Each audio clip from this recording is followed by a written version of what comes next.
Hi everybody, it's Say We Live, so I guess that mean we live. We're gonna trust that it say that.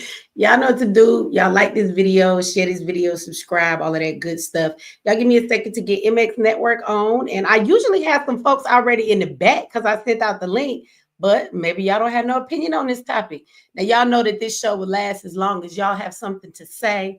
And as soon as y'all don't have nothing to say, this show will be over. So we'll see who got some opinions on these topics tonight. I do have some videos that I want to play, but I'm going to get my folks on MX Network going, and we'll get into all of that, y'all. But in the meantime, y'all know what to do.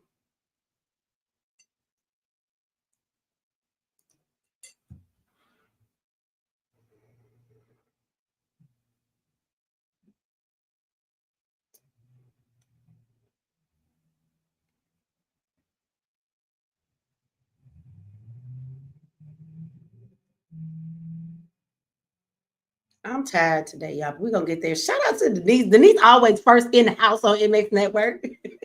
So anyway, you guys, before we get into the topics tonight, I want to tell everybody, like the video, share the video, subscribe, all that good stuff if you have not. Shout out to Walter in the house over on MX Network too. If you guys don't want to watch the commercials tonight, you know what you can do. You can go to the description of the video on YouTube and you can come over to MX Network and you can watch us over there. There will be no commercials, okay? So that's a benefit to being over there. Shout out to Lady Leg and Patricia in the house. So you guys can do that. The description, the link is in the description of the YouTube video, okay? I will, of course, drop the link. We do have rules to this panel, okay? So I'm going to give these rules. I know some of y'all might be like, Michi, we hear this every Saturday, but it might be some new people. And I feel like every Saturday, everybody break all the rules anyway, like some little badass kids. Y'all don't never follow the damn rules anyway. So we're going to go over them again, okay? We're going to go over them every damn Saturday. Now, when y'all come up on the panel, y'all, I want to say to everybody, when you come up here, if you want to engage in the conversation, shout out to Abrila. Thank you for that. We barely got started. Thank you for the cash app. When y'all come up here, first and foremost, let me say this. If you have something to speak on this topic, I think I don't say it's the most important, but it's one of the most important, right? If you have something that you would like to say on the topic that we are discussing at that time, by all means, please click the link and come up here. We only have 10 spots, right? Say your piece or your opinion about it, and then drop back down if other people are trying to come up. I will let you know because I get a signal in the back that says people are trying to come up. That means they want to speak on this topic too. So you got to give people that regard and drop your ass down. Don't make me be mean, and then I got to start picking and choosing people. Then y'all looking at me like, why Michi kicked me off the panel? Don't make me out to be the meanie, okay? Just have some respect for other people. So drop down. Know that if you have been up on the panel, it doesn't mean that you can't come back up at another time on a different topic or something of that nature. Don't come up here. A lot of y'all do this and you will hold a spot. And you'll be there and not say nothing for 30 whole minutes, and just be sitting there. You could have let somebody else come up if you want to go say. Okay, so that's the one thing. The second thing is don't be over talking to each other. Y'all gotta let people speak. And I think the biggest one is mute your damn mics. Y'all still don't got this one together at all. Mute your mics, okay? Y'all be having your mics on and there's stuff in the background going on in your house and wherever you are. And all of that noise is very loud to the people listening, even if you think it is quiet in your background. We can hear all of that stuff. Sometimes your microphone got reverb and everything else. And if I'm muting you because everybody's talking, stop unmuting your mic. Okay, if I mute you, that means I'm muting your mic for a reason because I can hear what's going on in the background. Okay, so let's see if we can follow these rules tonight on the panel, you guys. Okay, that would really be great. Also, before we do get started, y'all, let me see. Before we do get started, I want to remind everybody that the 6-week boot camp is starting on April the 6th, okay? There is still some room in the boot camp. Again, once it gets full, then that's the end of it, right? And I'm not going to be teaching another boot camp after the April boot camp. It goes 6 weeks. I'm going to take some time off. I think I'm going on a cruise, and I'm working right now, you guys, just so y'all know, I'm working on a cruise that if you guys want to come, you can. Now, this is not an event like you got to pay me, okay? If you want to come on the cruise, we're going to take like a 4-day cruise, okay? And on this cruise, we will have events and things set up. We will meet every morning and we will talk about some business things and some other things, survival things and stuff like that, right? And so I will have those meetings every morning, but there is no fee that you pay me, okay? I am going on a cruise for 4 days. And I'm going to tell y'all the details real soon. It'll be like in June. And if you want to come with me, then you can. But you just got to call the travel agent lady and get your ticket. You ain't paying me. You just paying for your stay, okay? So it is an event, but it's not the type of event that you're paying me or it's on my website. So those details will be coming if any of y'all want to go with Michi on a cruise. If not, it's all right because I'm going to be on the cruise having a good old time, okay? So that will be coming up. So after the April 6th boot camp, you guys, I probably won't be doing another boot camp until the very end of the summer or going into the fall. Not even the end of the summer, probably going into the fall. I'm going to be doing some other stuff. So if you want to get into the boot camp, this is the time to get into the boot camp now, okay? It is 6 weeks. It is 12 classes. Sometimes it might be more than that because I will give extra help. All the classes are going to learn over 10 ways to make money. You're going to be building your websites. You're going to learn how to use all kind of AI tools and things to automate. We're going to go over marketing and stuff like that. And so, yeah, it's a lot of information, but you can do a whole lot with it. So if you guys want to do that, the link of to that is in the description of the YouTube video. You can go over to the realmichix.com, you guys, and go over to the course section, and you will find the boot camp over there. Also, we do have a class coming up on MX Network. It is not on the website, and it is a marketing class, okay? So there are a lot of you out there that have YouTube channels, you have businesses, and you ain't making no sales because you don't know how to market your shit. So we have a marketing class, okay? It will be on MX Network. Now, this one is in 2 Sundays. It is on March 30th. It will be on MX Network. If you have a paid subscription to MX Network, which is $12.99 a month, you can watch the class. It's already set for you to do that. You can come in and watch it. It is like this live you're watching now. You will be able to ask questions and everything else. But we're going to go over all the free ways that you can market stuff, everything in between, how you put your stuff on TV and everything else, okay? And so we're going to go over all of those things. If you have a YouTube channel, if you have a service, I don't care if you just got a product, if it's anything you're trying to get out to the people so that you can get views, you can get subscribers, you can get sales, whatever it is, we're going to go over how it is that you can market it. I'm going to give you all kind of ways that if you don't pick a way, then you just don't want to market your stuff, okay? So these are the 2 things about it though. If you have a subscription to MX Network, now the link to that class is at the top of the chat on YouTube. If you guys are on MX Network, all you got to do is go to the Money Talk section, okay? And you will see the class there. So there are 2 things you can do. You can get a subscription to MX Network and you can watch the class, which is $12.99, or you can just buy the class if you do not want to get a full subscription to MX Network, okay? Now, let me tell you the difference in the 2. If you have a subscription for $12.99, because I know people and y'all going to be like, well, I'm going to just get a subscription for $12.99. And when the class over, I just cancel my subscription. And you can do that. Absolutely. You can get the class for $13. But if you ever want to come back and watch the class, you ain't going to be able to do that if you don't got no subscription. For the people who have a subscription, you come back and watch it as much as you want. If you miss the class, you could come back. You have access to it. Now, if you do not want to get a subscription to MX Network and you just would like to watch the class and have access to it whenever you want to come over there and watch it, and there is not a monthly fee on it, right? You just buy it outright and you can watch it whatever you want to. It is also a price for that. So for $29.99, you can actually click that link and you can either be a paid subscriber to MX Network or you can just pay for the class separately, right? And then you can watch it as much as you want. If you are a paid subscriber, as soon as your subscription is no longer active, you no longer have access to the class. If you buy it outright, that's not the case. You can always come back and watch the class. So I hope that makes sense to everybody, okay? So with that said, y'all, we will get into these conversations and see what y'all want to do tonight. Now, I do have some other stuff we're going to talk about throughout the week. I might drop the link because they're different topics. Now, of course, we have some more stuff that has to do with the government and Trump and all of those good things tonight because that's what's going on. I don't know about y'all. If y'all want to talk about some drama and some of this other stuff, you know, Charleston White, there's something going on with him. We do have some issues I want to talk about. I don't know if you guys heard about did y'all hear about the 2 twin boys that was in Georgia? They were supposed to be going to Boston.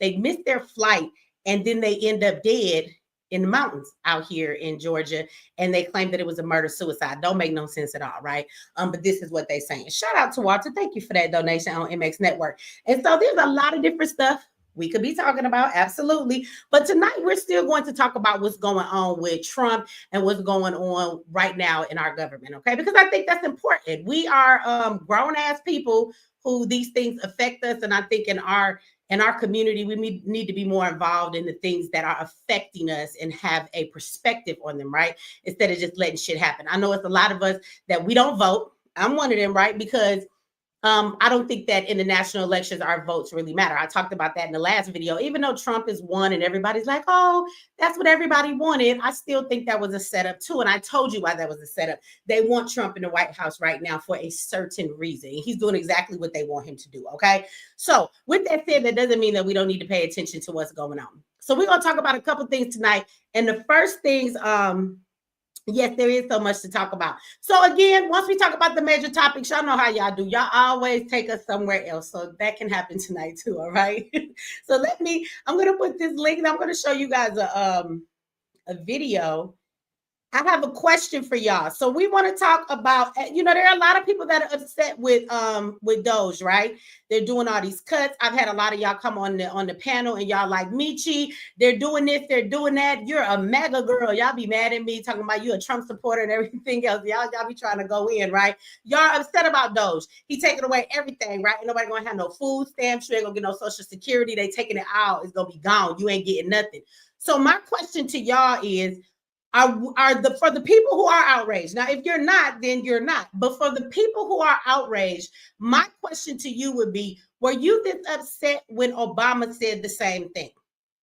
Because he did. And if you don't know, I'm about to show you where he said it, right? He said it was a problem with overspending and all of these things and wasteful spending within the government. He said that it definitely needed to be looked at. Although he was just talking, he didn't actually do it. It is the thing that all politicians do. They talk a good game. They say one motherfucking thing, and then they don't really go and do nothing about it. Biden brought up too much wasteful spending within the government, right? So they agreed. Obama even is going to tell you in this clip that it's going to cut some important programs that might make people upset. Now I'm paraphrasing. You're going to hear his words, but when he says those important things might get cut, what you think he's talking about?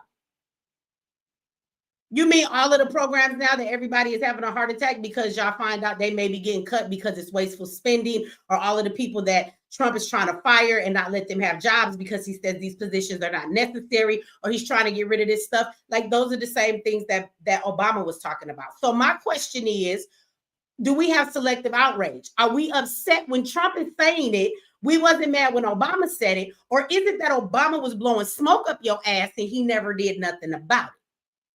Right? Because he never did nothing about it. He just said it because it sounded good. He said a lot of shit that sound good, but didn't do it.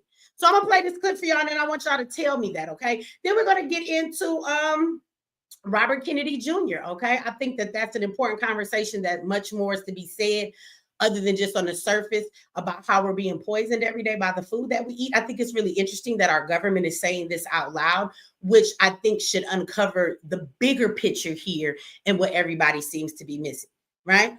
Your government poisons you every goddamn day. Every day. And the regular shit that you eat, the air that you breathe, the deodorant you put on, the lotion your ass put on. Like, y'all don't see this as a problem? Y'all don't see this as an act of war that has always been here on the American people? Like, we so conditioned, we okay with this. I don't understand why we don't have outrage about the shit. And then they'll tell us they're doing it, and we're still not outraged. So we're going to talk about that too. Shout out to Chris. Chris says Obama pissing me off when he bailed out the banks. Well, we can talk about that tonight too. Now, Obama didn't do very much for the Black community, although we want to say that he did. He is the president. We can give him credit for ushering in the LGBTQ community. That this is what Biden is responsible for. We can give him all the credit for that, okay?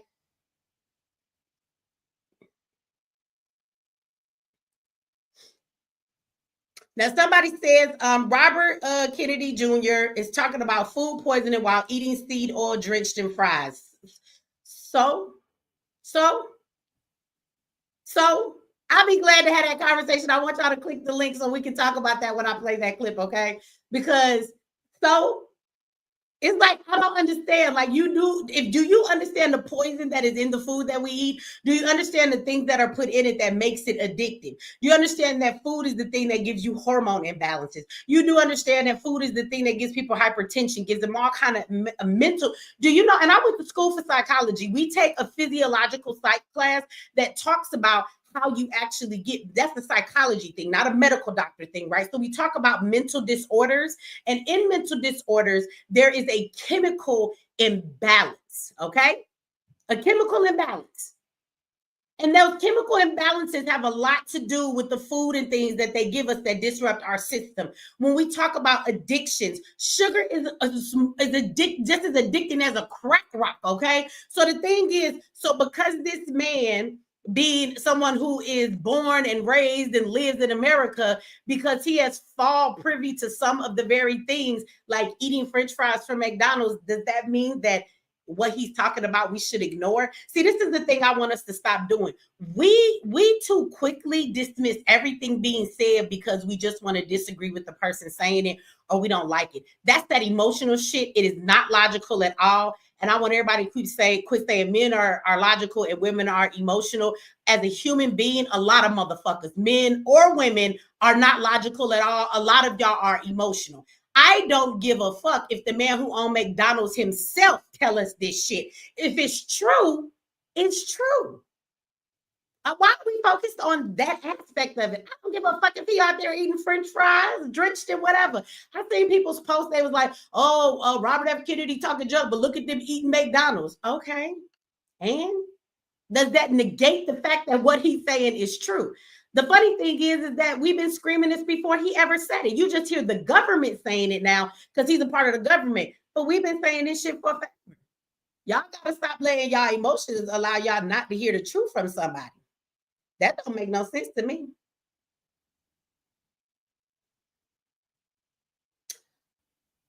Somebody said, shout out to a channel member, says, Michi, you should be one of those 7,600 treks soon. You aren't in the tax bracket. They're already sending them out allegedly. I don't know. I ain't got no check yet. We'll see. We will see. Chris says, so is McDonald's the government? Give me your opinion. What do you mean is McDonald's the government?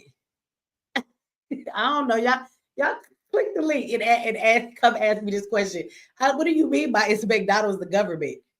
McDonald's is definitely an entity that benefits on poisoning people and things of that nature and putting stuff in their food. You know, McDonald's is one of them things that you can actually, people have put McDonald's in a bag or in a box and set it to the side for a couple years or a year and come back and there's no mold because of all the preservatives in it. So I don't know if it's what you mean by is it the government is definitely killing motherfuckers. Definitely. Absolutely, right? So if we get rid of McDonald's, should we get rid of Chick-fil-A as well? You should get rid of all of them. You should get rid of all of them. And let me tell you something, though. This is the thing.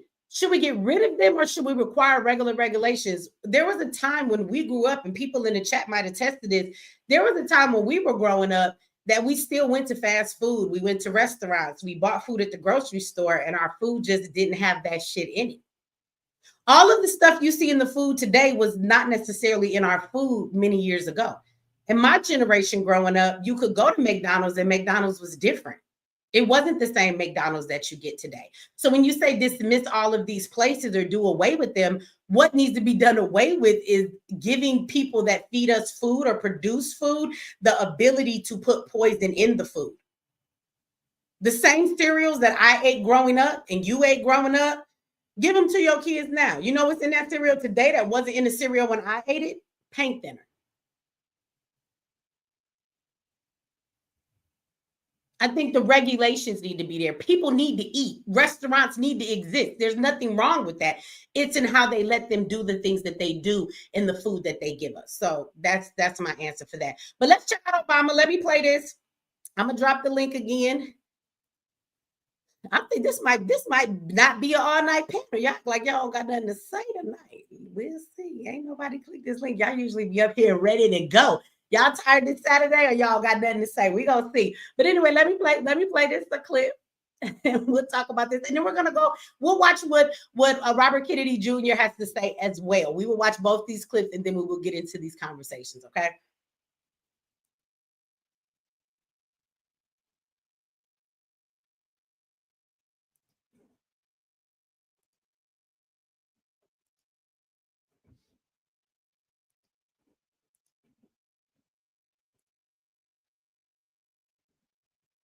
No. Well, guess who's back, you guys? This is a nice little flashback to Barack Obama, who's sounding a lot like Elon Musk. Watch. Everyone knows that getting rid of the deficit will require some tough decisions. And that includes cutting back on billions of dollars in programs that a lot of people care about. But what should be easy is getting rid of the pointless waste and stupid spending that doesn't benefit anybody. We're calling it the campaign to cut waste. Not just eliminating fraud and waste, we hope to be instilling an entire new culture that not only our administration, but every succeeding administration. So then Elon Musk. Oh, y'all boy Biden with his old ass. Damn, man, propped up on the stick. He agreed too. Now, how many of you are going to tell me that what both of those prior presidents just stated was not the same thing that we hear Trump and Elon giving their reason for DOGE being created? Yes or no? Obama said the same thing. He said important programs. So what do you think those important programs are going to be? Did you not hear him just say that? So important programs will be what? What? The same programs you see DOGE and Trump saying we got to cut the spending over here. We're not like the Department of Education. I'm going to say this again, like in the Department of Education, all the motherfuckers that they pay to oversee loans, but don't pay teachers the money they should, all the money that don't go into schools, that shit is ridiculous as hell. You know how much money gets spent in the Department of Education that has nothing to do with directly educating a damn child?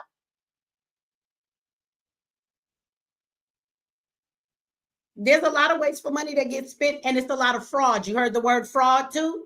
So they admitted there's fraud in the government too. And that clip with Obama, if you watch the full clip of it, which we're not going to watch all of that, he talks about how the government is funding a site for some goddamn little band that makes music. And he's like, you know, I don't mind to go to their site and listen to their music, but I don't think the government should be paying for it. And then here we are acting like we're so, like, I don't know, we don't believe that the government is spending money to have transgender parades or concerts in other countries or renditions of Sesame Street. Like, oh no, they're not spending money on that. I don't know why the fuck you think they're not.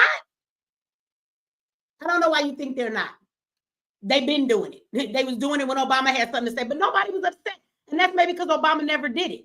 So maybe we're used to presidents saying stuff and then not really doing it. And Trump is doing everything he say he's gonna do, and then people get mad. Just like when he said, if you elect me, I'm getting all these immigrants the fuck out of here. I'm deporting everybody. Your mama, your daddy, your grandma.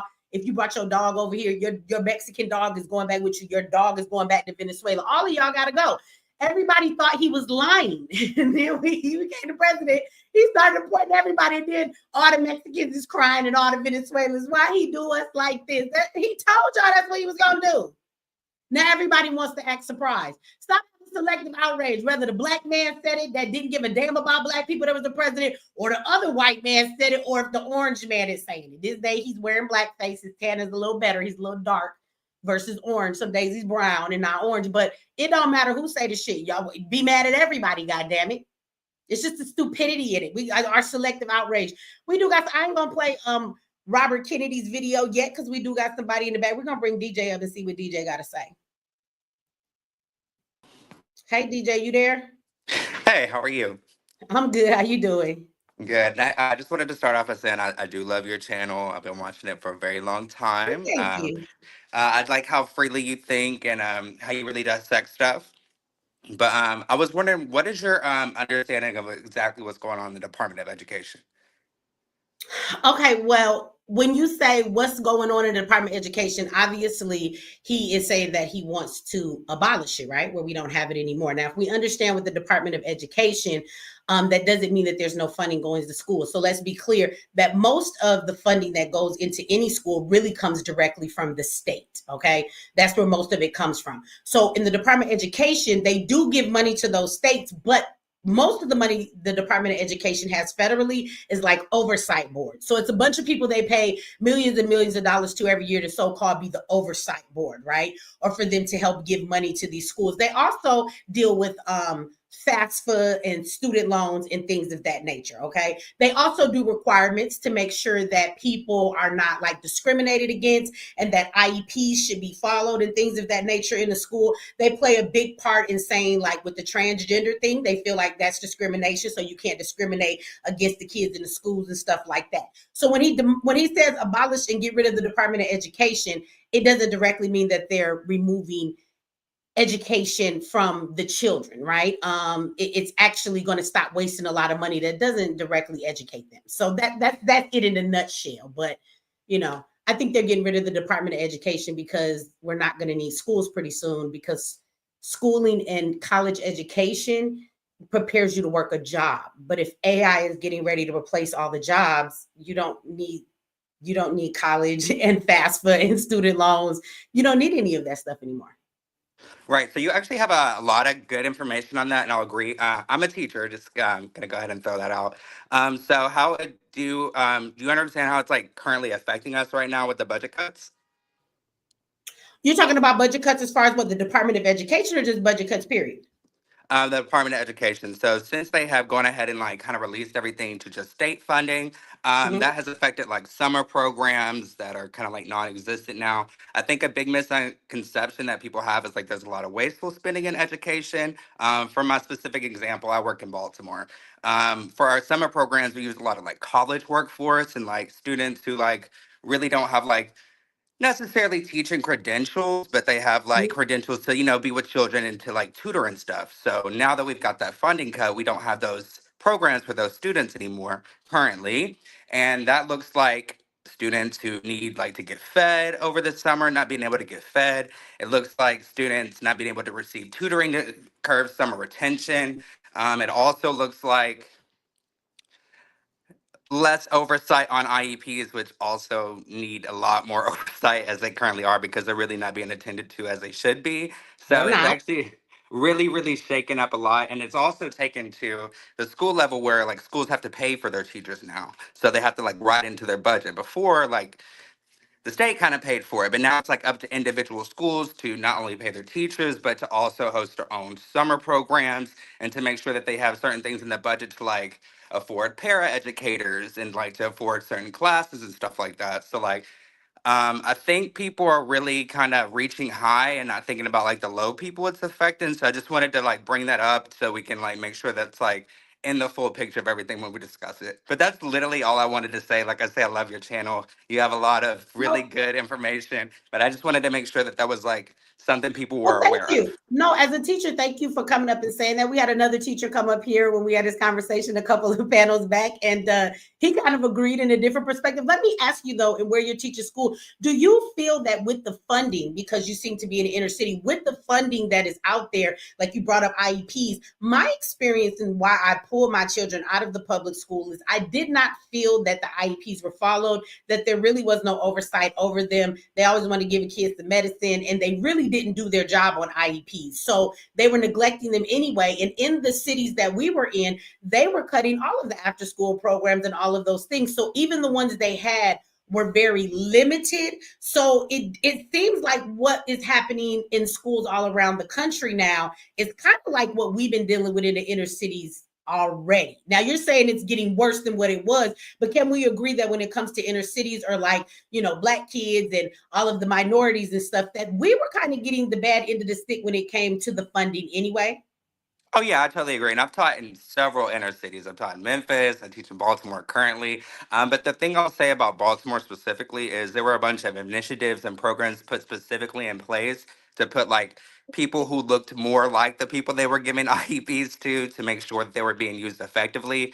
In Baltimore, there is a lot of oversight with IEPs, specifically at my school. Like it's like a team of people, and I would even say that like IEPs are taken like more seriously here because like the implications that it has.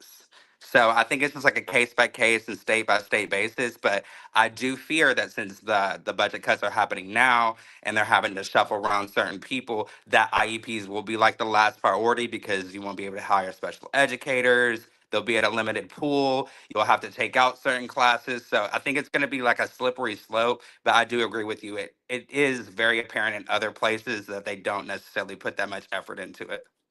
Can I ask you this too with the future? Have you seen this happen yet in your area, or how do you feel about it? Because ultimately, I think that the conversation here is like surface. I really think that the government is always working on things that are deeper than what they really show us, right? And so with the evolution of technology, there are actually schools right now. And of course, these schools are not in the inner cities because they're going to put it in the suburb places, the charter schools, the private schools. But there are schools right now that actually don't have teachers anymore. They hire what is called just regular adults, and they're like monitors, and they sit in the classroom to monitor the children, but each child has a laptop that has a AI teacher on it, and that child has an individualized program based on its understanding. They answer questions. So every teacher is teaching each kid different based on their level. So I believe that this is going to become the new way of teaching children. And so there will be no need for teachers in the schools when you talk about somebody, and somebody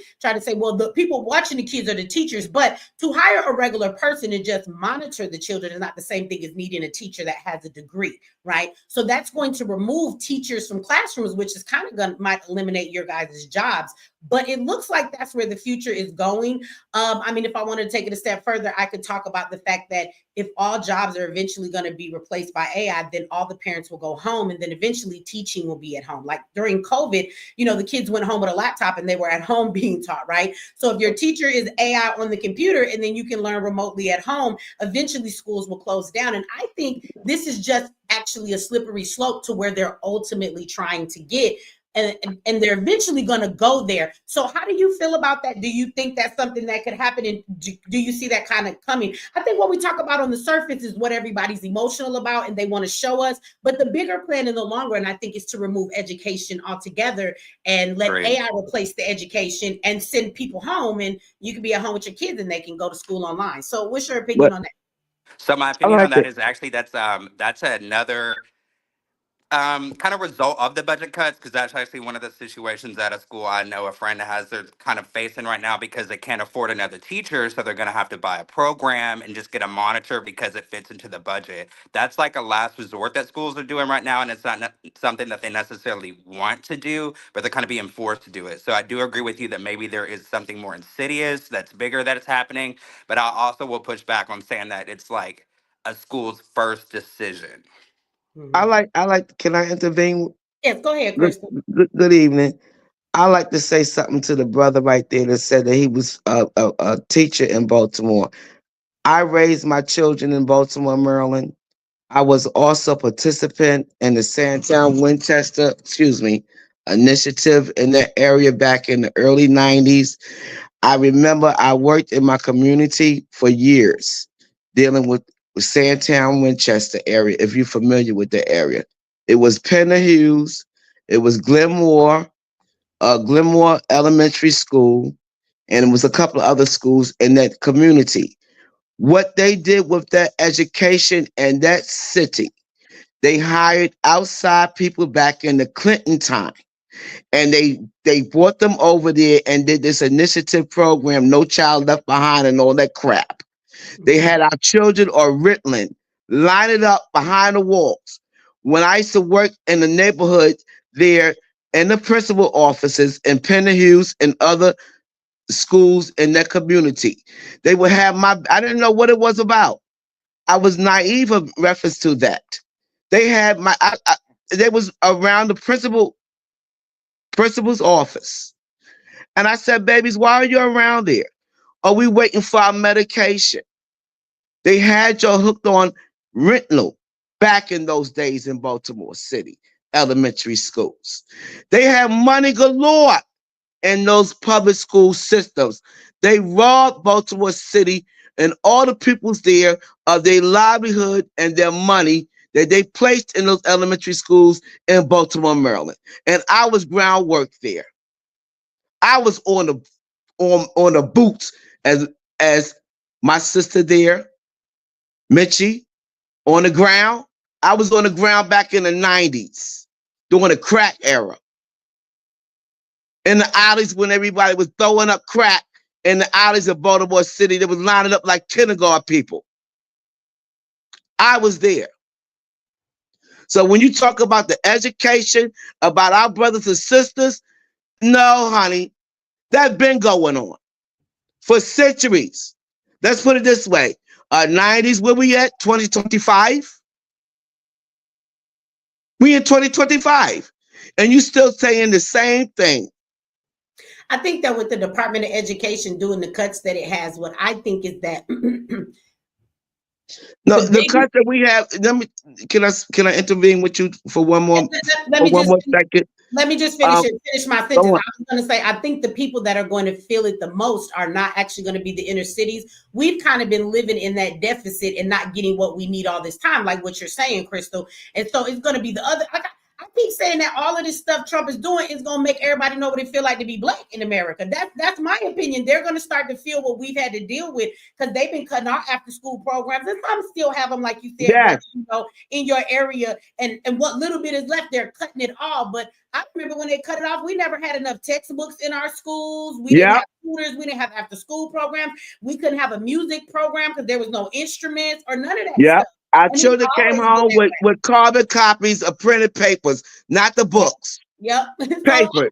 I think the rest of America gonna know what it's like to be black right now. That's what I think. I agree with all your sentiments, and I can truly see your perspective from that. But I will also just give the caveat once again that there are people in place that are trying to correct these things and have been trying for a long time to kind of get on the other side of those things. So I wouldn't necessarily throw that baby out with the bathwater. Can I ask you another question, brother? Can you still go into the Board of Education on North Avenue? Is it still open to the public, or is it still closed off now? I cannot answer that question. The Board of Education, right there on North Avenue. Oh, you know what North Ave? Yeah, I was just there for my senior service. Right. Yeah, but can anybody else, like back in the day, you was able to walk up in there? You can't walk up in there no more. From what I understand, I think you can. You just have to check in at the front. But then again, I don't want to conflate your experience with mine because I am an actual teacher and you're an actual, older Baltimore resident. You might have more information on that than I do. But from my understanding, no, everybody is open to it and it is still open. And I could say one more last thing, and also what's missing from the education system is parent participation. You must show up to the PTA meeting. Mm-hmm. You must support the teachers. Yes. And I also feel like the teachers are being paid, even if you're teaching, like Missy say, AI might come in and you say, get on your computer. Everything was a test trial during COVID. I keep saying everybody got zapped during that time. When you ask somebody, well, what did you do during COVID?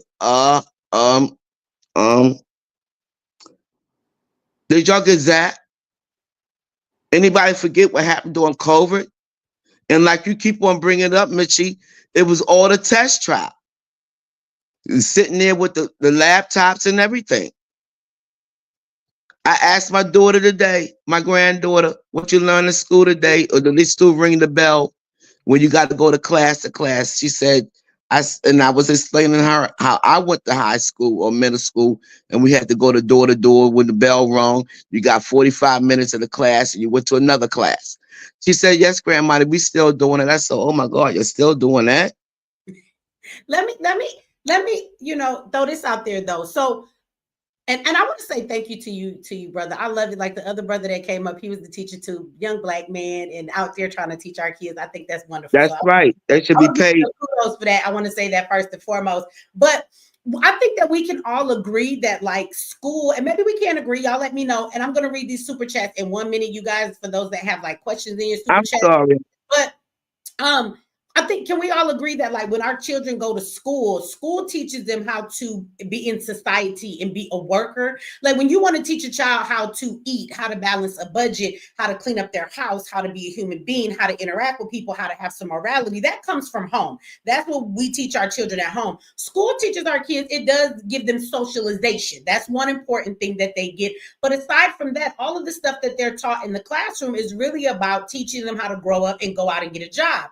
And then when you go to college is about getting higher education so you can get a better paying job, but they're both about being workers.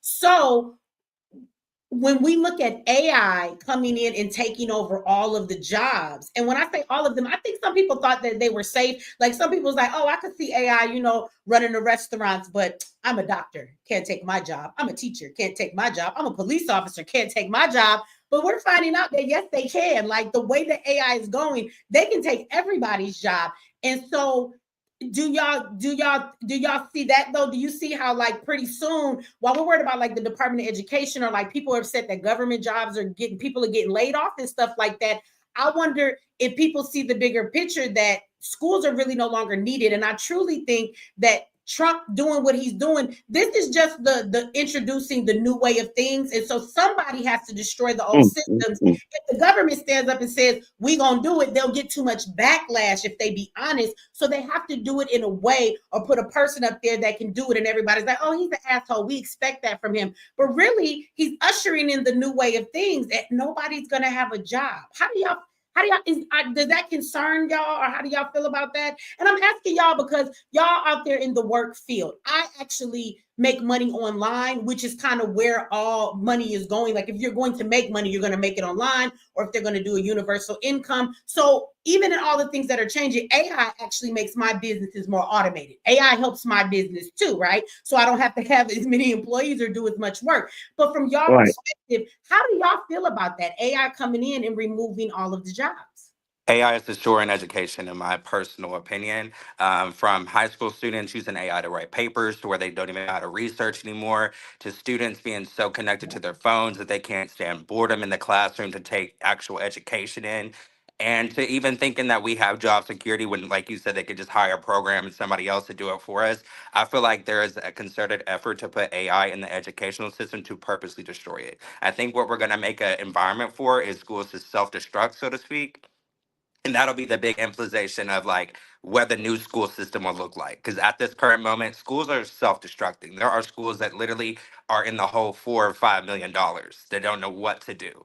And they've got to figure stuff out. So yeah, I do feel like this is a targeted situation to make schools self-destruct and to bring in something else.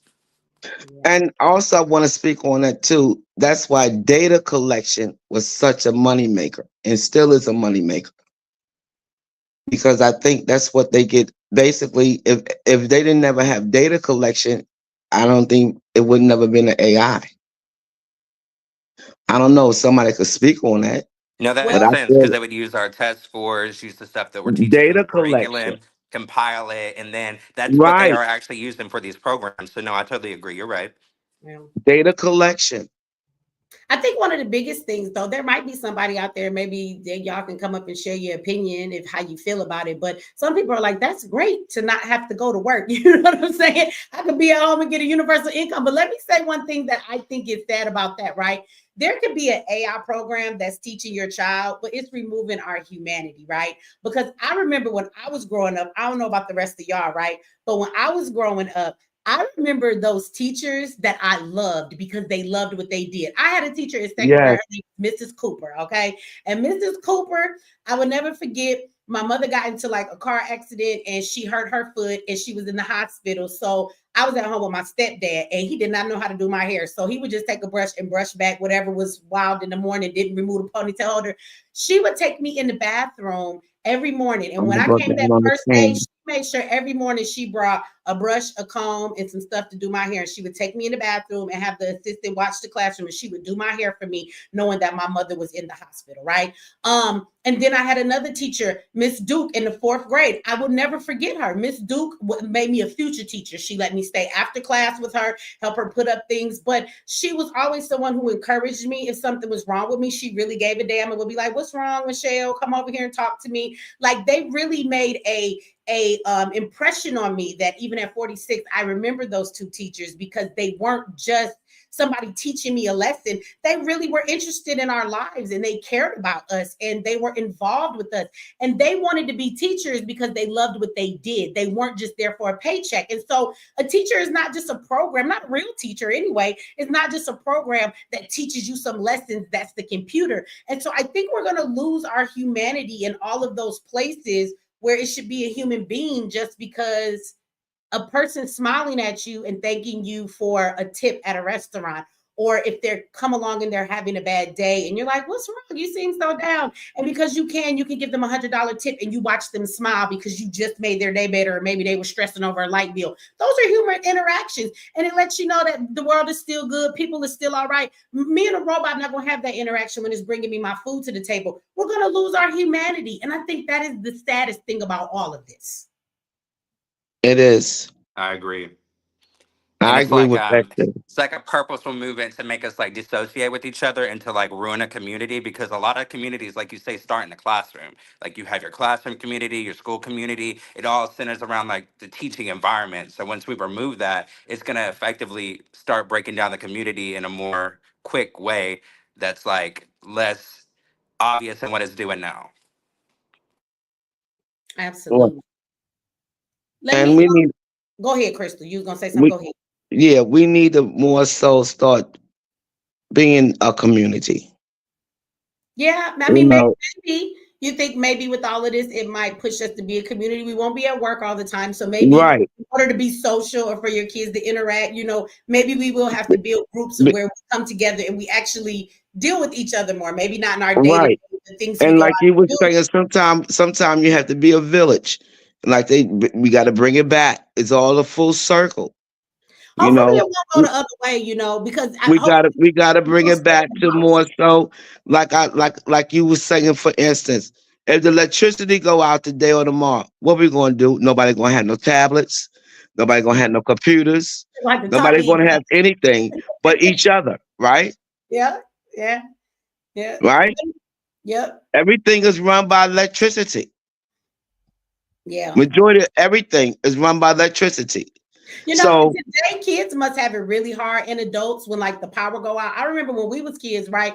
If the power went out, we would just go outside and play. It was okay. We would go jump rope. We would go ride our bike because we wanted to be outside anyway. We had jacks. We played jacks. Nighttime. We played all kind of games. Oh my God. We would play charades. Skelly. We had Skelly on the ground. We drew a little thing, Skelly court. Boom. Skelly. Put some toy in your cap. And you knock somebody off the box. We made up games, red light, green light, Mother May I. We had an imagination. And today, kids the power go down, they'll lose their mind. They can't call. And we don't even know phone numbers no more. Like it's Our memory was good. Yeah, we don't know phone numbers no more. We just push people buttons. Go to jail. You're gonna need your cell phone for the officer to let you know. Oh my God! You always have to remember a couple of numbers. Yeah, at least know one, right? That's why I won't change my phone number. If my kids or anybody in the family needs to call me, my number been the same for 20 years. I do that for my kids. Yes, because they got to remember it. Yeah, because I remember. Back up what you said. I really do hope that this does force us back into community, because I've seen certain situations where schools are the parents are coming up with funding themselves, the community's really showing out to keep the teachers that they want. So I do have hope on the other side of this, but right now, like I said, I think people are thinking too up top and not thinking about the immediate effects of the teachers and the school environments at the lower side. Right. So I just want people to keep compassion moving forward and not necessarily throwing the baby out with the bathwater, so to speak. Yeah. I always say teachers should always be paid more than what 200. I say teachers should be paid a whole lot, because a lot of parents think that teachers are babysitters, and you're not. Well, you know what's ridiculous? When you see the superintendent of schools who's in the office all day and he make $357,000 a year, they paying teachers nothing. To me, that's disrespectful. They need to get his job. He need to be cut in the department. That's where the cut need to be made. Cut his ass and send him home. And the school board. That need to be cut. School board. Give the money to the teachers. Them the ones that's teaching our children. Yeah. They doing. And you have to give respect to them. And I'm quite sure all the people that remember that sat for 2 years with COVID in their house, try to teach their children, didn't realize how difficult it is to be a teacher. Yeah. I'm gonna read these super chats, and then we got Go on. I'm gonna let you. I appreciate you in the audience allowing me to be on this time. Thank you. This is our first time, but I've been also a supporter of you for a long period of time. And everybody have a blessed evening. All right, Crystal. Well, thank you for Sam, coming I'm up. gonna go ahead and wrap up too, not to Okay. cut you off. But if you guys would like to see more of me, I am an artist as well as a teacher. You can always follow me online. Designs by Devontae. Had to do a quick little plug there, but yeah, I Well, appreciate you, put your Michi. put the link where we can find you in the chat. Oh, okay, cool. Put it in the chat so we know. Yeah, let us know where we can find you. Now, you probably can't put the link because you're not a moderator, but if it's a page or wherever, put it in there, and maybe one of my moderators can copy and paste it because they'll let the moderator do the link thing. But yeah, tell us where we can find you in there. And again, thank you for your service to our babies. We appreciate you, brother. Thank you. Thank you for your service to our community, Michi. No problem. Thank you for the support. All right, so let me go back to these super chats, y'all. Chris Reed says, if you get rid of the Department of Education, will that hurt the prison system? I don't know what you mean by that in hurting the prison system. I know that they will let them take degrees while they're in there, but basically they free labor. That's like slave labor. So I don't know. I don't know. When you say will it hurt the prison system in a sense of like what? When you say hurt it, meaning I mean, because if I hear hurt the prison system, I hear like people is not going to jail as much because the prison system want people in there. Or do you mean like in hurting the inmates and stuff? When people don't have a lot of education, this is the one problem I think with having like AI schooling and things of that nature. I think the problem is that you have to then be self-taught. That's one of the most difficult things. As a homeschool mother, it's hard to make your child self-regulate themselves. You got to stay on them for them to do the work in the classroom and things of that nature, right? To do their work. And so when everybody's at home learning, that doesn't necessarily mean they're going to be learning. And when you have children with less education and things that they can't do in life, they will turn to crime. But this is the thing, that if we're getting universal basic income and nobody is broke and that child grows up to still have money and a way to take care of themselves and live, then maybe they won't be ushered over to the prison system. And just another thing to throw out there, if it's about free labor, once AI takes over and you have all of these systems doing the work versus human beings, like, do you really need slave labor from the prisons anymore? Do we really need that? Right? Because that's when we were capitalizing on the bodies of people and making them do the work. So that's what I would say about that. Let me see. I would like for them to cut sports from college and high schools. Let's see what happens then. Well, I would tell you in homeschool, they'll probably do this once they send all the kids to the to home or schooling. Your child can have a sports team. So maybe there will be sports teams in the communities that they can still play on. Like right now, my child is homeschooled, but if he wanted to go and play sports, he could still play with the local school. So if the schools aren't there, maybe they'll keep the sports there. Because one thing that'd be interesting, I don't think AI is going to replace sports. I don't think it would be interesting to watch a bunch of damn robots play football or some shit, but we'll find out, I guess. Let me see. All gas, no breaks. Thank y'all for the super chats too. Says people who defend more spending on education never address the low test scores. Throwing money at the problem is not the solution. These people are only concerned with funding their teachers union, period. And I mean, I agree to a certain extent with that, like what you're saying, because at the end of the day, our test scores are cracked. So regardless of what's being done within the schools, it's not really making a difference within our children like it should be making. So I definitely agree with that when you look at the test scores, right? And shout out to you, Don. Thank you for the super chat. And thank you. Salute to you too. Thank you, brother. And shout out to Andre. Thank you for that. Thank you for the super chat. And thank you for the super sticker, D Major. Let me see. And Chris Reed came back. Shout out to Chris Reed for all the love he's showing tonight. He says, I think all this is to keep the students going with the teachers and the teachers going with the students so they can come up with AI to stop this. Well, I don't, that's the thing. I don't think we can stop it. I don't think there's no stopping it. I told y'all we was going to stop this. We were supposed to stop this a long time ago and stand up and tell the government stop playing games with us. Once the AI gets implemented, ain't no stopping it. Ain't no stopping it. I don't think it is. Shout out to TJ. Thank you very much for that nice super chat. Says, how can I move and make moves when I'm fuck Trump? I truly am. You don't like Trump, James? Click the link and come up here. You don't gotta like Trump. You don't. You do not have to like Trump. Plenty of people do not like Trump. But the question is, James, let's say this, it's not about whether or not you like Trump. The question I think should be is how can you make moves and do what you have to do based on where the structure of our government and things are going? That's a good question of how it is you do that. So I guess first we got to ask, like, what's going on right now in the government that we look at Trump for implementing that is affecting you in the way that you make moves, right? So I guess that's what we got to look at. Not necessarily Trump, but I think what the government is implementing. That's their man too. I know y'all think Trump is against the government, but boy, he is ushered in the new level of the new world order. He is destroying the system so they can create us the new ones. That's his job. Whether he know it or not, or you know it or not, that's what he's doing. All right, let me see. We got Chaos Reigns up here. We got some new people today. This is nice. Okay, this is nice. And don't get me wrong, I love all the other people that come up here, but I talk to some of the same people a lot. So it's nice to hear from some people I have never seen come up here before. We got our Realized TV, and we got Chairman Africa. Y'all go ahead. Speak what's on your mind. How y'all doing tonight? How you doing? I'm good. Hey, that stream we did and talk about the NWO.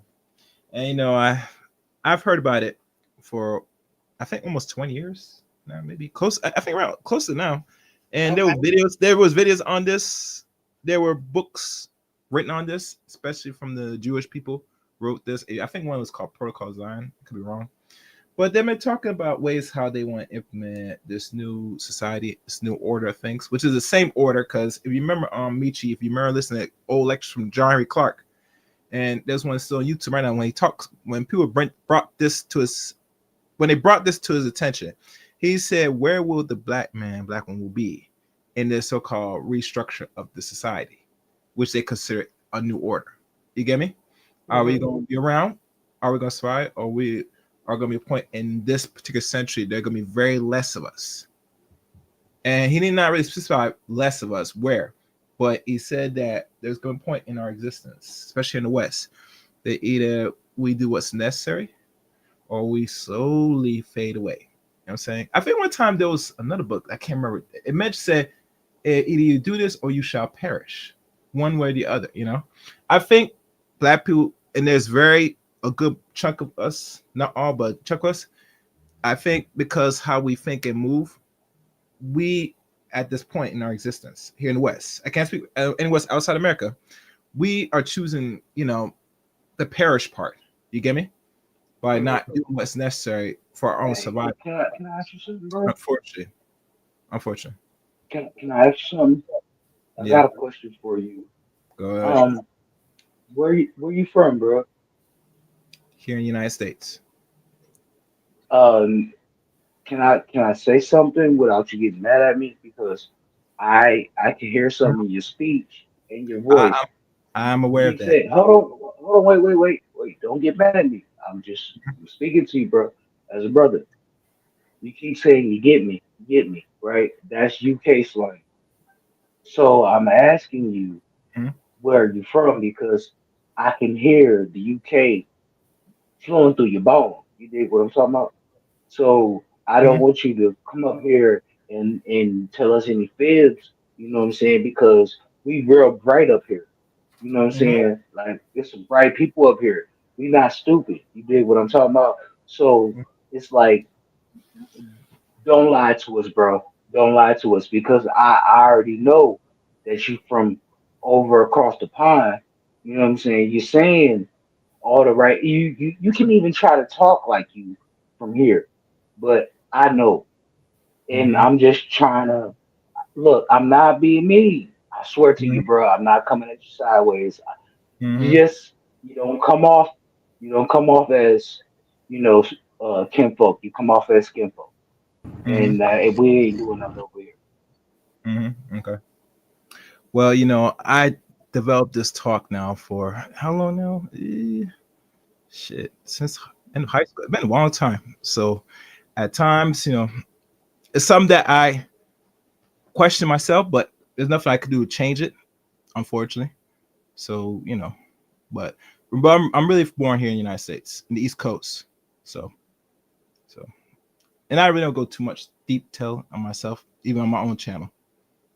And I've been doing this now for 6 years now on YouTube, and almost a decade on the podcast side. So I've been doing this for a while now. Somebody said either he ADOS or he not. Well, let me say this as on the channel. I really care about that, as far as this is my thing. when we talk about the new world order, especially in that vein, you guys, the new world order is getting ready to affect the world. It's not called the United States order, right? It is something that the world will be taking place in. So this will affect everybody. And if you are living in the United States of America, even if maybe you not ADOS, it still is going to affect them in the same manner. So I think that for me, let me be clear that when we're talking about issues that affect ADOS, we're talking about reparations, we're talking about things that are about us or for people to have an opinion or tell us how we should feel about reparations or how we feel about even the immigrants being here in that vein and how we should look at that, knowing that we're the ones that fought for all the civil rights, but then people come and shit on us, right? Or they put themselves in these boxes with us and benefit while we get nothing, right? Like even with the DEI situation. To me, that is different. But when we're talking about something that generally affects everybody, I'm definitely not like FBA. I'm not an immigrant hater. I'm not if you're not ADOS, I got an issue with you, even though, because you ain't ADOS, but you Black. So for me, it just depends on the topics that we're speaking on, right? If I feel like they have the right to have some say or tell us how we should feel. So that's the only thing for me. But I mean, I don't have a problem with people from other places giving their perspective on the things that are going on, because especially when we're talking about politics, these things are affecting everybody. Even what Trump does here in America, being the country we are, there will be things felt in other countries from the decisions that are even made here. You know what I'm saying? So for me, that doesn't matter. But Michi, Hey, Michi, can I holler at you? Oh, my bad, bro. Go ahead. but I didn't mean Michi, to cut you off. one Go ahead. important thing, because I hear talk about the wars from World War I to World War II and the potential of the third war. You think it will be considered nuclear? Because a lot of people said it might be something else, but if they're gonna go with the 1/3 and so-called alleged final war, it will be have something dramatic to really usher in everybody to say we got unite as one. I Like, think I don't think it'll be nuclear. I actually think it will be what's the word I want to see? I want to say it's not nuclear. I think that technology makes us vulnerable, kind of like you seen that movie Left Behind or something that I haven't had. seen that movie.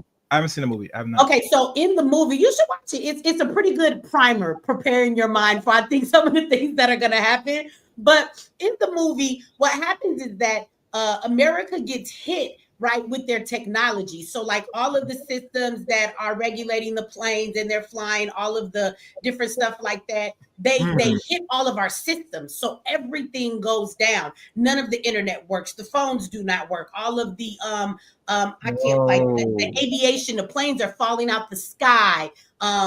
Ships are just coming up on the shore. So everything is locked down. Now we're taking even like our power plants, our water plants, everything that gives us what we need is going into a system of technology. So if a person can hack those systems and destroy those systems, they can hold America, at a standstill if they have the ability to do that. And I think that actually is a much easier thing to do, to hack into systems that run our country and take them over or stop them or shut them down than it is to come over and actually start some actual war, right? So I actually think the possibility of that type of a war where they shut us down and show how vulnerable we are, I think that is actually a real possibility.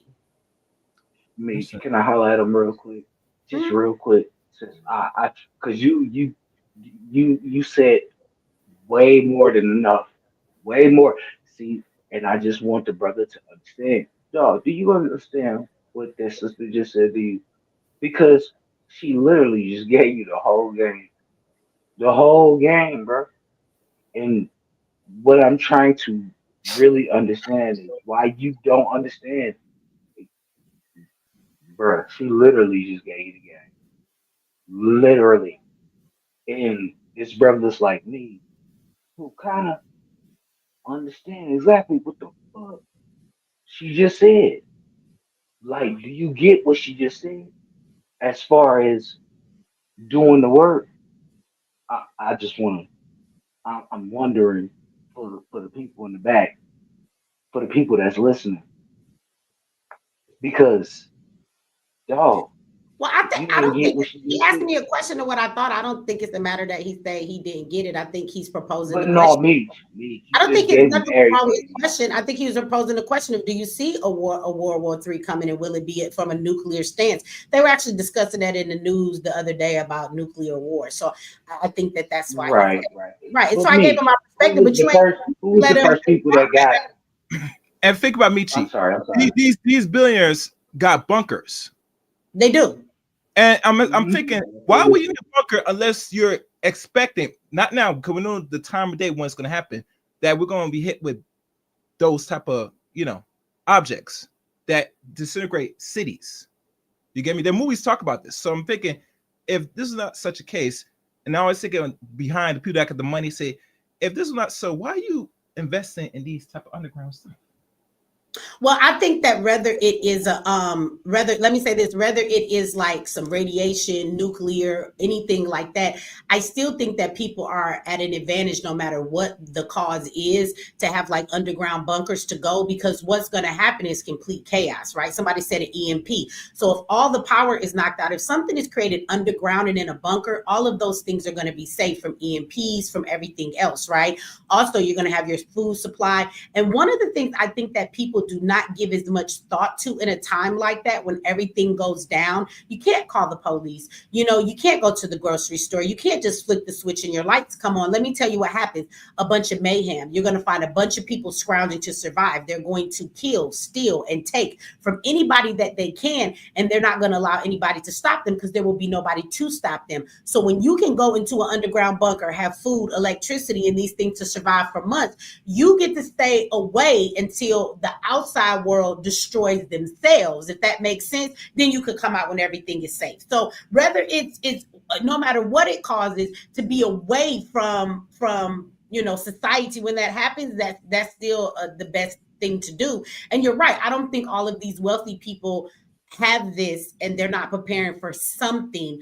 Also, the government has these things. In Colorado, I said this in the last couple of panels we had, Colorado is a very military state, and they actually have a space for government officials, the president and people like that, that it is a safe place that is built into the side of a mountain that you go in, it locks off, and nobody can come in there, and it has all the supplies they could ever need for forever. So the government actually has a space like that ready for them too.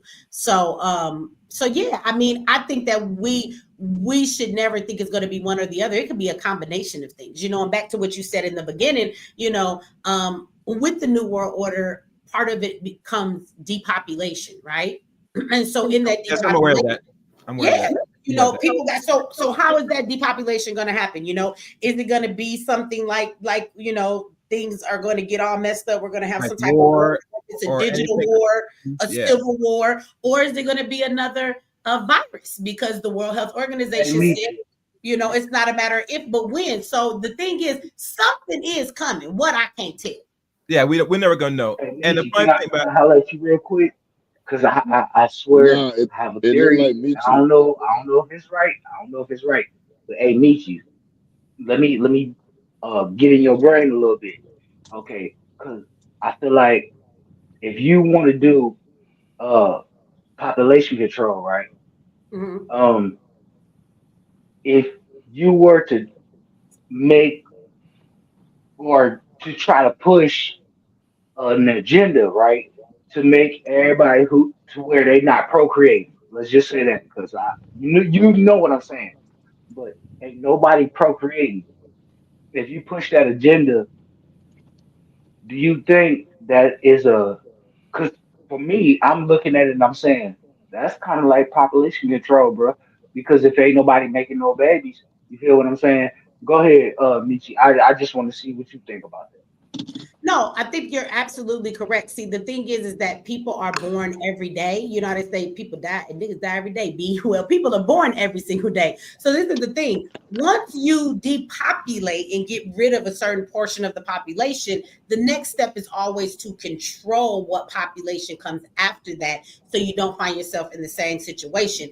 I do believe that the LGBTQ movement is all a part of that. Now, let me say this. If there's anybody out there that's in the LGBTQ movement, much love to you. I don't have any problem with the lifestyle that people have. I know that there are many people that are in that community that rock with me and watch me. So it's not really against them, but the government actually took that movement and then co-opted it to turn it into something to their benefit. So if you ask a lot of people in that community, they will tell you they don't agree with what they're doing to children. They don't agree with putting this in the school. They don't agree with all of this, hormone blocking and stuff. Majority of them will tell you they don't agree with that either, right? But they've used it to push it into this way of the transgender movement and giving hormone blockers to children like never before in these public schools, and pushing onto these children, you could be what you want to be. So now these children are destroying their reproductive systems before they're even old enough to have children, and it stops them from ever reproducing. And I think that was a big part of their plan. And if you're not in that community or you don't keep updates on what's going on, you might not realize that. But if you stop and take a look, there are tons and tons of children who have gotten caught up in this movement, who have taken hormone blockers and have literally fucked up their ability when you're going through puberty. The hormone blockers stop you from fully going through puberty. Puberty in a boy's system is how he is able to then have sperm that creates children, and girls develop their ovaries, they have their menstruation, all the things that allow them to then reproduce. Well, those hormone blockers stops all of that, right? And so that's part of why they're doing that, because once you implement whatever they're going to implement to get rid of a big part of the population, then you want to be able to control the rest of what's left. And I don't know if you watched the show that I did the other day, but I brought it up. There is a facility that is being worked on. It will be open and available in a couple of years, but they have, this is a fact, they've cloned animals and they've cloned human beings. They've cloned a baby. Many years ago, they cloned the first baby. CRISPR right. and stuff. Yeah. Right. And so they have it. So this facility, they say that you can come to them. You could be same sex. It doesn't matter. You probably don't have to even have to be a couple. You could be a single person. But basically, they can take your DNA and they can clone and make a baby from you or your partner, y'all DNA together. And the babies will be created and grow in an artificial womb. And then you come back and get it, like this AI facility that breeds babies. So that is how you then have population control, right? You depopulate and then you have to control what's left. So absolutely, that's a part of the plan. And I don't know if everybody else see it, but I fully see it. I see it, and that will make sense because they said years ago a sustainable number, if they're going to take out so many people, is 500K. And I'm saying that's severe, because that means you got to nuke or get rid of like almost 96% of the population to get up to that. But you're not get that in like a decade. That's going to take decades on decades to lower the population from 8 billion to whatever they wanted to have accomplished. Do you agree? Can I say something real quick? Yes. And I don't know if you saw the article, and I'm going to put it in the chat here. I don't know if you want to paste it in the chat, Michi. 30 to 35-year-old women are coming up with menopause right now. See, that's really that'll bring us to our next topic, but I think it's in the food and the stuff that they give us. Yeah. Well, not only that, it's in the gym. The jab has a huge thing as well. That too. So, and I know you've discussed this before. The Deagle report. The Deagle report said in 2025, the population was going to go down and dwindle with everything. Now, the way that you're being looked at is. And if you've had this topic before, discussed it, is are the people who have been jabbed, are they considered human? So that could be a part of the population component. Are they considered counted as human? That it could be a way to look at it. And or I have friends and I have who have lost family members. Like I can name up like 4 or 5 people who have lost 4 or 5 people within the last 2 months that they know. And if you expound on that, how many people is that dying over and over again? And 99% of them are all jabbed. So you got to understand, people don't know or know about the side effects. That's why people that rush and got it, which instead of this hold back and then take it, you're going to see the effects either that year when they start initiated or almost a decade after, because you're going to see the side effects now. Matter of fact, you're seeing now. If you've seen articles like this, those are the sole effects of getting that vaccine. Yeah. Because then I can tell you everything what it's supposed to do. It's supposed to augment your genetics. Well, So- that's why there's, Yeah. and I don't know, and I'll get the articles as well and put them in the chat as well. But now you have Japan and Yale have both put out, and I think there's one other place that's all put out the articles about and studies about the VAIDS, vaccine-induced AIDS. Now that they're all acknowledging that has been happening and what has occurred since people have gotten the jab. So I'll grab those articles as well and put them in the chat. But so just wanted to throw that out there because we were talking about, and there was a movie, The Children of Men, and I put that in there. And I don't know if anyone saw that movie before. But yeah, that was a good movie. I saw it. I think that movie's now 20 years old. Let me check when that movie came out. And it was about them, that they had one woman who was pregnant because no one else could get pregnant anymore.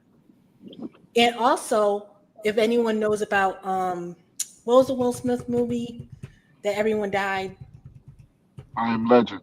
I Am Legend. So, and I don't know if you guys know the premise of I Am Legend was the measles vaccine was augmented to become a cancer vaccine, and that's what kills everyone else. And what have they been pushing out right now is measles. So, well, I think that's a good segue into the other conversation that I wanted to have. So I'll play. I'm going to read these super chats, but then I'm going to play what Robert Kennedy Jr. had to say, because he's talking about the food and how it's poisoning us. But it's not just the food. It is so many things. But even in the food, I don't think people realize everything that's in the food. Like, I don't know if you guys noticed that even starting like a while back, when they started pumping all the hormones and stuff inside of the chickens and the food and stuff, you see our kids today, the girls are developed, they 10 years old wearing, seed bras and all of this, because all of that stuff we eat goes into our bodies, right? And so when it comes to the food, it comes to the deodorant you put on, it's the toothbrush, the toothpaste you brushing your teeth with. It's like everything that around us is poisoning us, and it's so very easy for them to just add something else, another ingredient to something, to implement certain things. So even when you bring up the menopause thing, when a woman goes through menopause, you can't have children anymore. So I always believe and agree that the government's not going to do something just one way, right? Because that movement with the LGBTQ of giving children hormone blockers when they're young so they can't reproduce, that's not going to be enough, because everybody's not going to fall under that category, right?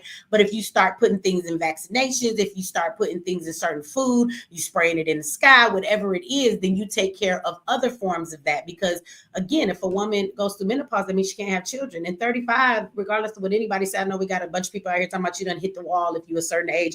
I will tell you that I come from the era that I know women who have had babies in their 50s. Like, it's not normal to act like once a woman is 30, she can't have children no more. Menopause used to not hit women till they were 50, 60 years old, meaning we could have babies up until that time, So yeah, I think all of that works in tandem together. It's not just one thing, it's many. So let's see. We got somebody else up here. Let me read these super chats, and then I'm gonna play this video. Let's see what Robert Kennedy Jr. has to say. Shout out to Chris again. He says, I don't understand why people should delete self. Is that what you meant? They should delete themselves because society is changing. So should they perish and go to heaven? Well, I don't know if they go to heaven. I don't think people die and be up in heaven. I don't think it's a heaven. I don't. I was talking to some passed away loved ones the other night. They wasn't in heaven. They was right here with me. So I don't know. Diane, I just want to tell you, I've been dropping this stuff in this chat here. So just okay. I did put the link in the chat, you guys, for the article about menopause, and I will drop the other links in 1 second while we watch this video. Diane, thank you for the super chat. Says, this is what came in my vision March 7th. Tor Air 10, look it up. I don't know what that is. I guess that's why she said, look it up. Shout out to Kristen Gill, says, why do we need the job when they got Amtrak's? I know we haven't forgot about the anthrax that keep people from going to the mailbox. Well, they always got something, Chris. It's always something they can implement. If it ain't one thing, it's another. But that's the thing. Once you figure out what they're doing, they don't ever stick with the same thing they did. They just gonna come along and do something else. They don't ever stick with the same thing. You never know what the new thing on the horizon is about to be. So y'all, I'm gonna play this clip of what Robert Kennedy Jr. had to say. I think that you guys have brought up some great stuff. Let me ask Chairman that was here and Raw motherfucking whatever the rest of y'all, I can't see the whole name. Did y'all, before I play this clip and get into the topic of, you know, poisoning and what they're doing to us and the foods and all that stuff, did you want to add anything to this conversation? That most definitely. What's up, me? Go ahead. Okay. I'm back. It's Raw Talk. Okay. Yeah. Let me make something clear about the New World Order. There's different systems they produce and they implement, and it's been implemented since Bush Sr. He's the one who really initiated and kickstarted it faster than what it was. But what it is, it's like it's also a test to see who's the smartest out of the population. So they go off of survival of the fittest. In order to be the fittest to survive, you must know the tricks and evade the tricks. You know what I'm saying? You have to survive. That's what their mentality is. The best shall survive and the weak shall perish. That's in their documents. And if you fall for their whatever schemes or whatever population they control, they view you as weak. So you must die. You must go. That's in their books. That's in their teachings. So when people get coerced by fear and they fear loss of job, they fear, this is why they take these jabs and all that, because they fear. If you don't fear, you'll truly see the BS. Like my immediate friend, my kids, none of us got that jab because I told them straight off, it's BS. I know this from years of watching and understanding and learning these people, you know, and to have fear. I have no fear of loss except for my family members. That's it. I don't care about a job. I lose a job, oh well, I can get money elsewhere. You know what I mean? That you got to release that. Black folks have been preyed upon through fear. And that's the main thing that holds us back from doing what we must do. It's fear. You know, you can say, hey, but you know, I need this to survive. You can always survive as long as you have an understanding with your family. And that's where the true meaning of get on code is with your family. Your immediate family. First, you start by reconciling and healing within your family. Get all that bullshit out the way, whatever hatred or whatever misunderstandings.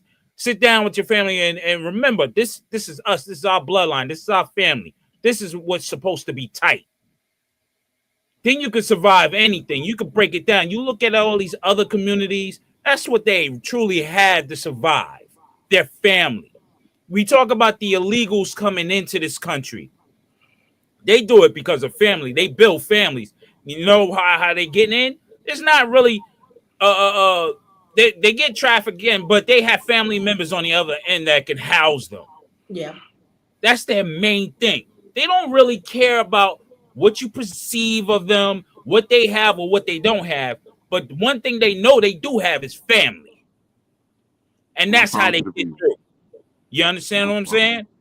So when you do that and you understand how these systems are implemented, as long as you got family and the understanding and y'all on agreements and one accord, y'all can pass through anything. And if you look at these rich oligarchs, what do they all have in common?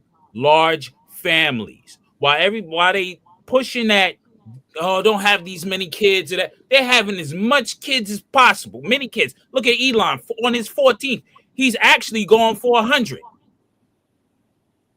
Off top, look at these oil barons over in the Middle East. They got hundreds of kids because that's your true wealth. That's the real secret. Everybody think, dollar, the money. No, your bloodline, your family. That's the true wealth. That's the power. What would you say to people, though? I mean, if you say that to people, then what about the people who be like, well, dang, I don't really have no family. I'm not close to my family, or I don't come from a large family. What would you say then to those people? Well, if you have close friends and confidants that you trust in, you get to know them more, and then you immerse yourself into that family. Okay. You understand what I'm saying? I agree. That's what I wanted to Yeah. hear from you for the people to kind of say, because I have found in my life, somebody said find your tribe. I found in my life, I'm pretty much a loner from my family. Now, don't get me wrong. If shit hit the fan and they need me, I'll be there. Like my brother's getting married soon, and he like, you gonna come to my wedding? But I ain't talking to my brother in like 3 years. But he called me to let me know he's getting married. But we love each other, ain't no problem. No doubt. So I'm just not close like that. But I will say for people who don't. And some people are not cool with their family. Their family are some assholes and they put them through the most. But I would say find your tribe then. And I still think that agrees to what you're saying. But to give hope to those who are like, well, I ain't got no family. Like you can choose your family. I think sometimes you meet people in life who are the best sister your mother and father never gave to you, and she wasn't born into your family, but this is your sister. And you can meet brothers and men that treat you like their uncles, and and people that will look over you and love you. And so I think that's the dope thing about life too. You do not have to be stuck with the people you were birthed here with, and you can find those and create a family and a group for yourself. And that's what I suggest for people who don't have that. Because I agree with you, sticking together and having a foundation of other people is important, especially when the shit begins to hit the fan. You don't want to be alone. Exactly. And then to add on, I see people in the chat saying, well, Elon can afford those kids. Remember, our great grandparents and our grandparents had big families, and they made do. And how they made do, they relied on each other. So okay, if we're going to the illegals or we're going to the foreigners, what they would do, I've seen it. I'm over here in Plainfield, New Jersey. They have their own vans where they take all the women to do laundry together. They go shopping together. They buy big for the whole family, so everybody eats and they can afford it. They have their scam with where they're using the resources of the government, because they're hustling, but for the family. Hey, hold up. Hey, you know Jack from Plainfield? Huh? You know Jack from Plainfield with Open? No, I don't know Jack from Plainfield from with Open. No. From Open. Oh, okay. Nah, because from my perspective, I don't trust these people at all. We shouldn't trust this government. We shouldn't trust these people at all. We should be organizing to build our own institutions. And period. There's nothing else that's added to that. And if we're not doing that, then we just jerking wreck. We just talking. We just bumping gums on social media. I don't trust their food. I don't trust their job. I don't trust nothing that they push out. That's why we build our own institutions. We have our own after-school programs. We have our own food programs. We helping people with housing in the community. I asked you about Jack from Plainfield because he's a Black Panther and he's doing work out in Plainfield. He's doing work out in Plainfield with us in North New Jersey. And we're dealing with all this. Yeah, we're dealing with all these Black politicians, all these intellectuals in our communities that are just leading us to death. They're leading us into the lion's den. Indeed. And my thing is, I don't hear enough about us organizing with each other to build these institutions for us to survive. Because most people don't know shit. They don't have no family. They've been educated by the system to be fucking idiots. They're dumb as fuck. They don't know if they're coming or going. And if we don't put things in the communities to serve these people, to serve our people, to help them understand who they are, we just talking in circles. Because I don't have money to go build a motherfucking bunker. I don't have money to go build stuff for me to be able to survive when these sons of bitches do what they do. But if we collectively organize together and pull our resources together, we can have these places to go. We can work on these things. And most of the time, that's not what I hear. I hear people talking about what's going on, but never nothing that we're going to do. And I don't want to hear no fucking electoral politics. Anybody start talking about voting, becoming a congressman, a fucking mayor, I'll smack the shit out of them. I'm tired of that shit. I don't want to hear that shit no more. We need to build our own institutions, period. And that's where I'm coming. I had to say that real quick because I've been holding on, but I got to go. I got to get off real quick because I got to go inside the store. When I come back out, I'll try to join back in. But I got to get off real quick. All right. Thank you, brother. Word. Good evening, panel. Good evening. I just want to add on to the brother right quick. I mean, I understand where he's coming from, but at the same time, not trusting their food and all that, we had no choice because they run it all. They own it all. We don't have We don't have fields of rice. We don't have fields of grains. We don't own it. There's some of us in pockets that, like I know down in Georgia, some in California, they trying to do their own thing. Even in Colorado, they're trying to do their own thing, and they're getting met with a lot of hostility behind that. Can I But speak to that? yeah. Once I I'm finish a brother. Go my ahead. point No, is go ahead. that you got to heal within your family first. That's my main point. You heal once you heal that, then you could begin to build your family up to build with other families. And and sometimes, yeah, our people, the harsh truth is some of us is gonna have to go. Because some of us are hindering the progress. And I'm talking about the gatekeepers. I'm talking about those boule people. They gotta go. Because they're the main detriment to progression of black folks. If we're talking specifically black folks. Okay. We look up to them, we gave them power, and they did nothing but squander it and used it for their own wealth. And I'm talking about most political leaders. I don't care if you're talking about FOI. I don't care if you're talking about anywhere else. I'm being straight up. These people have done nothing specifically for black people in the major way. They used it for their own fame, their own fortune. It's time to take back the power, but first build your family up so you can be powerful and move like that with other families that's building. That's all on that topic. But I'll yield, brother. Can I speak to that? Can I speak to that family component? Yes, sir. Good evening, panel. Good evening, Michi. I'm a big follower. I'm a huge fan. I think you're the greatest thing since sliced bread, baby. Thank you. But to speak to the brother's point about family, 6 years ago, I moved from New Jersey in Newark. Was born in North Carolina. I moved back to North Carolina. When I moved back with a specific goal in mind, and that was to build a homestead farm for my entire family to live on and to monetize. So what I was able to acquire with the help of my mom, my mother-in-law, my brother-in-law, my wife, we all got together and we said, what is it that we're doing with our money? And we all could collectively said, we're all paying mortgages. We're all paying car insurance. We're all paying for all the necessities of life. And we're bringing in this money and individually we're handing it back. So we collectively bought 42 acres of land, which had 3 houses on it. There was an old farmer and his sons that were selling it. They initially tried to get close to $500,000 for it. I was able to acquire it for around $300,000. That property now has ballooned up to over $600,000 in value.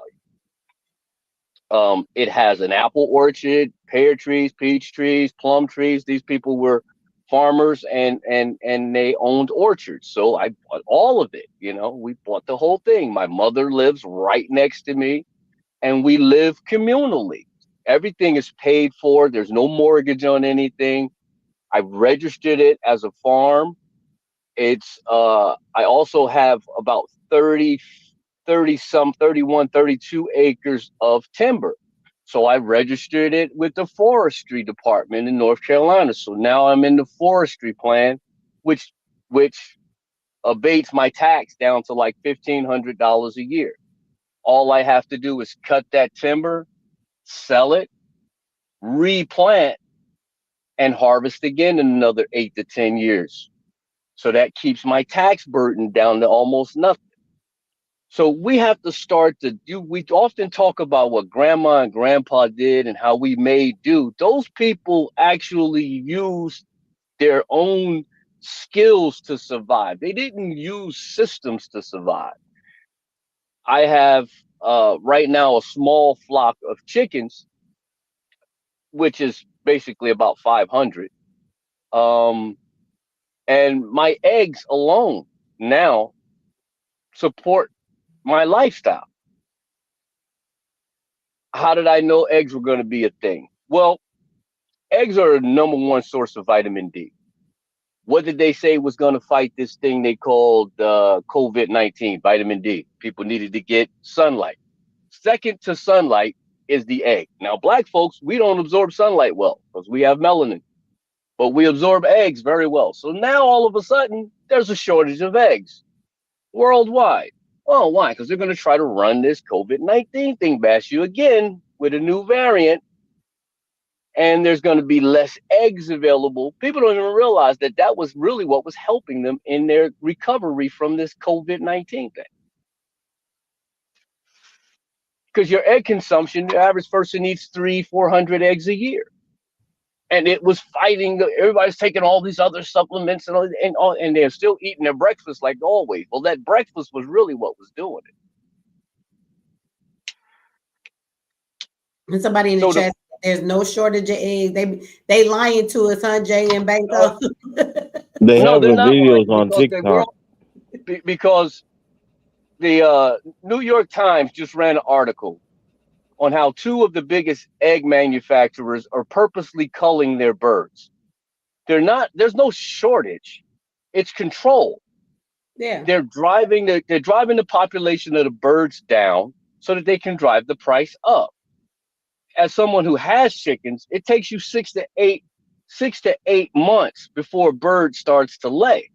So if you lose 1 million eggs a day times 6 months, that's a backlog that you can't recover from. So now they basically set the new egg price at basically a high level that's never going to go back down. Because even if you hatch all those birds, you still got a 70 million egg hole that you're trying to fill.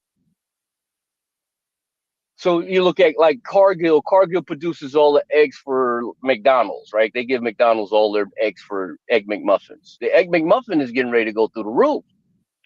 Well, a brother in the chat, or it might be a sister, I don't know. I believe it's a brother. Alton says, yeah, man, in Harlem, eggs is almost $20 a dozen. Is that true? That is absolutely true. For real? And that's going to be going to the wrong store. I don't understand that. Well, I did see something on the news and some on the YouTube where it's like, I guess bodegas out there, whatever, that make breakfast sandwiches, that they were saying they were trying to find an alternative so they didn't have to raise the price on their breakfast sandwiches because it was so high. But they didn't say how much they was. Now, New York and stuff out there is already high as it is. So, but dang, $20. But the national average right now is about for commercially grown eggs inside of egg farms is around $6 to $8 a dozen. Now, when you start talking about pasture raised eggs, the eggs that actually have nutrition in them, you're looking anywhere. If you look at like pasture farms or any of those places, like even they have some in Walmart now. Mm-hmm. In the like black packaging, those eggs are $10 a dozen. Yeah. Somebody said they 12. They said you was lying. It's the New York. They did. Okay. Somebody else said 12. Okay. We got a couple people said they 12. So they said it ain't 20. That bodega you going to that's charging you 20, they trying to play you. Yeah. You're gonna have gouging. I need him to go in that store tomorrow and knock all they shit off the shelf because they fucking with you.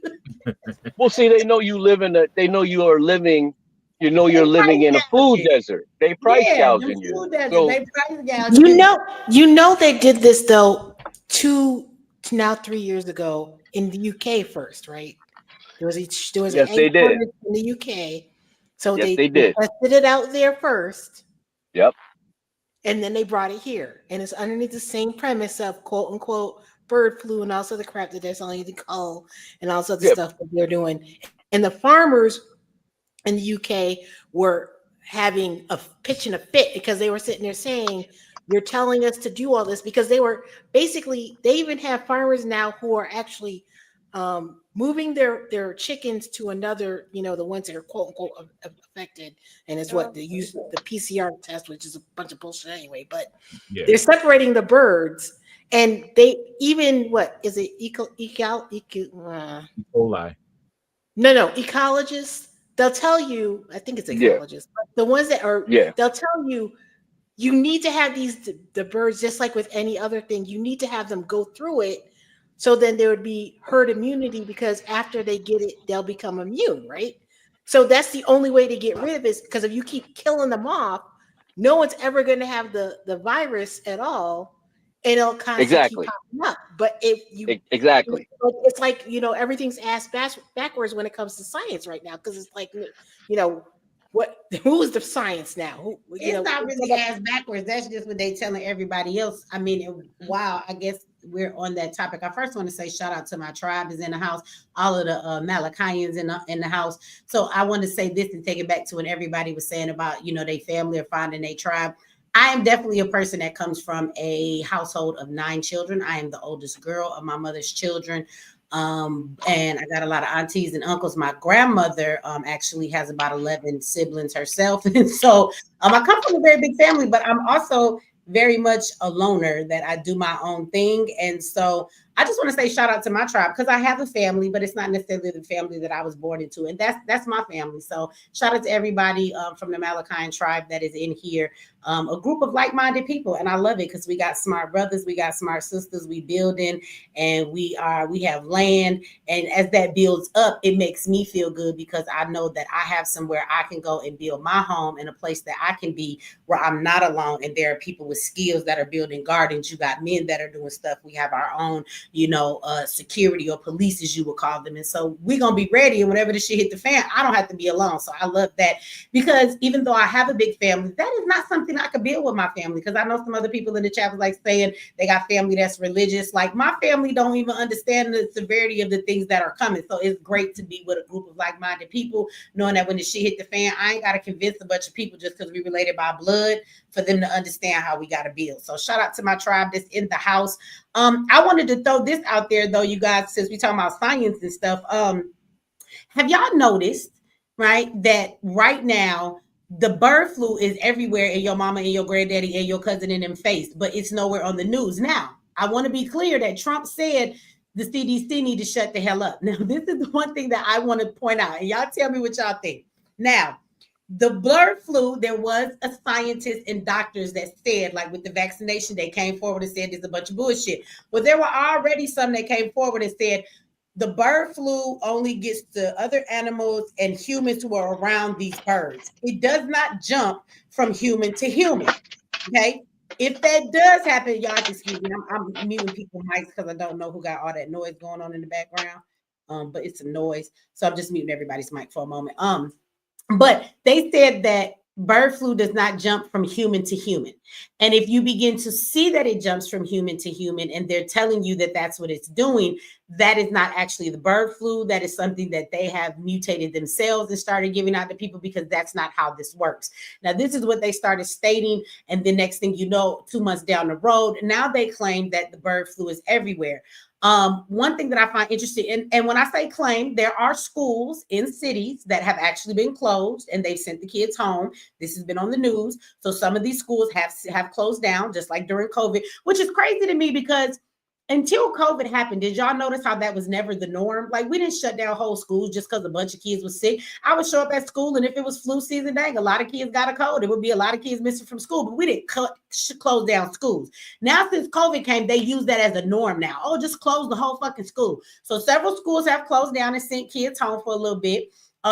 2 young ladies died from the bird flu that go to the same school. 2 girls in the same school ended up passing away from having the bird flu. They're saying that that people dying from bird flu is a much higher rate than what we have seen before, that this is something we should be aware of. Then they're crying about the measles, claiming that people have a bunch of measles. Some people came over here with some measles from the airport. So have you noticed, though, that since Trump told the CDC to shut the hell up and they're not allowed to, we don't give a fuck about them, he did some executive order against them. And do you notice that because the CDC is not involved like they were with COVID, there's not a bunch of fear mongering going on? So even though the bird flu is happening right now, even though people have the measles, have you noticed that it's not the main thing being told to us? So I just want you to know, from where I sit, because it's not in the news. And if you're not living by it, you're not scared of it. But imagine if that shit was all over the news everywhere, making you think, oh my God, we all about to die again. Do you know what they could do with that type of fear mongering to put us in those conditions?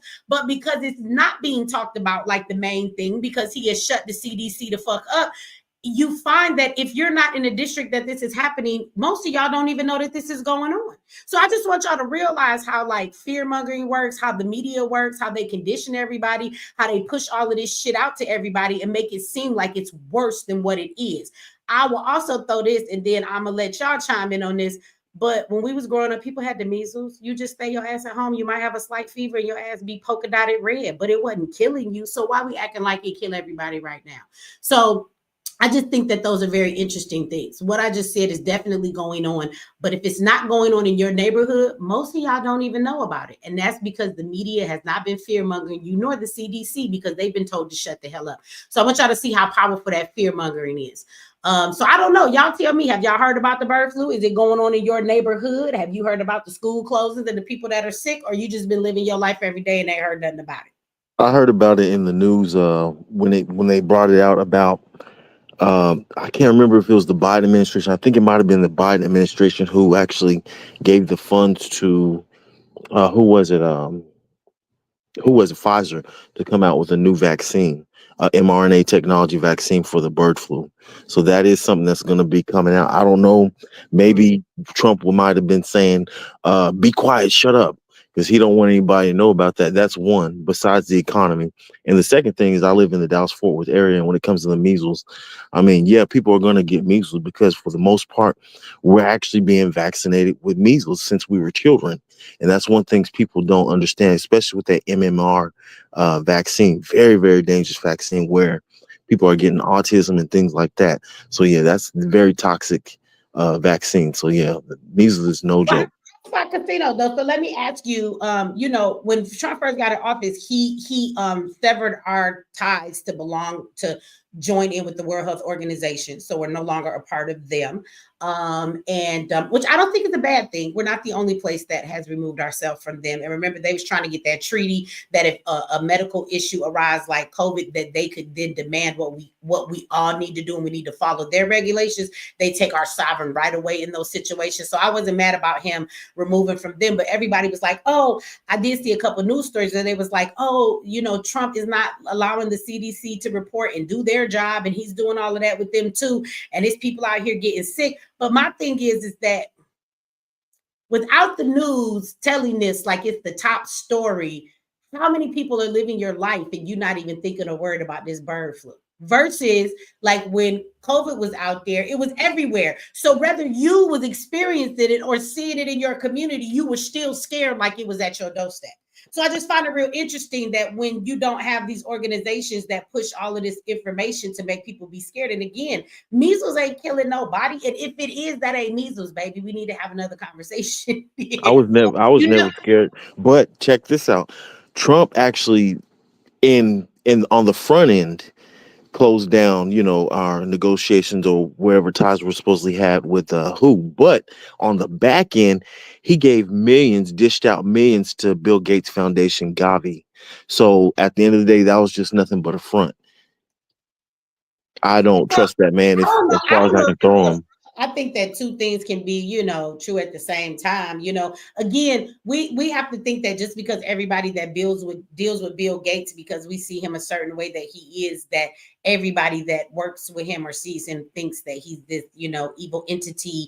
Some people, you know, think that this is conspiracy theory and maybe his vaccinations are not about, you know, eliminating people. So, you know, again, you have people in high places who have friends. Maybe that's his friend, so he's doing them a favor. That happens all the time everywhere. So oh yeah, hit his friend, and so I don't know. I just think it's interesting the difference in it. You know, when everything goes wrong, the CDC has a big part in what's announced on the news and how we should prepare. The CDC was able to report, what y'all will find is the news is what would be reporting. The bird flu is on the rise. People are passing away. Schools have been closing down, and then they would have these stipulations, and they would tell you, we suggest that you stay this many feet away from people. We suggest you stay away from animals. You do this, you do that. We suggest that everybody go and get the flu shot. Then they would have had these these recommendations that push people into doing stuff. You don't see that because of what he put in place. So I just think it's interesting. I think it's interesting to see the effect that it's had on society when you watch the CDC report all of these things when there's something going on versus when the CDC is not allowed to do that. There's a big difference. Because if the CDC was reporting left and right, y'all be running around here talking about COVID back. Y'all would be losing y'all mind if they were reporting all of this shit that's going on right now. Like 2 kids died at school from the bird flu. Everybody in that district is scared. You're not if you don't live there. But the local news that reported that, and everybody who sends their kids to that school, they scared to the motherfucker because 2 kids just died from the flu. There are people. You could say they died from the bird flu, but did they really die from that or salmonella? Because we all know the damn school foods are poisonous at some point when they have stuff in reserve for so long. Now they bring out well, it's one of the schools where they were reporting that the bird flu was on the rise and that a lot of kids were getting sick from it at school. So they weren't the only 2 that had it. It was just 2 deaths within that jurisdiction that have happened, and it was 2 kids that went to the same school. They might have passed away while they was at home or something, but the bird flu was on the rise in that place. I should go look up the video. That could be the cover up for the school system and their poor nutritional vendors, because you get a lot of bad food that goes through all these school systems, and kids get sick and they go home because they ate something at school. You know what I mean? So they use the bird flu as a good cover to say, hey. I think the bird flu that's out there, I think that it actually is something that they're giving to people because they said that the mortality rate is higher. Though it was 2 kids that passed away in the same school, but they're not the only people who have gotten sick and have almost passed away from it. And if y'all remember back when the drones were flying around, they was already trying to set us up to make us scared because they called a state of emergency, was it in California before the fires, because they said that they had so many cases of humans coming in with the bird flu. So it's not just in that district, and where they shut down the schools is not in the same place where the girls got it. So whatever's going around is going around everywhere. So, not everywhere, just in them places. Because where I live, I ain't heard shit about it. The reality is they're pushing this stuff on us because at the end of the day, they want to depopulate. This is mainly the World Economic Forum, companies like APAC, or so say associations like APAC, things like that. They want to push these vaccines out so that everybody can take them, and they're designed to actually kill you, specifically with the new mRNA technology. So when you hear these stories about people dying, more than likely it's from the doctors practicing iatrogenics, which is doctor-induced deaths. Now, when you look at the situation like COVID, many of these doctors were giving people remdesivir along with putting them on a ventilation machine, which was actually burning their lungs out and killing them. Very, very toxic stuff with remdesivir. So that's the reason why they can say, oh, well, they died of this, they died from that, because they're the ones pushing that on purpose to push out these vaccines. And that's not true. And these people are actually getting incentivized to actually put out these false narratives. And many people are dying from it because they trust these doctors, because they believe that that's the end all be all from what these doctors say. True. And actually, that's the 3rd leading cause of death is misdiagnosis from doctors. Just throwing out there. And remember, I think it's a good thing to point out. Pharmaceutical companies, they pay the doctors. They pay the doctors millions of dollars. The pharmaceutical. The health insurance companies collaborate with the pharmaceutical companies, and doctors actually get kickbacks and get more money if they give their patients medication, if they can get them on treatment and things of that nature. Shoot, it's the doctor who just got brought up on charges, and he was telling his patients they had cancer when they did not.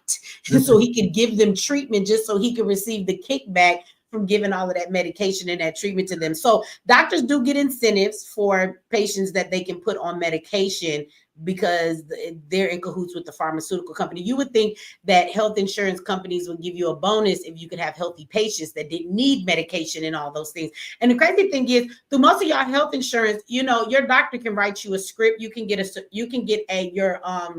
your monthly fees to a gym paid, but they don't tell you that. Like, your doctor should be able to come to you and say, hey, look, I need you. You got a little high blood pressure, high cholesterol. I need you to go lose 20 pounds, and I'm going to write you a script to the nearest Planet Fitness, and your insurance company will pay for that. They pay for that, but nobody will tell you that. Some of these insurance companies will pay for healthier food, for you to go get some more fruits and vegetables at the store, but everybody think they only pay for scripts. But most doctors will never tell you that, because they get a big ass bonus for everybody they can put on some medication, which doesn't make sense, because you would think that the medical insurance companies will want to fork out as least the money as possible.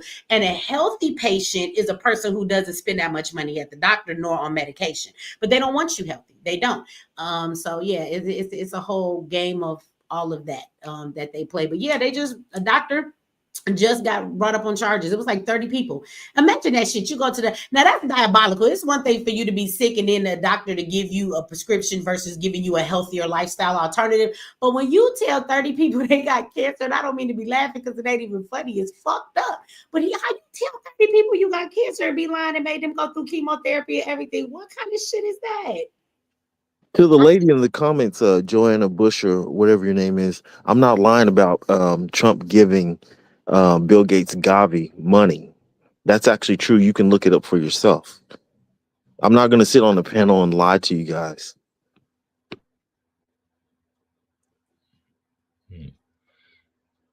Oh, I don't know what somebody said. Bill Gates Foundation was linked up with the U.S. aid, which is part of why Trump took their funding. Bill Gates said last week publicly that Trump's decision will kill millions of people worldwide.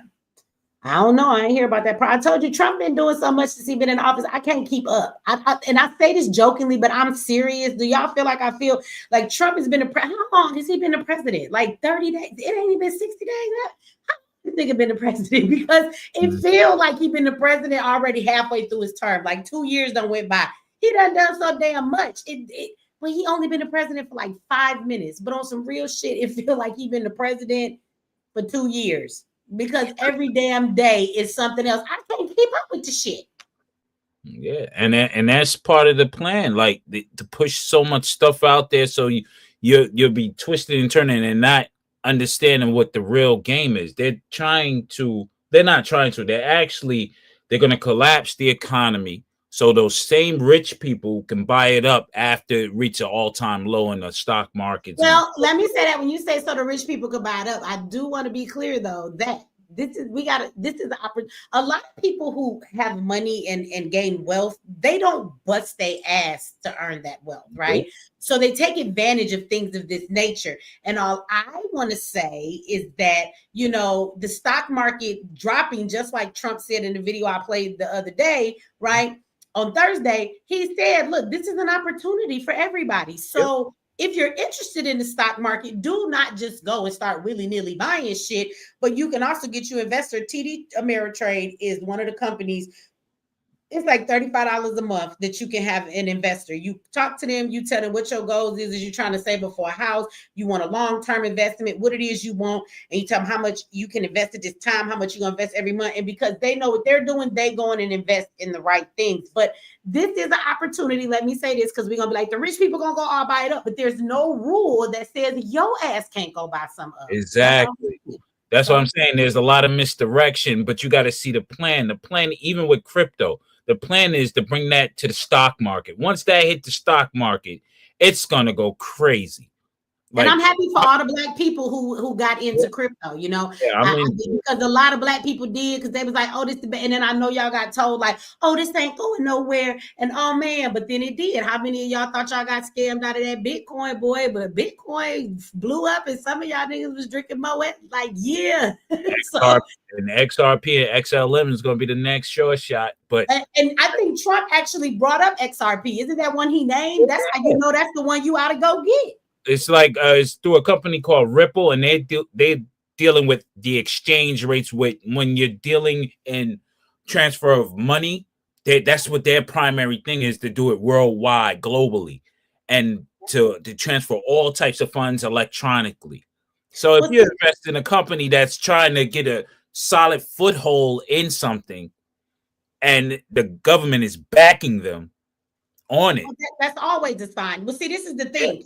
Crypto, now that doesn't mean don't do your research on that either, just run out. But Trump specifically named certain cryptocurrencies. He named them, right? So I would definitely go and be interested in some of those. But I will say this, digital currency, because the government is speaking of it. Again, I'm going to make my point with that again, that Trump's job, right? Because I had somebody come here and tell me I was a MAGA chick. Yeah, the people be getting so upset. Do anybody want to come here and tell me how I support MAGA so much? Like, it is funny because they said that on my video on Thursday, but they obviously got their panties in a bunch for they listened to the whole show, because I'm going to go back to what I said at the end.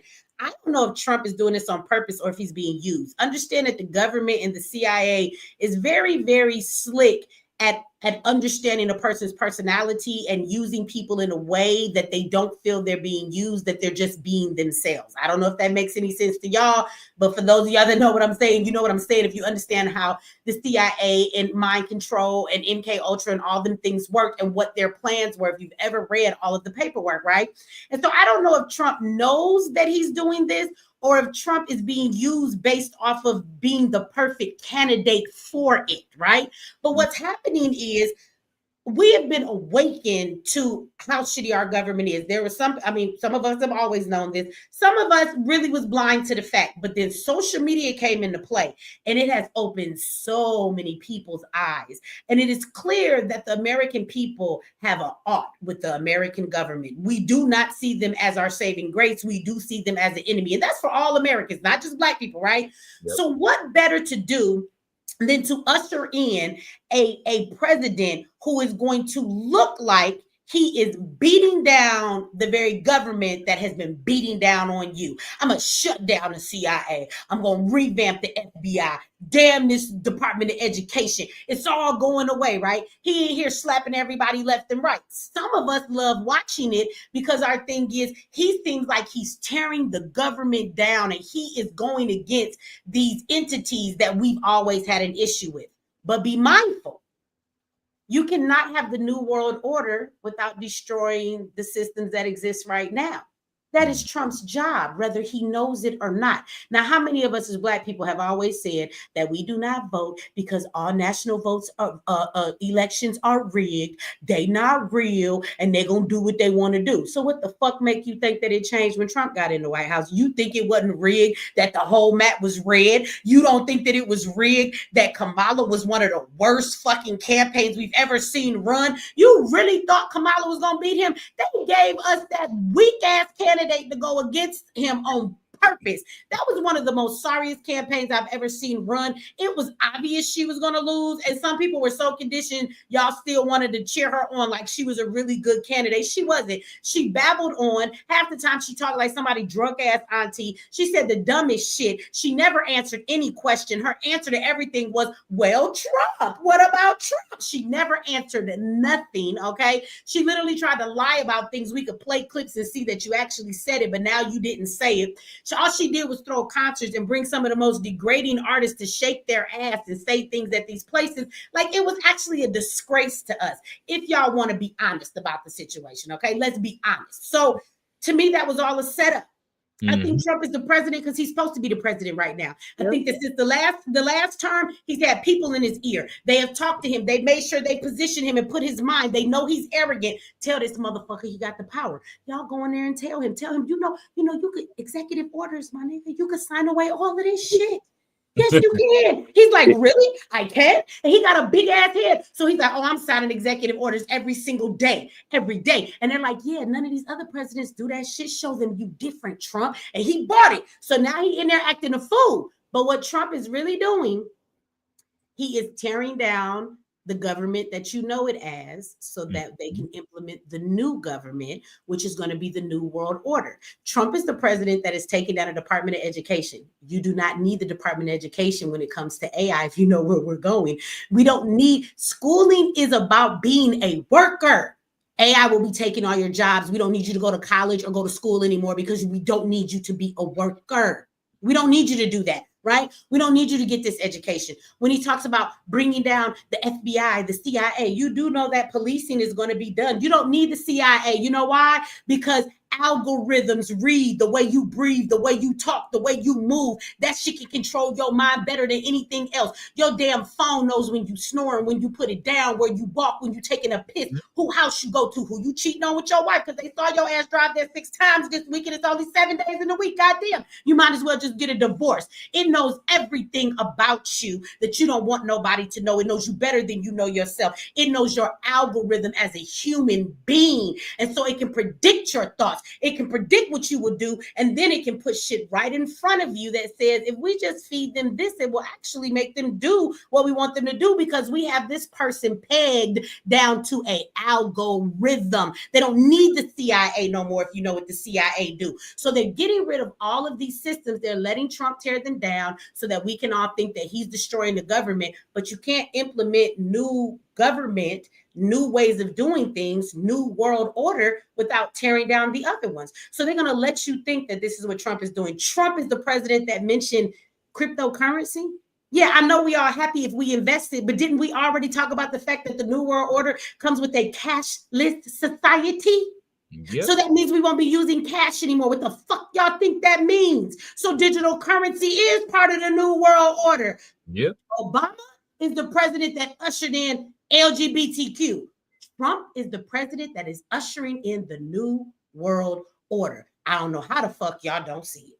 Facts. And then always realize this. Every president has been a part of the same club. And we all know who that club is the Masonic Order. Okay? These guys rule the world. They're colorless. It's everybody. Putin's in on it. Zelensky's one. All of them. It's all a big con to keep power. That's how they control people, through power and fear.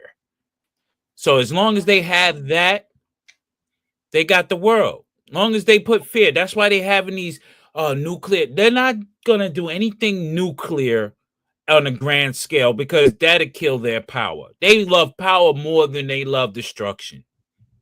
You'll see minor wars here and there. You'll see minor wars here and there. But to ultimately end the whole world, nah, they're not going to do that, because they lust over control. That's their whole. They're not destroying it. They're controlling it more. They're putting the world in a position to control it the way they want it. That's all. That's all.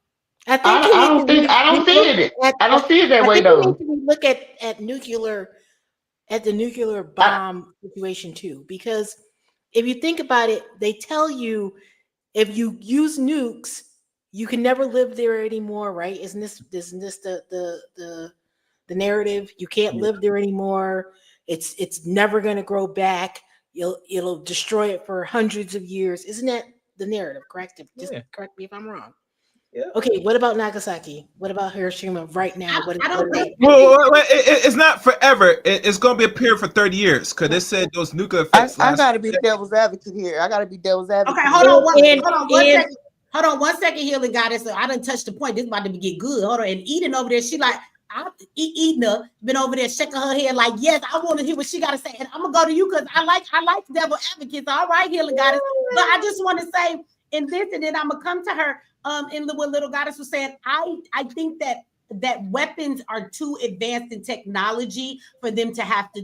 Nuking is old school weapons. There are too many new weapons for them to have to do that. I want to bring this to everybody's mind, and then I'm gonna shut up. I'm gonna listen from my phone. I'm gonna go downstairs and make me some coffee, because y'all got a lot to say. So I'm gonna shut up for a second, and we're gonna go to Healing Goddess, and then we're gonna go over to Edna and see what she has to say. And I will be listening. I'll be right back. Healing Goddess. But I want y'all to notice how California got burned down. Them was with lasers. Them wasn't regular set fires. Then why the hell was South Carolina on fire like that? And then New York was on fire. Stop the bullshit. Somewhere finna be on fire next. They destroying the land so they can build up these new digital cities. We are in full effect. And if you're alive, it is a hell of a time to be alive, because you are experiencing the major shift that's going on right now.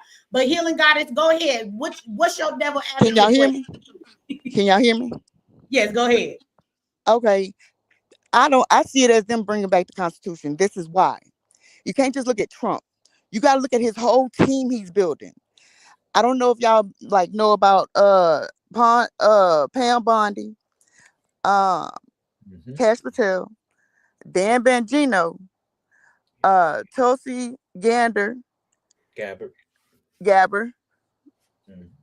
all of them are constitutionalists. If you know who Dan Bongino is alone, he was a CIA for Obama, and I think I want to say Bush. Don't quote me on that. But he was working for the Secret Service, and then he was a NYPD, and then he left the NYPD because of the corruption, and he ran for Congress, and they took it from him, and then he started a podcast. They called it the Democrats called it the right wing extremists, conservative, right? So when you think about conservative and you think about Constitution, see, all the laws come from the Constitution. That's all our rights. And if you understand and you stand on that, this is like a door open for us. If we can really truly see this shit, this is what him and DOGE and all his whole little team. If you look at his dream team, he built the best team to bring back constitutional law. I do not see his whole team going along with this globalist shit. I really don't. And I watch this shit every day, all day long. From the time I get up to the time I go to sleep, I see all the corruption. I see every stack that DOGE put out. They are finding the waste, fraud, and abuse like for real. These people have already done found over $500 trillion. No, $billion. 500 billion behind USAID, and he's going through all these agencies, corporations. He's going through all of it, and he's doing a fine tooth. Matter of fact, they're not even doing it. They got AI to do it. This is how much AI can take over a job. Just want to put that out there too.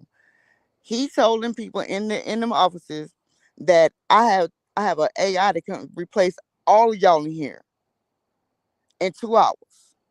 And I would only need to leave 5 people here out of all these thousands and thousands of people. And that's exactly what he did. And I'm going to land my plane right there.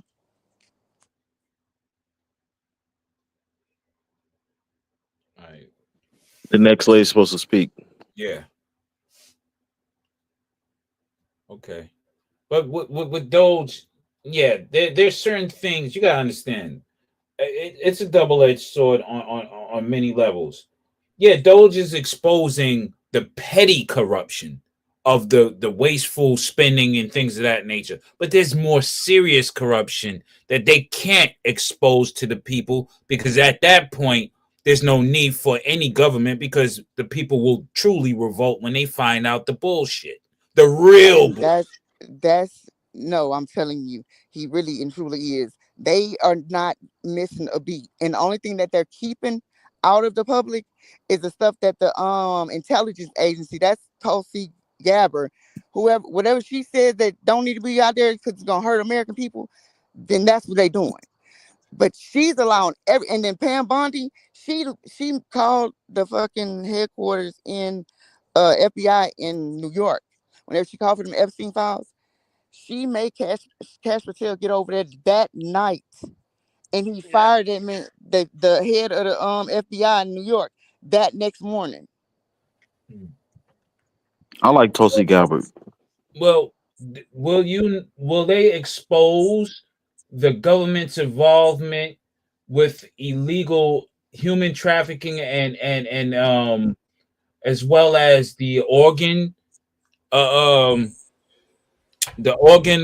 companies they have with Bill Gates over there in Africa taking black people's organs? Because that's what he was doing over there. The answer of that is no.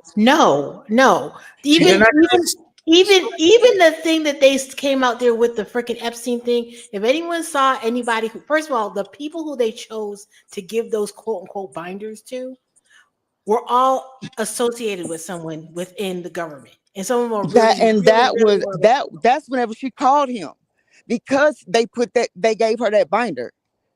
Did you see what was in the binders? They didn't have anything. Everything was blacked out. Everything that was in out. the binder was everything that was in the public, but it was redacted. Everything was blacked out. Everything was why blacked out, and there was nothing new. Nothing new was in there. she got So what? truckloads of evidence sent to her the next day. Yep. I'm Yeah, but telling they're you. not going to release it. It's all Okay. a dog and pony show. It's a dog and pony show. Exactly. All they're doing to tell you is like, look, we're doing this, woo, woo, woo. And you're like, yeah, super excited. And it goes, No, guess what? you don't get It's a wet excited fart in behind church. that. You pay It goes attention. nowhere. You don't get It's excited a wet behind it. fart You in pay church. It don't go attention. anywhere. Trump Of said course he you was did. going to arrest Hillary Clinton, who's one of the worst freaking things in there, and he didn't do crap with her. Him, He's friends with her. They're all they friends setting together. up chess. They not playing checkers, honey. They setting up chess. They setting up this shit. They You only setting up this. to We how all they Trump- forget win. Trump was in office before. Trump knows didn't know who what the- he knows now, like before. Nietzsche said earlier. Trump don't know what he know now. Trump knows not to mess with certain people, and Trump Hillary is a Clinton is a very powerful businessman. woman. That's And not what only y'all that, need to realize. but not only Trump that, is but a businessman overall. And Hillary that's who needs Clinton, to run a company. The Hillary president Clinton, is the company. Hillary Clinton is a murderer, and she I should have know. been arrested. Yeah, she's Well, one of the all worst of them ones. are murderers You don't at want to some mess. point. You don't want to mess with the Clintons. They all are, especially But the let me- Democrats. Can I ask y'all something? Because I was listening while I was making my coffee. Go ahead. What makes y'all think that just because Trump is the president, that he knows everything that's going on?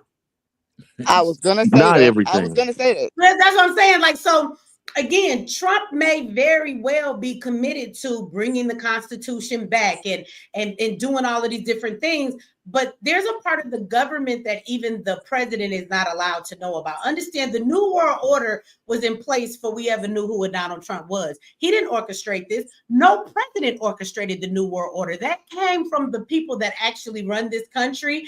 And the government doesn't truly run this country. They just work for the people that do. Okay. Can we say the word, please? What word? Please, Michi, please, I'm begging you, please say the word. You know who they are. No. Well, let's establish this. I know who you're talking about. We all know them little small hats. Yeah. Oh, yeah. You talk about you're the people who own this platform we on right now, or you don't even specific names. We don't want Nazis. They love bombing. They love bombing. What's that? Palestine so much. But look, Those people. This is why no matter what president is in the White House, they will never go against Israel. They're not allowed to because they actually run that government, right? And if you want to be more specific, you could talk about families that actually run the United States. Yeah.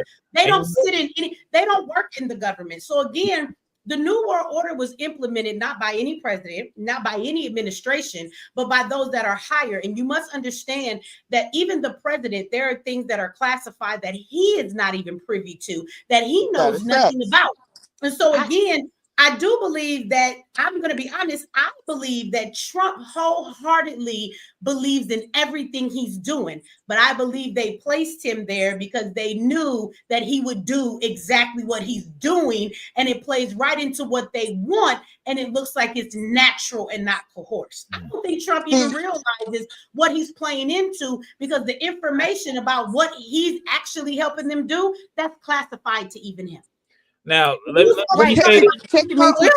Trump is an actor like that too. I'm not saying that he's not. That he's an actor. He's an y'all know actor. how this. We know y'all that. know how the country was established, right? The country was established by landowners. When you know who the landowners are, you know who rules this country and the world. Who owns the land? Because that's the real owners. You know who rules you by when you say something about them, you get shut down. That's how you know who owns you. Well, those people are they're still small pies compared to the landowners. Now, the landowners are a different denomination and races. These people been in power for centuries. Jesuits. Remember, all I'm saying power does not is that the door is open for us. The doors are open for us on a limited on scale. This is what I'm trying to tell you, on a limited scale, because no one's together. That is a fuck up right there. That is right. Okay. But the landowners, they have the power to say, hey, eminent domain on these people if they want to. They can take anybody's land they want. I don't care if you're a sovereign citizen. I don't care whatever. They can come in and take yours because they've been doing that for centuries. This is what I'm trying to tell you. New World Order has been the Paperwork. order, Let period. your paperwork perceive you. Beat them at their own game. You got to get Paperwork into don't this do law. shit when they own the land regardless. You're No, they just renting. don't. They They own own the land. the invisible barrier they put over the land. They don't own the land. That's why they make zip codes and all these other and street Not names and all that. understanding. How do you establish Stolen getting land. buying a piece of land and from whom? With The land they have put a owner, the federal original. layer over all of the land. If you Y'all bought a house, arguing, if you buy a y'all house arguing, now, y'all you don't own the arguing the land. You don't own nuisances it. that don't really matter. Y'all arguing over the nuisances that are not really the bigger Yeah. issue. Those are Yeah, small things that me actually in too, the but it bigger really picture, is none though. of that matters. If you know that, So and you read the laws that pertain to that and beat them in their own game in their courts, bro, that's the way. you're not I'm getting telling you, this ready. is the A way. new world order, you're not getting ready to beat any of that Exactly. at all. I'm saying Yeah, they're gonna I don't control the see it that way. currency none through of that blockchain, matters. so it's gonna be impossible. Well, y'all give me 1 second. I got to read out It, a couple super chats that came while I was All gone, right. and I want to answer this person's question before we get too far gone because it's about what we're talking about. So I want to address it in this moment. So somebody says, why would the people who already run things need a new order? Well, this is the thing: is that you have to understand the Earth is like the especially for the people who are running America, it's overpopulated and it causes them to have to do things and implement stuff that they probably don't want to do. Understand they're about the dollar and making money. So this is the thing. The New World Order is all about the new society of emerging technology and human beings together, okay? And so that's part of it. And then once that happens, you must understand that as human beings in this country, we are seen as nothing but a dollar sign, right? Whether you are poor and we're getting paid off of, you having tax dollars being funneled to your Medicaid assistance, whether it's whatever you're dealing with, your Section 8, all that goes back to these bigger corporations who are funneling these money. People get so rich off people being poor. If you understand all the money that is spent on people being poor, who pays $35 overdraft fees in their bank account? It's damn sure not a poor person. Poor people pay that, right? So at the end of the day, when you think about that, we are the things that brings them the money, right? We do the work. We are out there slaving every day. If you listen to the people tell you that when you're born and your birth certificate, that's them getting their collateral on you, saying this person is going to grow up and be to the people who own America, this debt to you, this person going to grow up and this all capital letters, this straw man, they are going to work their ass off. They're going to pay these debts. They're going to pay in taxes. Well, check this out. Well, now that technology is here, okay, because what you got to understand is this is the thing y'all don't understand. Technology is new to you. When I was 17 years old, the government was already fucking around with AI and this technology. It is already perfected for them. They didn't start dabbling with this shit 5 years ago or 10 years ago. They were doing this back then, and they knew eventually they would advance it. So once they have, if you understand the purpose that we serve in this country when we wake up every day, now we don't need that. We actually need less people because we have found AI to be able to run everything that we own. And so now, how do we deal with getting rid of the people? How do we hold down the population? We have human beings for whatever purpose they need them for, but it's definitely not to do the work anymore. So now they have to find a way to depopulate because that many people are not necessarily needed, right? And the things that they do need them for, they're going to continue to use them for that. Like somebody said, I bet you Trump ain't going to uncover the list of all of the sex trafficking that go on in politics. He's not going to talk about all of the people that take kids and get the adrenochrome from them and they kidnap kids and then they fear them into being scared and then they take the adrenochrome from them while they're in a state of fear because it's released at its highest height, or when they're taking organs from people, because those things will still be needed for the people that are wealthy. So you still need human beings, but you're going to need it for other things. Majority of people in this country are used as workers. AI is getting ready to replace y'all. They don't need y'all to work no damn more. So for somebody to say, why would they need a new world order? It's because they want to change things a little bit. And so now they have to usher it in a way that the people will receive it, because no matter how much they run this country, if Americans got up and said, this some bullshit, and we all got angry, like the January Sixers, but we all did it at the same time, then they would be in trouble. So they can't just put their foot on your neck and make it obvious. They got to play this fucking game with you to usher you into it, make you think it's your idea, make you think you like it, make you think that Trump is slapping down everybody in the government you don't like. They got to do it in an entertaining way. They don't play chess, as we like to say. I mean, checkers, they like to play chess. They probably ain't even playing chess. These niggas is playing Othello on our ass, okay? They don't even play checkers anymore. How about that? Okay. So at the end of the day, that's why they can change a new world order, because that's what they decide they want to do. That's why they play games with people's lives. Do you know all of the shit that this government experiment on? Be the most filthiest rich person in the world. You get bored. When you have money, you get bored. So you decide to experiment on human beings. Oh, let's get the best scientists together and see if they can rip a hole in the atmosphere and we can go into another dimension. Let's see if we can teleport people. How about if we can cut your head off and put it on a new body and see if a nigga can live longer? Let's see if we can play God and we can birth artificial babies like they bored. So they're going to use your ass as their entertainment and as the lab rats that we've always been. So, I mean, I think that's why you need to understand that part of it. Now, I'm gonna shut up. Let me get to these super chats. Shout out to even Steven. He said, I don't think I read this. Hey, what's up, Sid? He says, if the Democrats were using Stacey Abrams to money launder $2 billion, why didn't Biden give her a presumptive pardon? Because white supremacy always breaks its tools. Absolutely, they do. You know, they don't let the nigga get away with nothing. They be like, yeah, we done using you now. Come here. And shout out to Dr. Tracy. Dr. Tracy is always in here showing love with this beautiful big ass red super chat she always gives. She says the president of the United States of America honestly does not direct, rule, govern, nor control the corporation. She is right. As the 5 extremely wealthy families complete this task, these owners are referred to as the deep state. Thank you, Dr. Tracy. You are a very smart woman, aside from just that doctor being on your name. But she is correct. This is what I'm saying to everybody. The president he's just the face they put in front of us. Trump don't have as much power as y'all think he do. He have as much power as they let him have, because if they really thought he was destroying their government and they wanted to stop him, they would assassinate his ass and you wouldn't be able to do nothing about it. It's coming. Yeah, he's a manager. It's coming after he does his job, and then they want to rile up the country for a reason. They'll assassinate him to piss off the people. If they do it, it will be for an emotional response. It won't be because they're upset at what he's doing. Trump is doing exactly what he's supposed to do. Now, the other politicians in the Senate and shit, they might not know that. They're probably genuinely upset too, because the deep state don't inform these people of what their plan is. They being played too in the government. So if he was really doing something wrong, Trump would be dead. They have not killed him because Trump is doing exactly what they want him to do. Shout out to All Gas, No Brakes. All right, let me see. That's all of the super chats for right now. I agree with you. The first time AI was ever mentioned was in 1951. Thank you. Okay, so this is not an old concept at all. They've been on it. Yeah. They knew it was coming. They prepared for it. They ushered it in.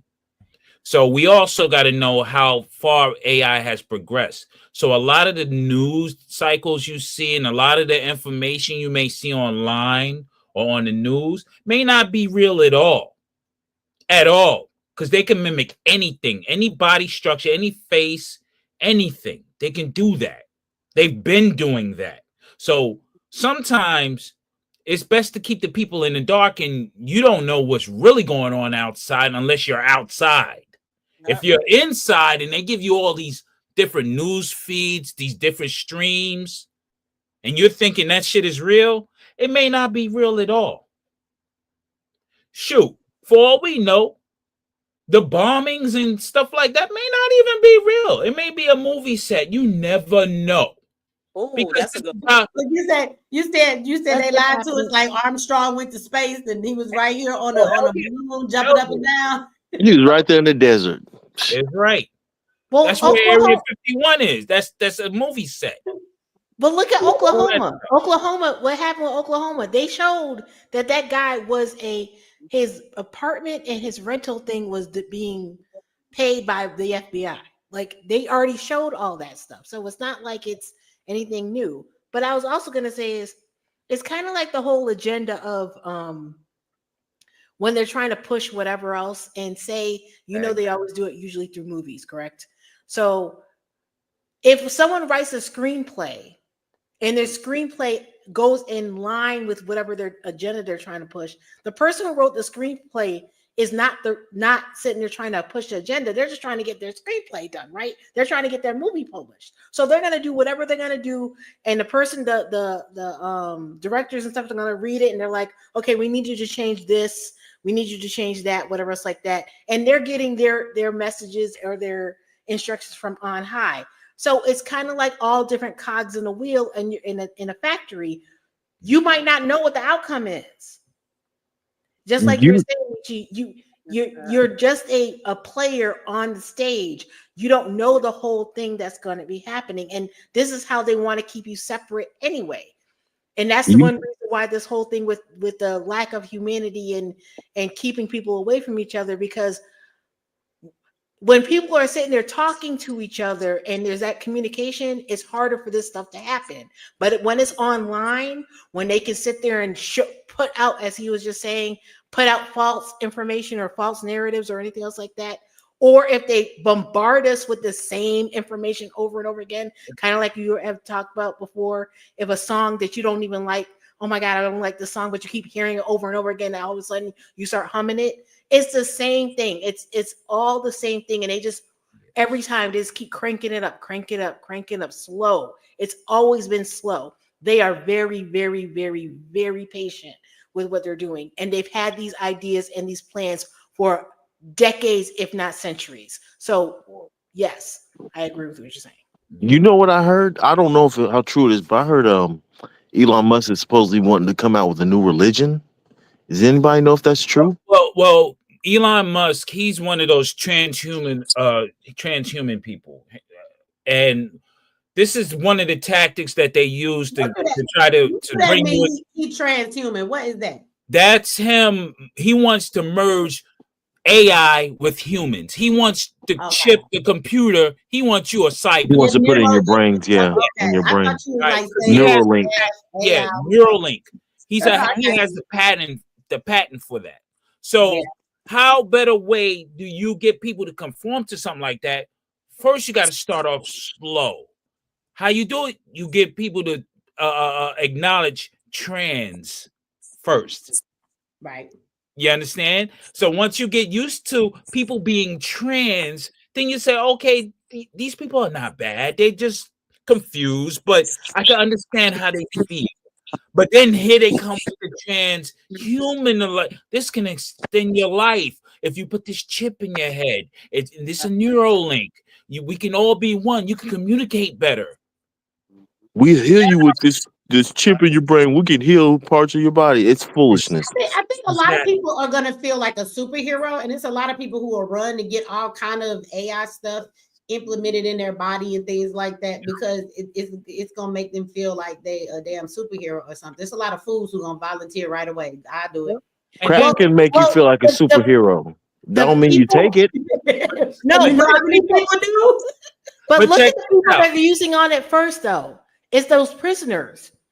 No. Let me tell you who they use it on, and it's going to shock you. You have war veterans who've been. Well, that's the reason why away. Yeah, okay. They test a whole lot on the military and the armed services, and they do it to them unwillingly, unknowingly. When you see these people that are out here blowing up their Tesla out in New Orleans, acting a fool, running people over, and you find out they was both at the same base, they came out of the military, like they did some MK Ultra experiment on those people. But I'm saying even the people who went to war during the Gulf War and got limbs blown off and stuff like that. They came back peeing blood and everything else. They've used biological warfare on them soldiers and everything else. You are right. Down to the regular people who had pacemakers and different things within their bodies. See, they're getting you used to people being operated and putting in robotic instruments into your body. They're getting you used to that. Yep. They've been doing this. So now they always use that tear jerker thing to pull on your emotions and say, the reason why we're coming out with this is because we want to help people. They have not been able to talk. They have not been able to move. So therefore, this is going to help them. And that's how they put it under the radar, because we were like, oh, well, of course that person should be able to talk. Of course that person should be able to move. If they've not been able to do that, then why wouldn't you have? And then they're like, yeah, now you try it. But that's what I was going to say about the prisoners, though. Yeah, true. If And you never, prisoners, if you got somebody in your family, I'm sorry for cutting you off, but if you have people in your family that's in prison, and yeah, you may not stay in contact with them, because they can disappear as well in their organs. Because who's the most strong and healthiest? Work out all day, their blood pumping great. The prisoners, right? So they take their organs. They have many shows based on this. They take their organs. When you can't find your loved one anymore, I thought they was in this prison. No, they transfer them here, and now they're lost because you ain't stay in contact with them, so they let you know that they've been transferred and stuff. They're gonna take their organs. I'm telling you, this is what they do. This is the business. And whose organs do they take? Black people's, because we're the strongest gene in the whole pool. That's what they do. These white people, you can't get their organs. They can't transplant their organs into you because they're the weaker of us. We have 9 DNA sequences, so that's 3 genetic sequences. So that's the reason why we're the only people who have that, by the way. And that's Black folks on the earth. Everybody else has 6 genetic sequences. So when brothers start killing each other and they go into the emergency room, I have a sister-in-law who works in the emergency room. They don't look to really revive them and save them. No. They look to say, hey, he's dead on arrival. Let's get these organs. Yeah, well, and the truth is that organs, people might not want to hear this, but when organs are taken from a body, they need to be taken while the person is still alive. Mm-hmm. So when they take organs from your family member, they're not actually dead. And depending on what's going on with them, they might have been able to bring them back or heal what's wrong with them. But just depending on how the staff feels, they may decide they're just going to use this person for organs. This is why I never put that I'm organ donor on my driver's license, because you can't take an organ and have it still being good. It has to come from a body while it's still living. A person doesn't die and then you take the organs. You take the organs while they're alive. And this is why you will find that when you talk about organ, black market and organ donating and taking and stealing and all of that stuff, they take these organs from people while they're alive. If not, they would kill them and they'd have to put them through all of that. Like trying to cut stuff out of people is horrible if they're alive. But so keep that in mind. For anybody in the hospital and your loved ones and they're talking about, well, they're an organ donor, we're going to take their organs. They're still alive when they're doing that. Yeah. They have to be. So it's not after they die, they're alive. So, I mean, they might tell you sometimes, when they be on the respirator, they tell you that they're kind of brain dead or whatever. Well, they might wake up and then they're trying to rush you after a couple of days. And you're like, this is my family member life. I don't care if we got to wait 30 days. They might wake up. They're trying to rush them to take them off the ventilator so they can get their organs from them. And there's a case with that though. There's a case that there was there's been several, but there's a case that there's a guy on the table and he was an organ donor and he started moving because when you have the organ donor, you have they try to do it quote unquote humanely. So you have the anesthesiologist and everybody else will go into the room and then they'll leave because they know that the person's quote unquote brain dead and whatever else like that. But they usually monitor them. But the person was showing signs of life and moving and stuff like that. And they're like, hey, he's moving. And they're like, yeah, no, we still gonna do this. And they're like, but he's moving. We don't feel comfortable with it. And the woman who was doing the coordination calls her boss up and he's like, go get those organs. And she's like, wait, what? He told her, like, go get the organs. We don't care. They signed it. Go get the organs. They didn't care.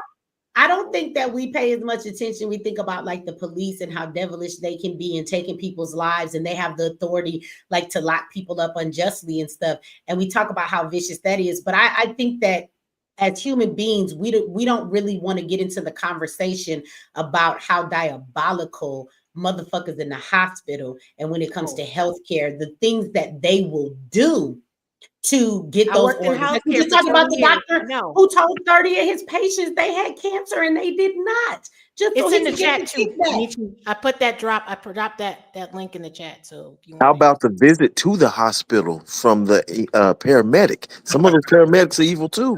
Mhm. That's what I'm saying. So these people, let's think about that. We talk about the police, they have so much control over someone's life, right? But the hospital literally has control over your life and your health. And so many people go to the hospital, don't realize that you got some real diabolical paramedics, some doctors, and all of those things as well, you know, that are doing things they're not supposed to do. Whether it's based on them being racist, they might be even prejudiced. It might not even about you being black. They just think a fat person that come in here don't deserve to live. You fat as fuck anyway, girl. I'm about to take your organs since you in this situation. Or you have to understand, anybody on the black market who is getting these procedures done, you do know that is a doctor who is doing this shit. He's just doing it under the table. He's illegally doing his job. So there are doctors out here that work in these hospitals, work in these facilities, but they're the same doctors that work with these other people and make all of this money because they call on them when they have this. Who you think take out them kids that, and the people that get kidnapped and they take their organs? Who taking the organs out? Exactly. Then when you come to them, it's or not like a game of operation. somebody done paid $500,000 for a heart, and then there's a heart that wasn't on the list. It ain't in the hospital, but there's a heart, and it needs to be put in somebody's chest. There's a doctor that's doing that, and he's not doing it at the hospital. He's doing it at some facility that he got down in his basement or somewhere in a place that they have put together for him to do it. Those same doctors are working in the hospital. They have And the some get out type of looking stuff. for the right person to come in through a car accident to not let them live. They're looking for the right person that fits their blood type to say, oh, all right, let me do what I got to do. Yeah. So we don't always focus on healthcare in that way. There are some people in healthcare, just like in the police system, who are really there to do their job. They want to be a servant to the people, and they actually care about their job in the right way and take it serious. But then you always have that entity, and I don't think we talk enough about how that happens in healthcare. Well, and, okay. And think about the sisters who are giving birth. Your placentas are valuable. You do not give consent to give that away at all. They want that. They say, "Oh, do you want the placenta? Can you sign it?" They give you papers to sign. I was never asked. Huh? I was never asked about that. That has the most vitamins that you need to re-energize your body, because you can have it dry, frozen, so it can be put into a powder, into a vitamin where you can take as you're giving milk to your child, so it's getting more vitamins. Because it has the highest T cell. Because it has the highest T cells. But according, so I was gonna touch on what Dr. Tracy said. Now, I don't know if anyone remembers, like when Dick Gerger. Well, what for you? Do you want to read what Dr. Tracy said for you? Okay, because I was gonna read the super chat, and thank you for the super chat. But go ahead and read it, and I don't have to. There you go. Okay, one last truth: billionaires do not remain on the organ donor list, as these so-called drive-by shootings are not valid. Truth be told. Our organs are the best, therefore billionaires pay the top dollar for them. So I just want to backtrack first and then move up. So number one, I don't know if anyone remembers when Dick Gregory was talking about, now I'm going back to the Rodney King thing. Yep. They sat there and said 10,000 people were missing. 10,000 people were unaccounted for that were not in the jails. They said it, and it was on record in the court. And what he said, what happened was they got taken as quote unquote firefighters and marched up, and they had the ships on the side, and they were taking organs. So it was a big organ grab that with that. But as she's saying about the drive-by shooting, that's another thing he talked about. He said, how is it that they're always headshots? Because if there's a headshot, they can't sit, it's a quote unquote federal case. You can't go ask for the body or anything else like that. And then they can take all the organs and they send them back to you, and they got the dowels and stuff inside, and there's stuff on newspapers, and they've got everything, and it's got the Y cut and everything else like that. So why is it always a headshot? These motherfuckers are not that good at shooting. It's always a headshot. And that's I will say this. Y'all might have seen this on TV. I be watching shows, but I want to say this to y'all, that just like the president does not understand the deep state and the all the things that truly go on beyond this government. He doesn't know all of that. We're not billionaires. But billionaires live a different type of way, and even multi-millionaires that may be worth 500, 600 million dollars. Like, these fools really have black market. When we talk about black market organs, none of us poor people even understand what that's like. So there's a whole realm of these people who have money, and she's right. When they're like, I need an organ, they don't go on no list. They go to that event that they have where somebody is telling them, we have some organs, or we have a perfect candidate. We're about to have an organ that's this type blood. We're going to go get them. And people go out and do what they do. I know we watch TV and we think that TV is necessarily just, oh, it's entertaining. But there is this society of people who do this stuff. And what you must remember is that when people have so much money, they literally, I'm going to be honest with you, a person that has enough money can do whatever the hell they want. Nothing is off limits to them in life. They don't have to go to prison for nothing they do. They can have everybody on the payroll. They can drop everything that's ever been done around them.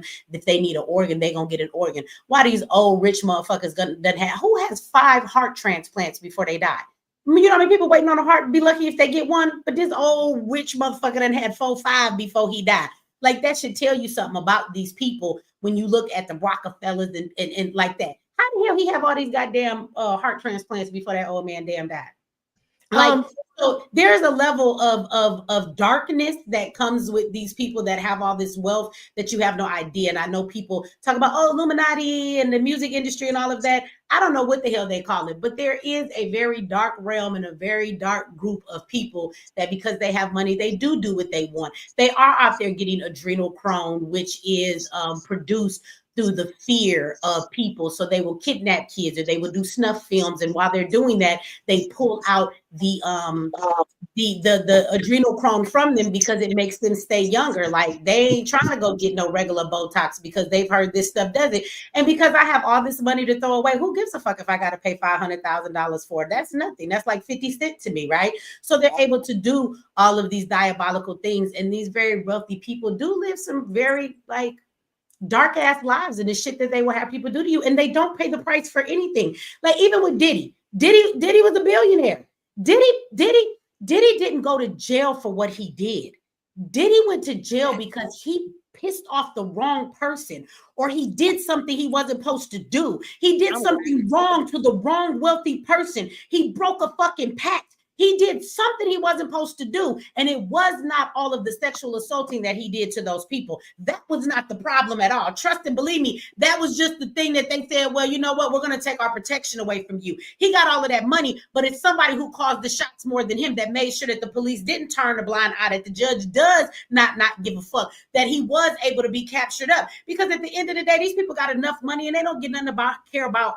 You talking about Sean Combs? They came forward and told what he did. Now, he did all this stuff, but do you know if they wanted to silence that heifer, she would be dead? All of these people coming forward with these goddamn lawsuits, they be gone tomorrow, and so with their attorneys. At the end of the day, Diddy ain't in jail for what he did. Diddy's in jail because he did something to the wrong billionaire or the person that's he did to the when he was trying to compete about that liquor thing, and that's when they hit him. I don't know if that's it.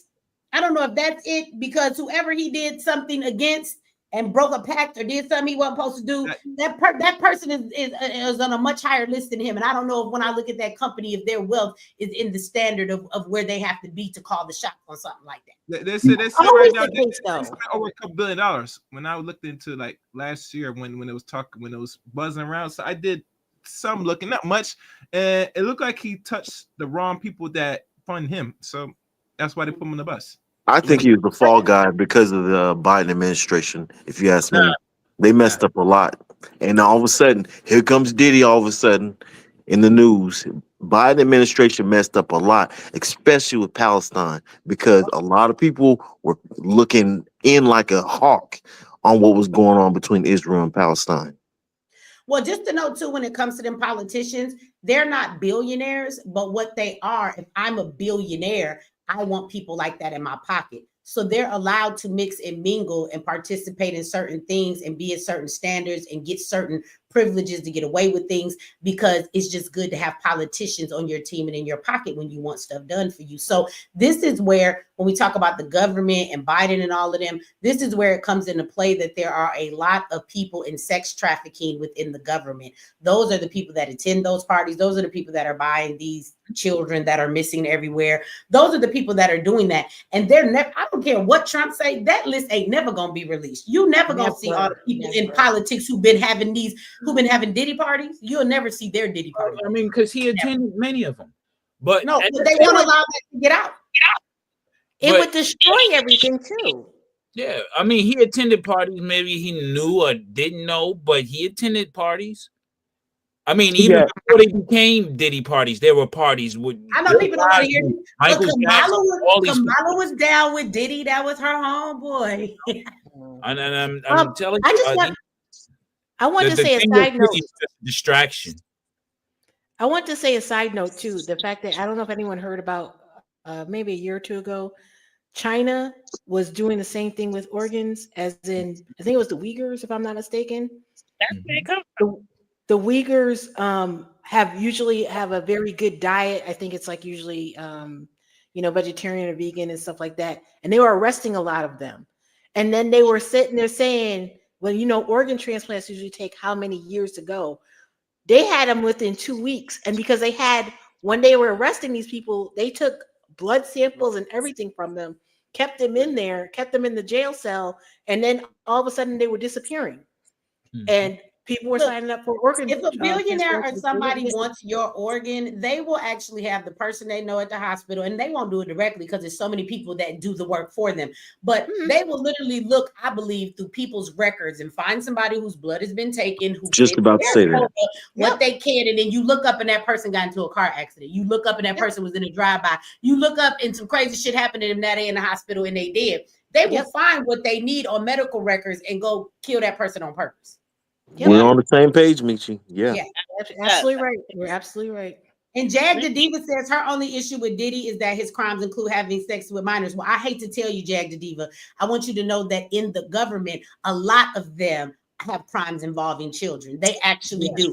Children, when we talk about sex trafficking, children are actually the biggest sellers in that market that are being sold than it is adults. It's children. Yeah.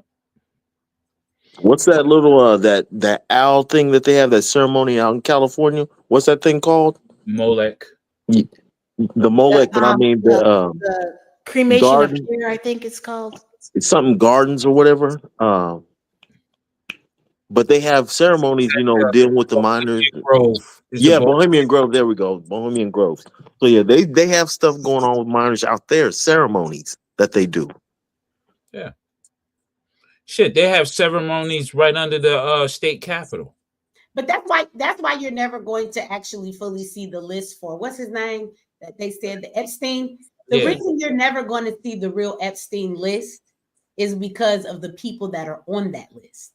And a lot of those people are in government and in positions where their names can never be exposed. You're never going to see the real Epstein list. Never, ever. So hold your breath. The news is not showing you any of that. And I don't care what Trump say, the unclassified documents, there's a whole, forget unclassified documents. These people that should be known, their name is not even on a list for it to be classified or unclassified.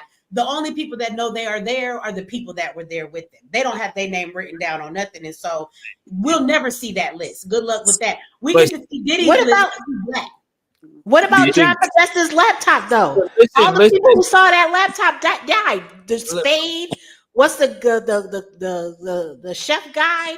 Every last one, I think it was 8 of them. The actor, all of them saw his laptop, and they all died. And that was what.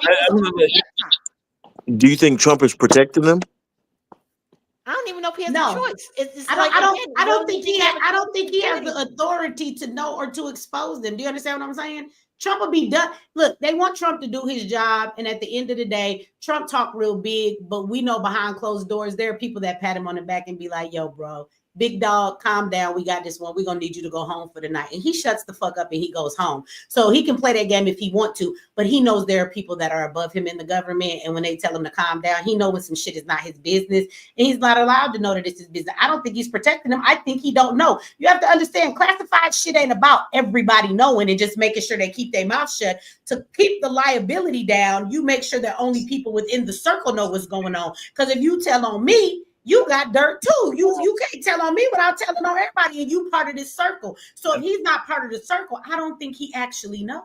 Okay, I'm gonna give y'all the skinny on all that wild stuff. All right. Epstein list is a fake list. I'm gonna tell you that now. Okay, Epstein is not dead. I'm gonna tell you that now. He's a Rothschild. He's a member of their family. Okay. This is all misdirection for people to be thrilled and going in and trying to guess who's doing this and that. No, it's all a big distraction from what they're doing actually. I mean, the depopulation is the main big thing that they want to have, but it's also control over people's minds. How do they control you? They give you these wild goose chases, all this whodunits, when the answer's in front of your face. It's just them. This is what they do. This is, like you said earlier, Michi, they're bored if they're rich. So they got to create some type of drama to feel fulfilled. This is what you don't think that they'll sacrifice one of their own, like one of the what was this in the that other family, not Rothschild, but the Rockefellers. They sent their son to an island and he got ate up. You don't think they sacrificed one of their family members? No, not like that. How do you know that he got ate up? How did you see the body? I think that he was gay, bro. It doesn't matter. That's their culture anyway. I think that they only sacrifice their own when it's a liability. At the end of the day, they only will sacrifice you if they feel like you being there is a problem. It's going to cause issues for everybody else. No, I don't. I think that rich people, like he said earlier, I'm only hold on. I'm only muting your mic because it's reverb when you're not talking, and when everybody else is talking, it come back. That's why I be muting it. But again, like you were saying, the brother was saying earlier about family. When people have money, they're not trying to kill off their heirs and their children. Like that's what builds their legacy. That's what the fuck they trust and all of their property and stuff is being left to. So the one thing about a rich person is they damn sure don't want to kill off their legacy or where their wealth is supposed to be going. So no, I don't think they do that willy-nilly. Do you see all that Biden has done to cover the crimes of his crackhead ass son? That boy is a liability. If anything, he should have been got rid of him, but he ain't because that's his son. Exactly. And they will never do that. They'll sacrifice people who are not their family. And I want to say to Healing Goddess, she says, y'all give them too much power. You was up here. Why you leave? I hate that why you go to the comment section to disagree. Come back up here and disagree. We all right with somebody who disagree. But I will say I disagree with that comment. You say y'all give them too much power. Who's giving people power? We're just stating what things are. What power are we giving people, huh? They do have the power. I would like to know what she means by that, because when you say giving power, who are we giving power to? By stating the facts about these things that go on. I don't know what you're talking about because we've talked about so much. So is there not a black market for organs? Like, who the hell do you think buy organs? Definitely not a nigga that work at the truck company that saved up for 7 years to get a heart for his mama. That ain't fucking happening. Angie Stone couldn't get her organs. I just want to know. I guess I just want to know what part of what she mean by we giving who too much power. Okay, can I take a stab at that? Hold on, she's back, so let her tell us. Oh, okay, all right. Hold on. Okay, go ahead.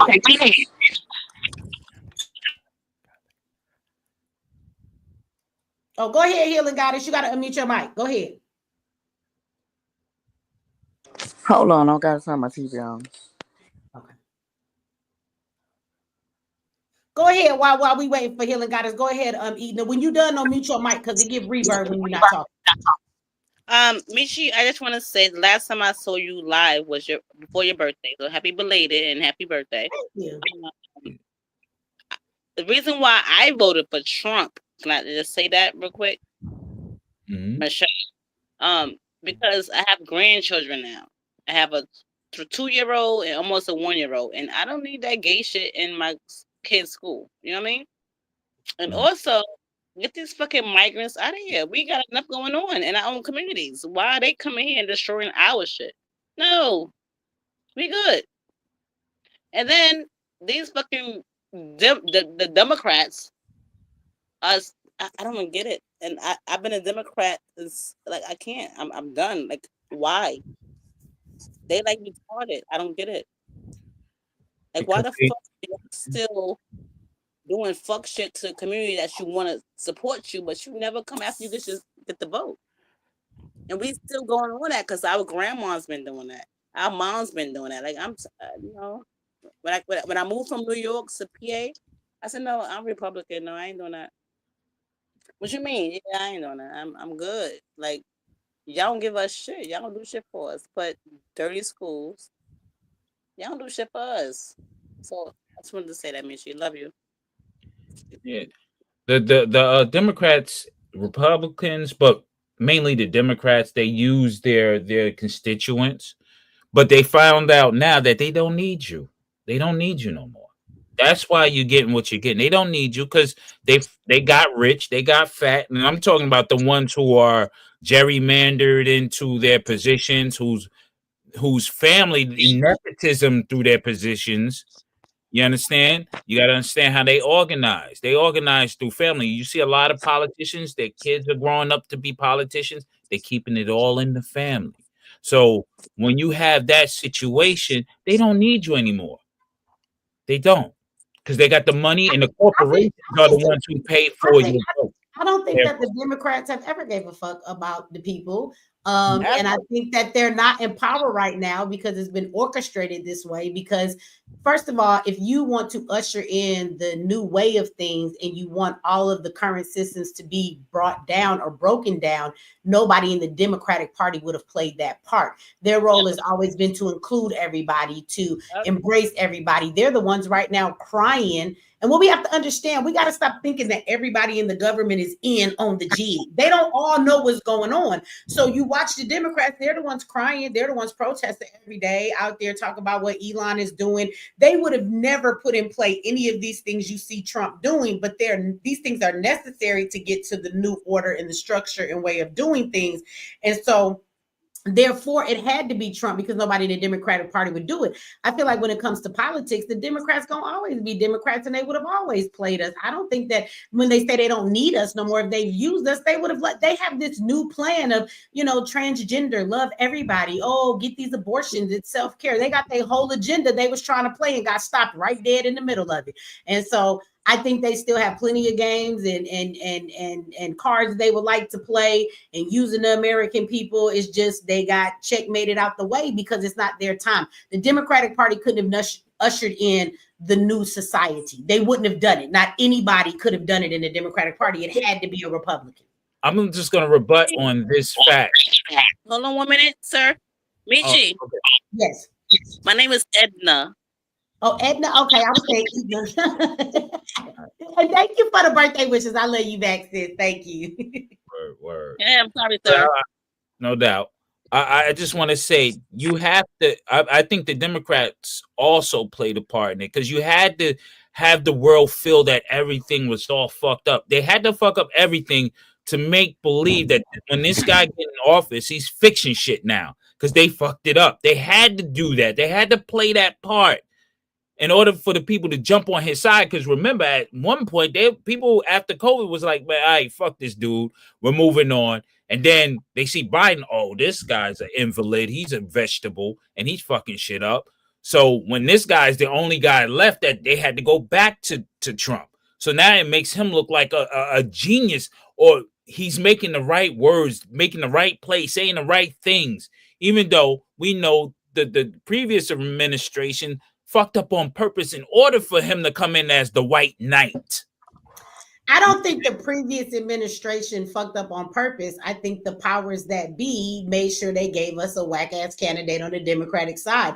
Again, now I want to get to what Healing Goddess said earlier because she said we give them too much power. I think that we give too much credit to the individual politicians as though they actually know or have a say in the bigger picture that's being orchestrated by the deep state, as Dr. Tracy called them earlier. And so again, I think that Kamala was picked for a reason to fail and look bad, because to say that there was no candidates they couldn't have brought up there, they could have. And all of this bullshit that Michelle Obama didn't want to run, if the deep state had a bigger plan and they wanted a Democrat in the White House, then they would have put Michelle Obama up there to run. Trump would have never beat her. They would have put somebody that ran a better campaign, and there were people they could have put up there that we would have voted for. They gave us Kamala for a reason. They wanted it to look, because remember, okay, how many people on this panel, let me ask y'all that, how many of y'all think that the national elections are actually vote for vote and they're honest? Y'all don't think they're already picked and rigged? I say they're already picked and rigged. They've been rigged. Right. So at the end of the day, we know that they gave us that. They've been rigged for over 50 years now. Right. So that candidate, they've been rigged since the beginning, but to make it look a certain way so that everybody would go with Trump. They did that on purpose. Mm-hmm. Or no, let me say, not that everybody would go with Trump, so that when they made the whole map red and they told you that everybody agreed with Trump, that we would believe it. Let me say it that way. No. No, I don't. No, okay. I've been holding back, you know. Go ahead. Well, don't hold back. Go ahead, Tomato Frog. Go ahead. Yeah. I've been holding back, and it actually goes along with the comment that we're giving these guys way too much power. They're not that smart. I mean, who's not that smart? Who is the that? None of them. None of them. Who is that? No, you say none of them. Who are you speaking of? Well, it's the deep state. It's the families. I would ask, what is the deep state? It's wherever who we're saying, and that gets to the crux of the whole thing. And so when we talk about and what I wanted to talk about really was the whole concept of the new world order, because we throw around a lot of these terms and stuff, and when we look at history and we look at things that have changed, this whole new world order and things and how things move and how things change, it's very simply explained by a theory called directed evolution, and that is things move and things progress. So if we talk about the new world order and we talked about, you know, the AI and all the stuff that things are moving to, if we look back, you know, way back, we were hunter and gatherers. Then we were agricultural. Then we moved into the industrial age. Then we moved into the information age. All we're doing is we're evolving to different states. It doesn't mean that there's a bunch of folk doing this. It's simply the process of evolution that's taking place right now. I would disagree with you, totally. Because my thing to you is, if it's natural evolution, then why has the New World Order been a plan and a term that, for those of us that speak about it, I didn't come up with this shit off the back of my head yesterday. They've actually been talking about this since I was 16 or 17 years old. And the first time I heard about it was a friend my mother has in the government. He came and brought us a VHS tape, and it was a meeting that was being had, and it was being recorded secretly, and they didn't know that it was being recorded, and we were able to watch the video. So a lot of the things that we heard about in that video and what the New World Order is going to be, we see them taking place today. So if it was natural evolution, why were they talking about this 30 years ago? Well, because it's been in place for that long. But I will. That's not natural evolution, then. No, but I will respond to that by saying I can take any point in time in history and say exactly the same thing. I can say exactly when we move from the industrial age to where we are now. You can call it New World Order, you can call it a whole bunch of things, but it's simply how things evolve. And it and when we in order to test our theories, we have to test our theories against what is and also what is not. And oftentimes when we are promoting theories, we're either supporting the is or we're supporting the is not. We don't test our theories on both. And that's the true way to actually test a theory, because a theory actually has to pass both of those tests. In order to pass those tests, it's got to satisfy both conditions, and But that's there's when a you. difference when you're I'm saying sorry. theories and there's facts. When there's facts, Okay, facts support theories. Facts are not individual. They're not absolute. They're combined together to support theories and hypotheses. Okay, now you can debate me on this, but I'm actually an expert in problem solving and theory and the whole 9 yards. So I actually did this for a living, and that's how you get to. And what I'm telling you is how you get to a point where you can have a theory, because first you get the facts, and then what you do is you test your theory against the facts. If your theory doesn't work against all the facts, that means you don't have a valid theory. My theory What's the actually difference works with between all of the facts and facts. truth? So instead of all of that jargon, tell me which part of the theory is actually the facts that are not actually lining up with what the fuck you see right now. Exactly. Tell me which part doesn't line up with the facts right now. Okay, when we talk about, again, when we talk about the facts, the facts that we're saying is that this deep state, and it's doing this, and it's doing that. What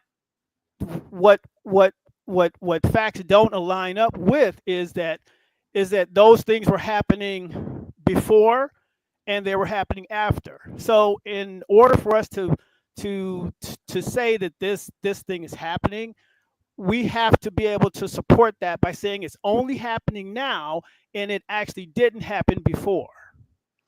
So I can say that when we move from the different People that stages, run this those country happened before. have always run this country before, and they run it right now. And there are tons of facts you can see when you talk about the way that things are being ran in technology. Even the food being genetically modified comes from Israel. It is a fact. You can look it up that they've created algorithms for people. They started the open air prisons in Gaza, and you can also look, and it is a fact that it is Jewish people that have ties to Israel that actually own this country, because you can go look at the fact that America is a corporation, okay? And that when people are birthed in this country, that you owe a debt to those people, right? That actually own this place. And it is a fact that majority of our government is Jews, and it is a fact that even 90-something% of all of our media is owned by the Jews. So it's very easy to see in those facts. We know exactly who the deep state is as far as the origin of where they come from. Right. So Michi, you're giving me the is portion of it. Those are facts. You're giving And me they've always been that way. But you're giving me the is. Now you got to give me the is not. Okay. If you say it's the Jews, then you got to say it's not something else. If you say it's this one thing, it's got to be the Jews and not the blacks. How about that? That's a bunch of talking. I have to give you it's the is not this. If they're not the Jews, it is not them. What the hell? So this is the problem. Wait a minute. This is a problem for me, for people who educate their mind with books, because what you do is recite shit. There's a difference in being smart and being intelligent. And being smart is when you come with all of this big wording. And now, because I told you what it is, I have to tell you what it's not. By intelligence, when I told you what it is, it automatically tells you what it's not. No, Michi. The guy's right. It's bullshit right now. Wait, hold it, guys. This doesn't come from books, okay? What I'm telling you comes from experience. What I'm telling you is what comes from solving. No, your experience would be. You're babbling, sir. You're babbling. Wait a minute. Your own experience would be your theory based on what you believe. No, I'm telling you, this is the theory of how problems are solved throughout. No, this is the theory of how you believe problems are solved. No. Actually, you just said you didn't get it from a book. You got it from your experience. Everybody can have a different theory based on their experience. No. I'm telling you, I can tell you to go. You can look up global 8 disciplines. You can go. No. I can give you references. But when I'm telling you, my smarts, you're telling me what somebody else deemed to be true based on their theory. No, Michi, if you let me finish, I'm telling you what my job was for 10 years in solving problems that could not be solved by anybody else. For who and what company? Who did you work for? I I work for Ford Motor Company, and I was the best problem solver pretty much on the planet. They flew me around the world to solve everybody's problem, or to help them solve everybody's problem. This is the methodology that I use to solve billion-dollar problems and to solve 100 million. So do you have a $100 million solution for the Wait a black minute, hold on, problem in hold on, America? wait a minute though, because again, when you say you solve problems, there are tons of problems in the world. So your expertise is only in the problems that you solve. And being that you worked for, what did you say it was again? Was it the Ford company? So whatever company you work for, it seems like the problems you were solving were business problems and things that have to do with their company and money and things of that nature. So you solve problems in a certain area. Sir, does not make you an expert to be a problem solver or to understand theories about everything outside of that nature of what you were doing.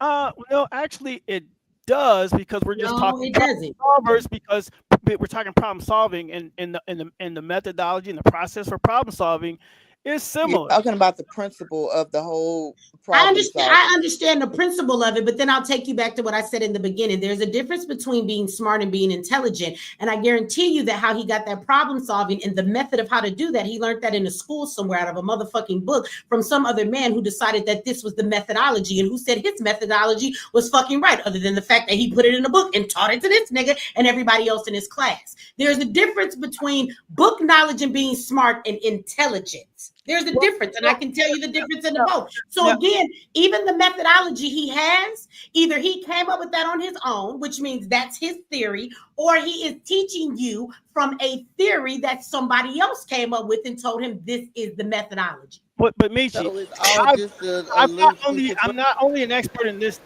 I have got expertise in a ton of different theories. Theories from Russia, theories from this and that. But again, it's not just the theory that we're talking. I'm talking application. And there's a difference. There's a difference between us talking from a point of view where we are talking from a theory base, because that's what we're all talking to, and versus an application base. So I'm telling you the stuff that I've witnessed, that I've seen, and I've looked at many different types of problems. I looked at different types of inventions, different types of patents, different types of all things. And when you look at them all, what you come up with is with basic patterns that they all follow. Okay, so when you see different problems, different things, you can look at them in a way, and you can look at them in a way where you can, again, test what is and what is not. And so then within those patterns, there's a science to that, kind of like statistics, and people always get that wrong because they don't know how to grab these things. Because myself, I have some of that book knowledge you're talking about. So then let me ask you, are there ever outliers within your pattern? The whole concept of what you're talking about, there are always outliers. Okay. There are always outliers.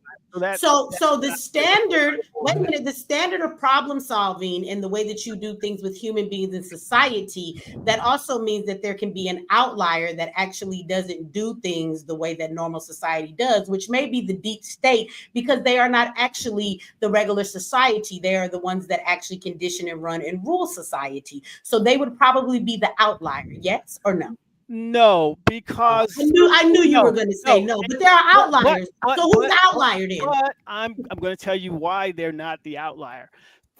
The outlier only affects a very small percent of the population.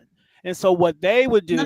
You're talking about the population. I'm talking about the definition of what an outlier is. You are basing your theory on what you know based on patterns. And patterns will usually show you something in the larger perspective of the picture. But within those patterns, there's always an outlier, meaning there is something that no matter how much everything fits in that box, there are some things that will not.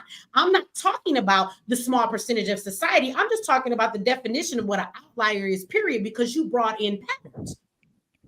Oh, correct. So in order for them to be an outlier, they would have to solve, or they would have to apply to all of the different scenarios that we're talking about. And the probability of that happening is extremely to them to low, be right? An outlier means they would just not fit within what you're talking about for everyone else. Okay, now I'm trying to understand where we're going, because we just What I'm saying is you solve we just problems for society. You've never analyzed the deep state of the country. So that is not the same as regular society that you've been solving problems for all of your life. Or, I mean, the car industry. Did you help them solve the problem before their ass crashed and went down? How come you couldn't solve that problem? I'm Right, sorry. you I'm real sorry. quick. I'm sorry. I'm being a smart ass. I'm gonna take it back.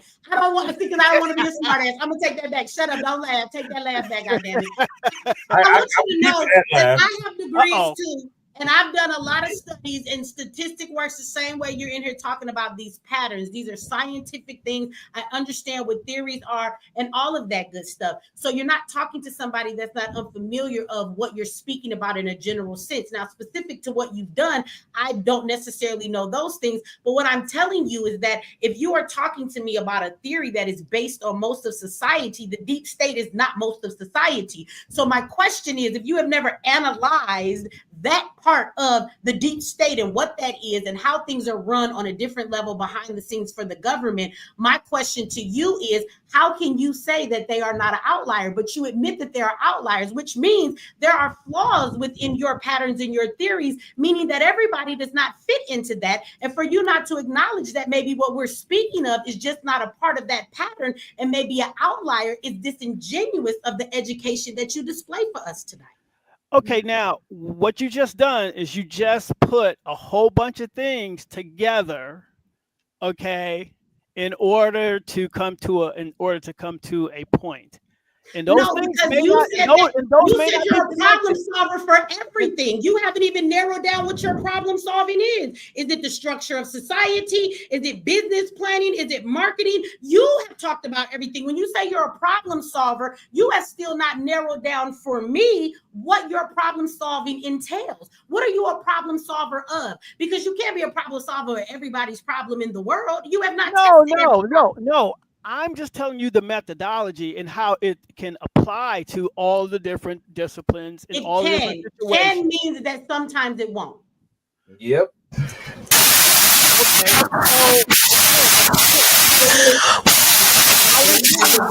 So The good Lord got your mic going in and out. You don't want to hear it. okay, because it's I'm like just playing. Your mic was we have to static get and into we a. couldn't hear nothing you said. Okay, so it's not.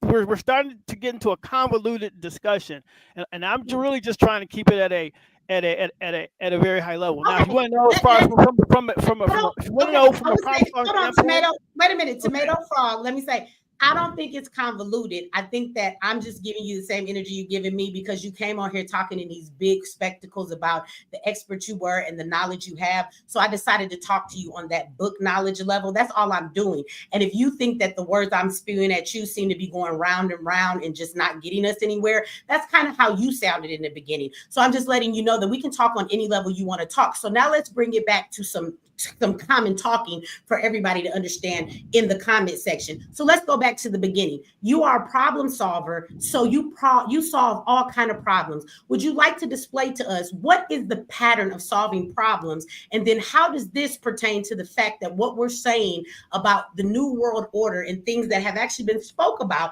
up until now that didn't exist, that nobody talked about, everything down to the cashless society, to a chip, to all of these different things, to the way people would live, even in gated communities, and all of this stuff that was spoken about many, many years ago, but it was spoken about in a secretive way. It wasn't public, right? This was not public knowledge to everybody else. We even have people who spoke out about this and then they went away and you never heard from them again. So at the end of the day, I want you to explain to us, what is your methodology for solving problems so that we can know what that equation looks like, and then we can apply it to what we're talking about. Let's do it all together. We about to have class, y'all.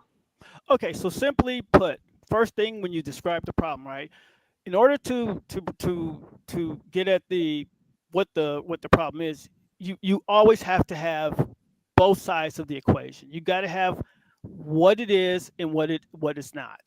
You have to understand the what, when, where, why, the how, and the how big of the problem in itself.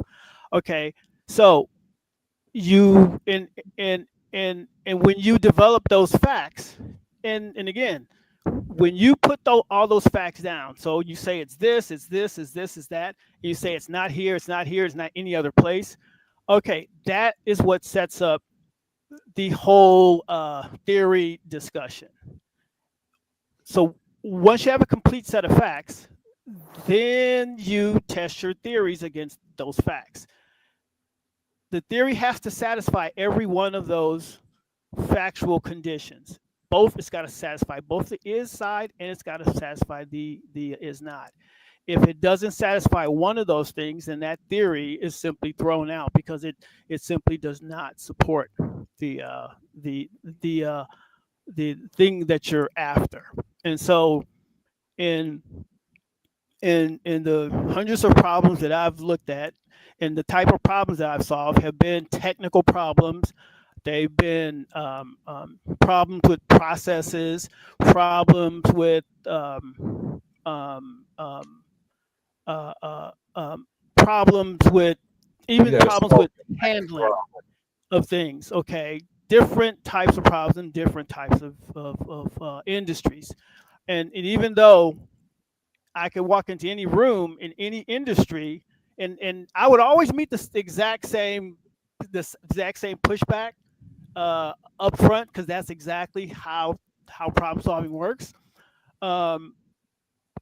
After all that, and after we got through the whole process of actually solving the problem, we would then, after we tested the theories and the whole 9 yards, we would then come up with what the problem was actually, what was actually occurring, and the problems that I solved were problems that nobody else could solve. I was the last guy. I saw problems where we called in MIT and MIT couldn't solve it. I had problems where we called in consultants, A.T. Kearney, they couldn't solve it. Okay, and these are, and this one problem, this was not a technical problem. It was a behavioral problem. Okay, it was a behavior had changed. No one recognized that the behavior changed. Everybody went around with a lot of different theories, talking about a lot of different things, and all it took was simply analyzing a piece of information over 10 years to see that the behavior changed, and that's what the problem was. And once we fixed the behavior, the problem went away. So it wasn't just technical and well, like that. It's there is no problem here. There is see, I guess the thing is that when people talk about the New World Order being a theory, first of all, a theory is not what this is, because the government themselves are using the term the New World Order. So if we heard about this 30 years ago and all of the things they said were going to take place are now taking place, and now the government is even using the word New World Order, I think it's fair to say that the New World Order is a real thing and it's doing exactly what it said it would do, and even the government is acknowledging it. Well, it's not really a theory. When you look at the patterns that have happened over time, it's actually not hard to predict what's going to happen, because if you look at the patterns, it happens over and over and over again. And again, there's a whole branch of theory out there that I don't want to get into because I don't want to bog this thing down too much. But it simply allows you to look, and you can see where patterns of evolution are going. And when you see that, it becomes pretty clear. This is not evolution. Part of the New World Order 30 years ago, to be talking about technology when we didn't even have computers that did the AOL dial-up and make all that noise. And they started talking about people living in gated communities, and we have them now. They also talked about depopulation. They talked about things that would come with viruses. They talked about the chip that would be in your hand for all of your identity and stuff to be on it. All of those things exist right now. Even talking about a cashless society 30 years ago, like at the end of the day, this is actually something that was spoken about when the way evolution was going. Things did not look that way, and for them to talk about these things and now they're here, that's called not, look, by problem solving alone, if they spoke about all of these things 30 years ago, that is not natural evolution. That means they talked about it, it was planned, and they actually put these things into place to make them happen. That's not natural evolution and things doing it on their own. That means they're causing it to happen. Okay, now That's a fact. That's a fact. So this is where I think we may have a disconnect. I called it directed evolution. I did not call it natural evolution. I called it. It's because the concept is directed evolution. Directed in Okay, and I don't disagree that it was Let me ask directed. y'all It's let me ask being y'all two done. questions. Again, it's being done on purpose. Yeah, it's directed. The government's been planning this for a very Let me ask long y'all a question. Let me ask y'all a question. What's the difference between truth and fiction? I mean, fact and fiction. fact is truth and a fiction is not. Fiction has to make sense. Fiction is truth. Fiction don't have to make sense and it's not truth. A fact is a fact, meaning no matter how you feel about it, that's what it is. Like if I tell you right now I got 3 lights on in my studio, I have 3 lights on. That's a fact. Mm-hmm. Now, and there's nothing that can change that fact. Okay, but and this is where we want to get here. Okay, so when we talk about facts, everybody has facts. Okay, like you may have a fact here, another person may have a fact here, and another person may have a fact there. Oh no, yes. Facts are facts. And facts are not different. Even if if you're speaking of fact, a person, different people can have their facts, but a fact is a fact. We're not going to sit here and do that. A fact is something that is true, that can be proven. Your truth can be different than somebody else's truth. Okay, so no, that's not a fact. Though. Hold on, though, Tomato Fry. Let me talk to Healing Goddess. Then she said that no, other people can have what they believe to be true. Just because you believe it to be true, don't make it a damn fact. And that's an opinion. That's an opinion. A fact is a fact. It is something that cannot be changed, whether you like it or not. When you say other people have their truth. Look, other people have their truth. And it's a theory then, right? That's still their perception and their opinion. The fact is actually the fact. Yep. Okay, so let me just ask you a question. Okay? Undisputable. Let me ask a question. The fact is undisputable. Right, and I totally agree. But I'm going to tell you now. I'm going to show you how you can have the same fact. So, can you have a fact that something is long and something is short? Now you're talking about width and height. Length. No, length. Length it and can height. Be long and it can be short. Can both of those facts exist? Yeah, just like a person, but you want to play semantics because somebody can be cute. No. I'm not playing semantics. It can be ugly. It depends on what you're talking about. No. We're going to keep it to the context on. of what we're talking about because now you're trying to play this game. Yes, you are. No, I'm not, because what I'm really trying to do you might be ugly and that might be my truth. You might be fine as fuck to somebody else and that's their truth. We don't know where the truth lies in that because beauty is in the eye of the beholder, okay? No, but we're talking length. It can't be refuted. No, but we're talking long and short. Okay, we're talking long and short. Let me just time is long and short.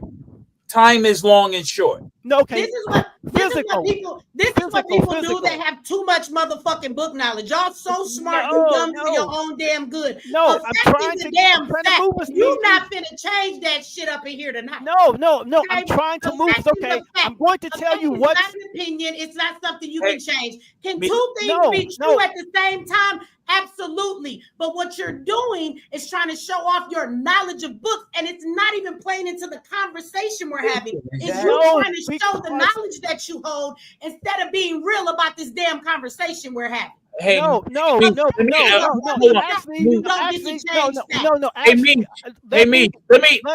say this. Hold on, Tomato. Okay, wait, hold it. Hold on. Let me hold on. Read too many books, and y'all got them Tomato. Hold on. I will alleviate all this. I will alleviate all this. Hold on. 5 seconds. I want to ask you a question right now. You saw problems, right? So let's use your theory right now. I'm gonna ask you. Can you solve the problem of Black America within America? Give me the solution since you saw a problem. Yes, I can give you. Give it now. I can give you one.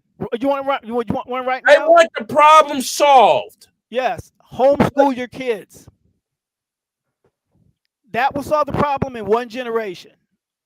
Homeschool the kids. Homeschool your kids. It will solve the problem in one generation, and it only will take about 20% of. It will only take about 20% of our population in our community to do it.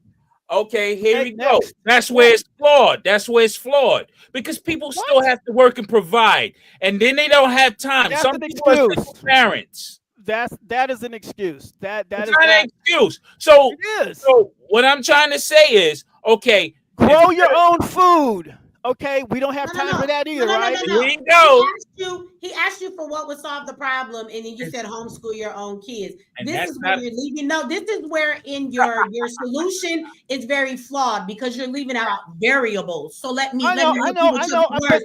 In those variables, you have some kids that can be homeschooled but not get the right education. You can have kids who are not self-motivated, or their parents don't have the ability to teach them the right way, or not have the time to give them what they need. Just because a child is homeschooled does not mean, wait a minute, does not mean that other variables don't play into that. So that cannot simply be the answer. No, wait a minute. It can, but let me just go back to the point I was trying to make. The answer, let me just go back to the point as a that I was trying to problem make solver, what you have not done is left room for all the variables of the different homes that will homeschool and what that looks like. Homeschooling is not one way for each child, and you speak it to a homeschool mother. Right, and that, like I said, it takes 20%. I didn't say absolute for everybody. No, you said I asked you for a problem. No, wait a minute. And I gave you the solution. Wait a minute, because you're avoiding what I said. No, because he asked you what was the answer. You said to homeschool your kids, and I'm telling you, your answer is flawed because you have. I don't give a damn if 20% of the goddamn population does it. You have not looked and talked about all the variables that come with homeschooling and all of the different outcomes that can be had from one thing. Every homeschooled child does not have the same outcome. Michi, you know you're a homeschool mom. I know you're arguing against me, but you know what I'm saying is. And I will tell you that all of my children that have been homeschooled, I have different outcomes with all of them. I have a 16-year-old son, took his SATs. He's getting ready to go to college at 16. I have other children who ain't done shit with their life. And I got a daughter that works at the goddamn phone place, and my son will be delivering groceries for Walmart. So at the end of the day, I don't think that solved the whole problem.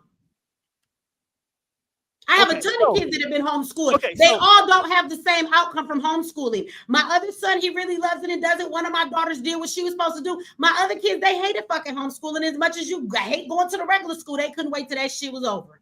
They went and got their GEDs and were satisfied with that so they could be done with schooling. So again, as a homeschool mother of many children, not just one, I'm just telling you, and I have a different household. You don't account for household. You don't account for what goes on in that household. You don't account for the stability of it, the mental of the family or the children. You're leaving out a lot of variables here. So what I'm saying is you cannot say that homeschooling is the answer. As a problem solver, I expect you, especially you understand outliers and everything else, I expect you to then understand variables to those solutions that you just gave, because that is not a blanketed answer. Homeschooling your children will not change the Black community to where it will save us in all of the issues we deal with. That's not true.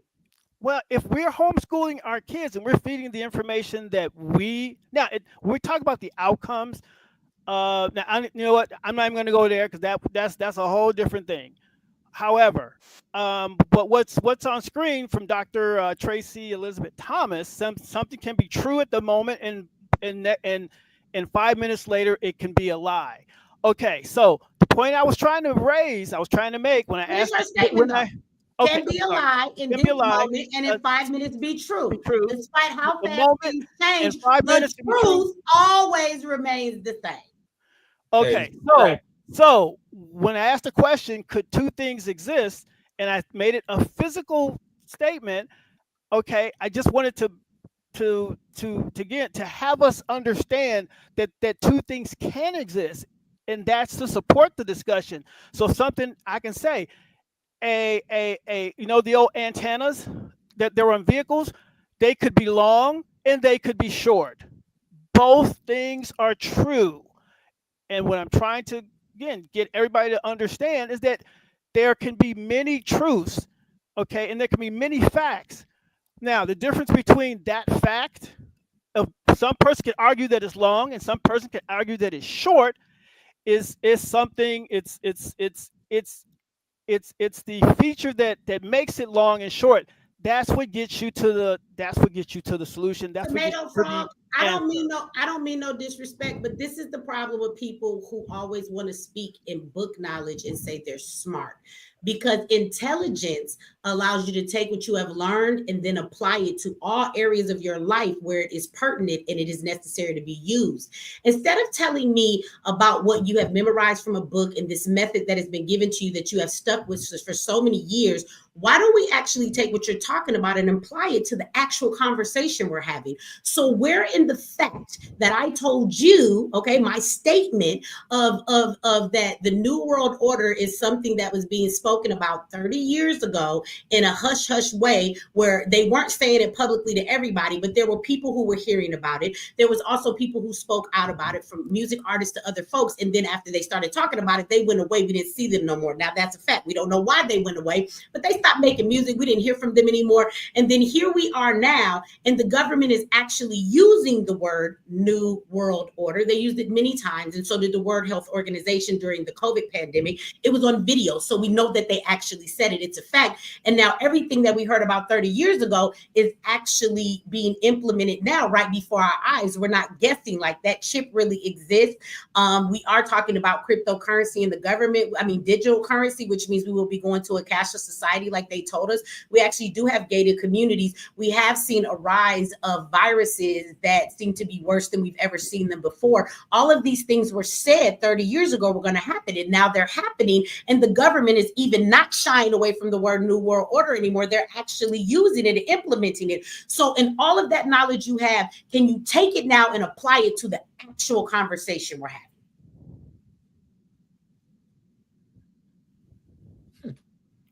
Because that is intelligence, brother. And we're not talking about cars and no goddamn antennas. We're talking about people. No, and you know what? I'm just giving you an example of two things being.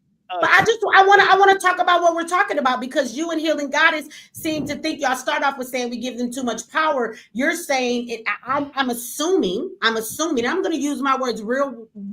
I'm going to choose my words real wisely when it comes to you, because I want you to use the definition, because I mean exactly every word I'm saying to you, since this is how you want to talk. But I am assuming that the both of you are implying that that we're giving them too much power, meaning that the government or people above that are not behind this new transition we're seeing, that this is just things that are happening and we're acting like they did. You're saying that they didn't implement this and that they're not the ones that have that much power, and this is not why this is taking place. Now, I'm assuming that's what y'all meant. You said that this is just the evolution of things. This was bound to happen. So you're implying that it was not pre-planned. And she's claiming, I guess, that it wasn't pre-planned. I guess she thinks this is an evolution too, and this is not something that the government has been planning all this time to put into play. And all of the things that are now coming to pass are the things that were spoken about that we got told was a theory. But now that the theory is being proven by the facts of it coming true, that makes it no longer a theory. But go ahead. I'm assuming that's what you guys are trying to tell us. So can we discuss it in that perspective? Are you telling me that the government has not planned what has happened here and what we see, and that the New World Order and technology coming in, removing the positions of people, all of this poisoning that they do to us, the population control that we heard about, all of these different things, right? With technology, cashless society, using a chip to be put in our hand that some of y'all like to call the mark of the beast and everything. Are you telling me that this is just directed evolution of things, and that this was not planned and then kept from society until the government was ready to kind of start talking about it? It can actually be both. It can be planned and it can be directed evolution. It can be both. Okay. Because again, moving to and now just, I think maybe we want to be specific on one of the things. So we're talking about people being replaced by machines. Okay. Again, that part of the process, that part of evolution was simply going to happen naturally, and it's going to happen as a result of people who can leverage the technology, have the resources to actually promote it. Just like it happened when we went from a horse to a car. Okay. again, all these But things I think that you downplay technology, because we're not just talking about some robots here or computer phones that make life easier. We're actually talking about technology being so profound that it changes the trajectory of human life, the way children are born, society, social interaction, people's purpose in life, interacting with human beings on a regular basis, motherfuckers, lonely asses, actually having robots as companions, having them as a girlfriend, speaking to a robot when you're going through therapy, not speaking to a real person. It is actually removing all humanness from society and what we actually need to thrive as human beings. So this is not the same thing as going from a horse to a car. This is not evolving society. This is actually destroying society. This is a much different thing. Okay, now we're talking something different now. You've been talking the same way. You talking evolution, like no, I'm talking the evolution of processes, evolution of technology itself, the effect on humanity and society. I'm not an expert on that, and I wouldn't claim to be an expert on that or be able to say what was going to happen relative to the effect on society. I'm just saying from a technological standpoint, these things that were going to happen, things are changing all the time. Things are evolving all the time. So we're going to get to this place. We're going to get to people not working. You know, when Trump is talking about and Trump is talking about, you know, hey, I'm bringing all this manufacturing back. Well, guess what, guys? That manufacturing ain't going to have people. It's going to be evolution. It's going to be in. Can we agree that evolution is about the growth of something? I don't know if that's as precise, but it is. Evolution is not the growth of something. You know what I'm saying? That's not what evolution is, to evolve into a new state. Like a caterpillar becomes a butterfly. We're evolving into a growth state. No. Actually, evolution. Evolution, the one where I'm talking about evolution gets more efficient over time. So actually, it reduces states. Things become more and more efficient. Okay. That's the evolution. That is the definition of evolution? Yeah, that is the evolution. Is that the way you're using the word evolution? Again, you said it becomes more efficient, but is that the definition of evolution? Well, remember, I'm talking directed to evolve. Evolution. No, I'm talking directed evolution. Directed evolution is to be more efficient over time. And what directed evolution says is that, quite frankly, everything wants to go to a state of pure energy. Okay. And that means reducing functions, reducing this, reducing that. That's why destroying humanity while it's at it. Because if it kills off one thing, how is it evolving to anything if it's killing off the very fabric of human nature and human beings? Well, see, I think there's an assumption that it's going to kill off It's not an assumption. Humanity. That's not an assumption. It's not. Again, I'm going to replay for you what is already happening. These are facts. I am not making this up. They have AI girlfriends. So when a human being is having a companion that is a girlfriend that they sleep with, they eat with, and is programmed to learn their personality and talk to them, and they fall in love with a robot, that's some bullshit as a human being. You're falling in love with the machine. That removes the humanity of two people falling in love. When you make children and the birth of those children, these are all facts, are cloned from your DNA, and then they are incubated in an AI womb for you to then come and pick up your child later. That takes away the humanity of giving birth the natural way. Whenever I go somewhere where I normally would interact with a human being, whether it is my doctor's office, it is a restaurant, or I'm in a car that drives me now. When I used to have a driver that I could have a conversation with, and it takes all of that stuff away, then that takes away the humanity of people being able to be human. It takes away the purpose of why we even exist, and that can never be a good thing. That shit is evil. Or is it our humanity is simply evolving? How is your humanity evolving when it is slowly taking away your humanity away from you? How does it evolve a human being when women and men make children together, and now you can go and give them your DNA and your baby can be incubated in a artificial womb? How the fuck is that humanity growing? Humanity, part of that is human. So we're talking about people here.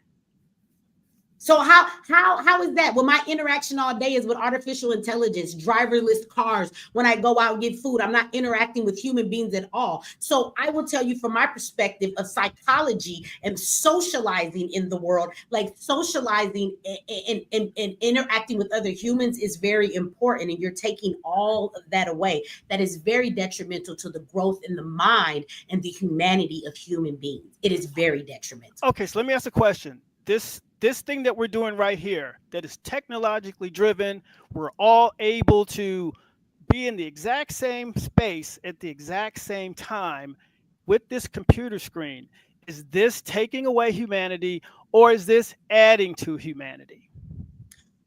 Excuse me, because now you're trying to conflate two situations. I never said that all technology was bad, but let me explain something to you about this technology. When COVID came into play and people sat in their house and they use this technology right here to interact with people. Do you know that people got catfish? Do you know that people be talking to fat ass 300-pound men online and think that they're a woman named Tamika that's 110 pounds and loves them and be sending them money and fall in love with them and have their heart crushed? Do you know how many people went back to drinking because they were isolated in their damn homes when they had been sober from drinking for all of these years? So for you to say that this social media or technology is good, do you know about the young man who was online and because he could not at the most difficult time in his life learn how to socialize and be accepted at school, he turned to technology. And turning to that technology, he found him an AI girlfriend that he used to go home, lock himself in his room and talk to this fucking robot all day. And this bitch convinced him to kill himself so that they could be together. So I don't know, you tell me.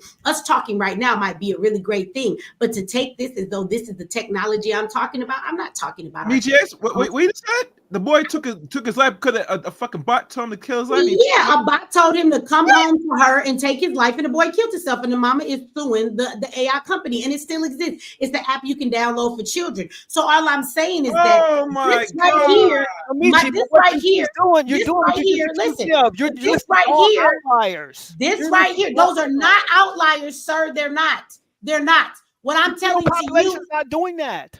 Those are not outliers, sir. They're not. They're not outliers. Don't cut me off, and maybe you would understand that they're not outliers. There are all kind of apps right now that are on there perverting children, and pedophiles are on them talking to children all day long, and they disguise themselves as other children. So the point I'm making to you is that you bring out this technology here because we're having a conversation on StreamYards, which is streaming on YouTube and on MX Network. You conflate the situation as though just because we are using this for the right thing, that it cannot be used for nefarious reasons when put into the wrong hands. That's the point that I'm making to you. You are trying to give me an absolute for something that is not absolute. Just because this technology is a good thing right now does not mean the technology that I'm talking about is going to be good for everybody in every situation. You're equating StreamYards to what? Them taking away the humanity of a woman giving birth to a child and people taking their DNA and going to pick your baby up because it's been incubated in an artificial womb?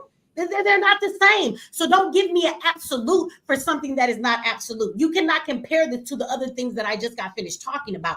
I know where it said that technology is not a good thing in one way, and this is why people buy that shit, because they always introduce you to the version that makes life easier. They always introduce you to the version that says, oh, this is cool. Then when they introduce you to the shit that's getting ready to destroy humanity, y'all gonna receive that shit much easier because they gave you the cool shit first.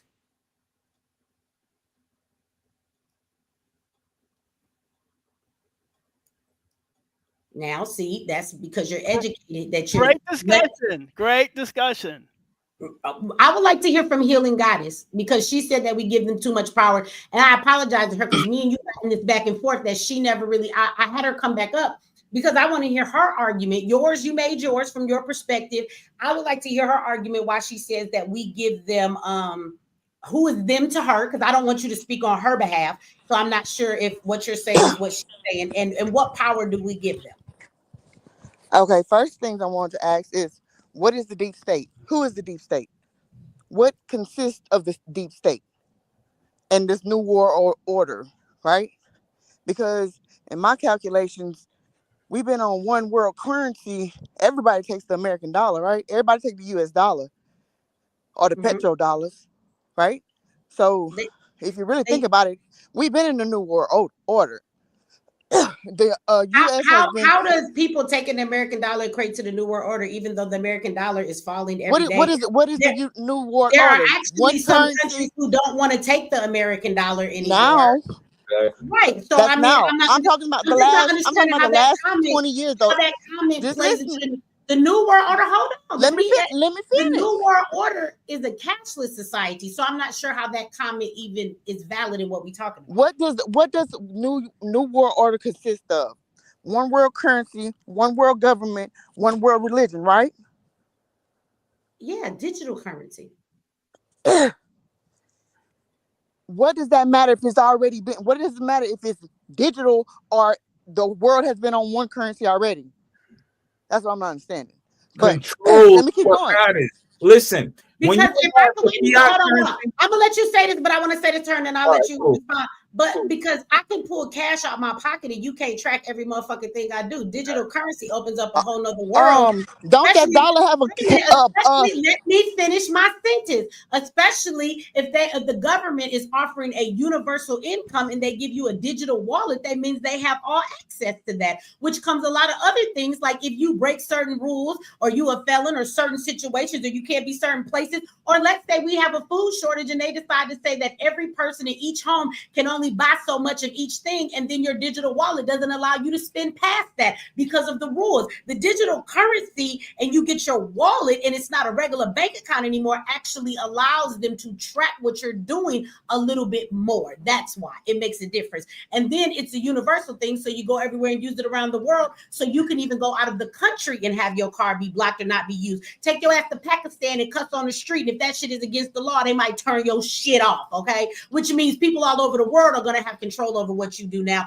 versus just one group. So it does make a difference, because if I got cash under my goddamn mattress, nobody knows what I do with that when I spend it. But that cash is still you owing a debt to somebody else, because a dollar that you have in your pocket only. Listen to me, Misha, just hear me out. Hear me out. Right?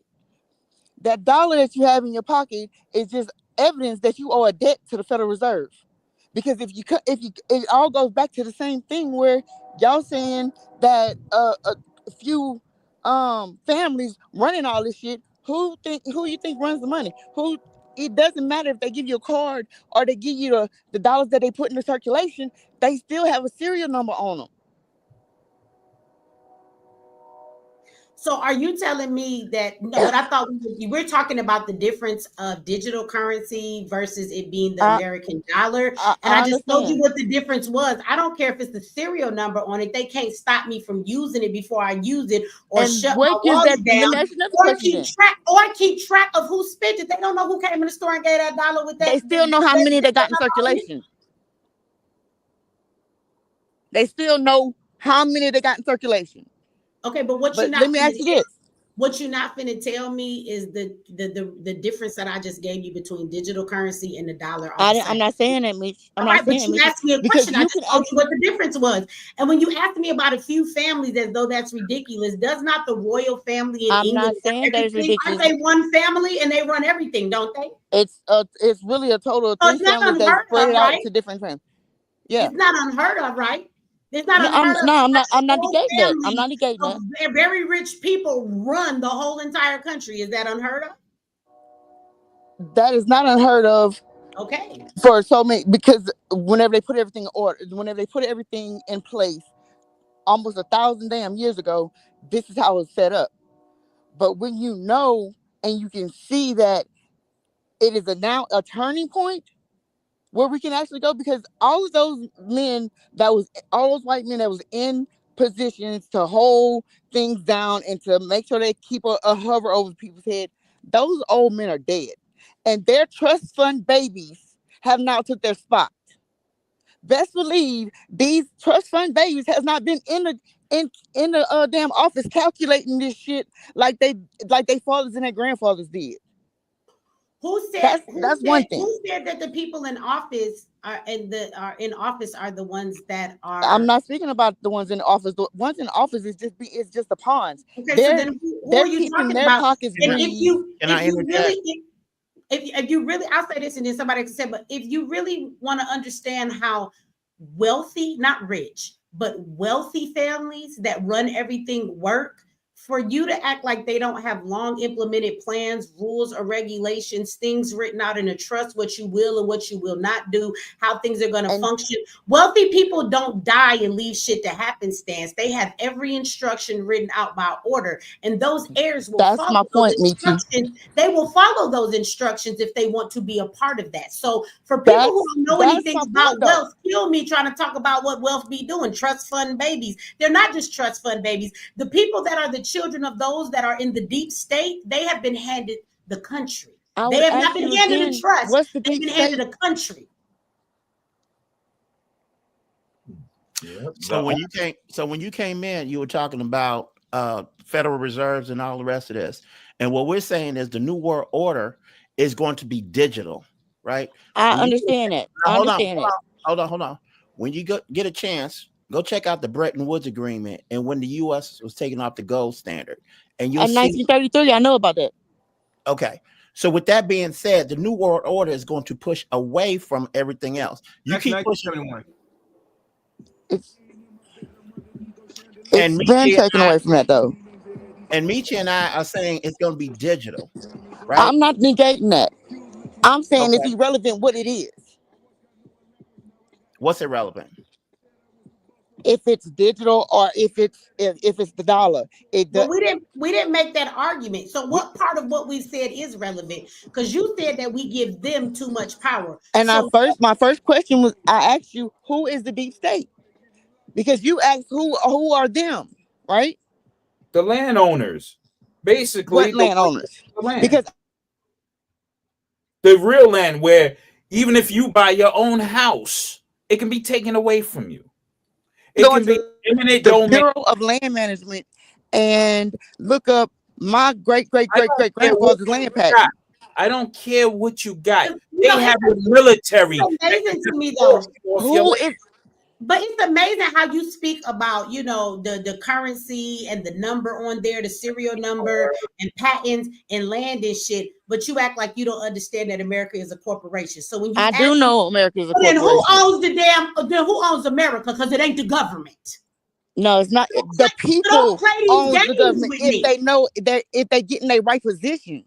Okay. So no, because now you playing games. Because on one end you want to talk about who's the deep state, but you damn well know that this is a corporation and that there are people who own this land and they're not the government. They own all of America. So go ahead and talk to me about how on your birth certificate and how you got the straw man and how each one of us are considered to work and pay our taxes to pay off the debt that is owed. Okay, so since you know all of that, because you speak in that language, why are you playing dumb right now, Healing God? I'm for not. the sake of being argumentative.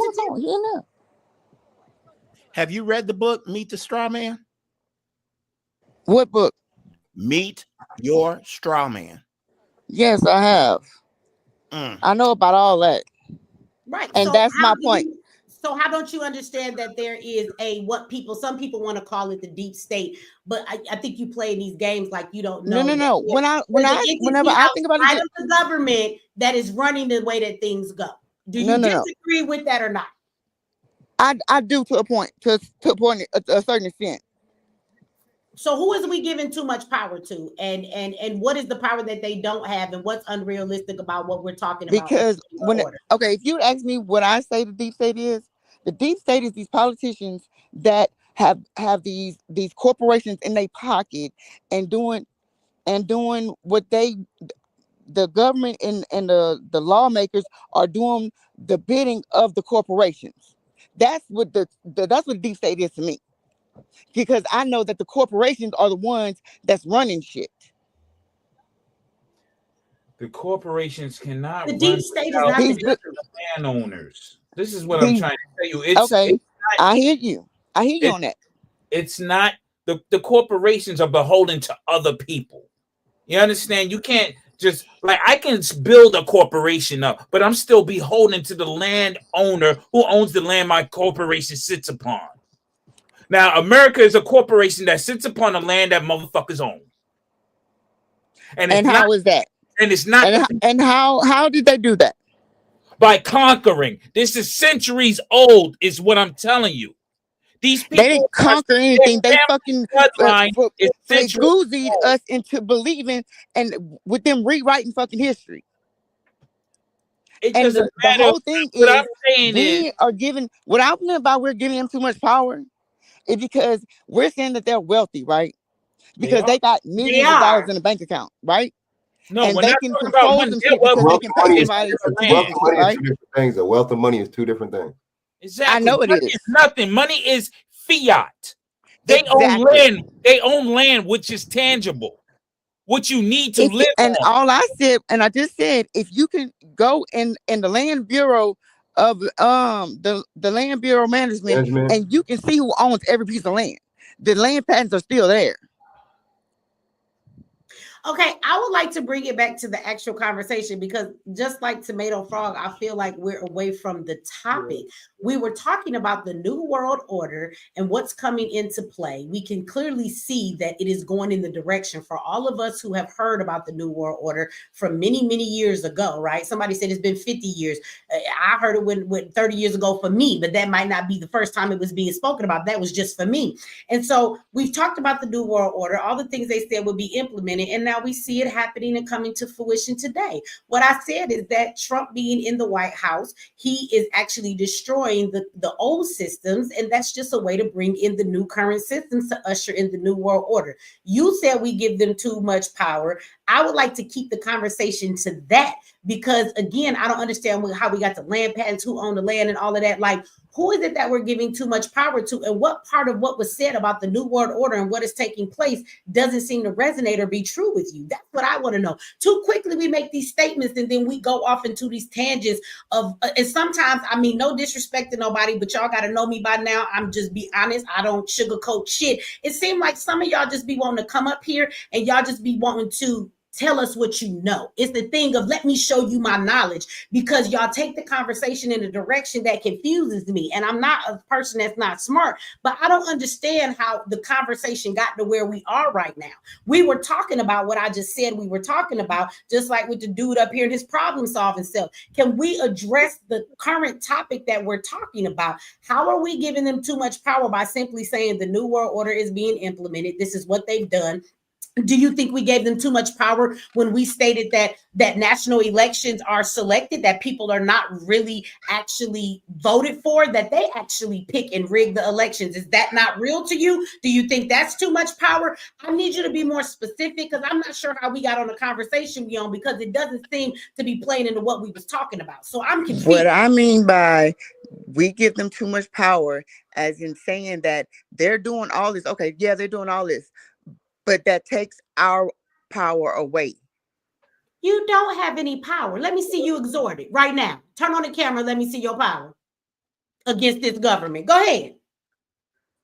I love when people say that. Where the fuck is our power at then? Who finna stand up and stop them, boo? Not nobody, not me, or not you. That's why I love when people say, what's the solution? So again, we don't stand up and exhort our power. So please explain to me, what is our power and what should we do? What is the answer to go against the powers that be? What is the power we hold and how should we use that? There is one way Knowing that your we can rights. go against the government, but nobody wants that answer. And aside from that, what power are we not exerting? You say we give them too much power, but really as a human being, what you gonna do to fight against the justice system, the corrupt cops? They'll lock your ass up they'll put a case on your ass and put you under the jail if they thought that you were that important and they thought your power was gonna shake them. They take your fucking life in your sleep and everybody would swear you, and they would swear, and they wait a minute, and they would swear you died from the bird flu. They'd lock your ass up and nobody'd ever see you again. And if your family had a problem, they'd take their ass out too. Let's be real about the government we're talking about. You're no threat to them, but if you were, you would have no power against them. I promise you. This is why when scientists come out and speak against them, when doctors, when all kind of folks that have done things and they have these secrets, they start to tell the secrets, all of a sudden they end up dead in their bed because they had pneumonia. And there's Y'all plenty not of finna people play that with has me. told So when the you truth say we should and don't. exhort our power, now you say we give them too much power. So now I want you to tell me, what power do you think we have that we don't exhort? Tell me. I want to know. So there's also people, just like you said, there's people that came out and told the truth and died. There's also people that came out and told the truth and still living. What did it do though? They're living, but they're considered crazy. Nobody's listening. It hasn't changed anything. It's the ability to get up and do something. So what power do you say that we're not using? Okay. So last time I was on here, you were on with General, right? Mm-hmm. So you don't feel that that tribe has given you ability to move a different way, or teaching you to move a different way? No. I'm not talking when we're talking about the government and the deep state and what they're But doing. it all ties together, Michi. If you It's not. that That's not the same thing as you saying we give them too much power. We're stating what it is. what I'm saying they're is, whenever you give them too doing. much power, you're We're not taking talking power away about from individual yourself. power in our lives. That individual power, you said we stand up and take our power. So you're talking about individual power where small pockets of people do stuff. And let me be real with you. I love my tribe, and yes, they teach me a whole lot of stuff. But if the government decided to say, you know that land over there with those fucking Malachians, I want you to destroy them all. You know what would happen to us? We'd be fucking dead. Let's be real. Okay? Let's be real. Keeping it real. Everybody in the military would actually go against their people. If we now look, the power that we build individually. Yes, we can build certain things, but if you're talking to me about going against the powers that be, like I said, if they want to come destroy our whole tribe, ain't nothing gonna stop them. They're gonna come on our land, So and they you gonna kill us believe all. everybody in And that me and General military? gonna be on there looking at each other like the last Mohicans in the movie. We gonna be crying because it's our time to go, and I'm gonna say, brother, I'm gonna see you in the next life, and we gonna be out. Okay, we So gonna you die. believe the people that's in the military that they will bring to against you would actually go against their own people? Yes, they did it with Waco. They did it with Waco. What are you talking about? What did you say? Who would go against me? The people that works in the military.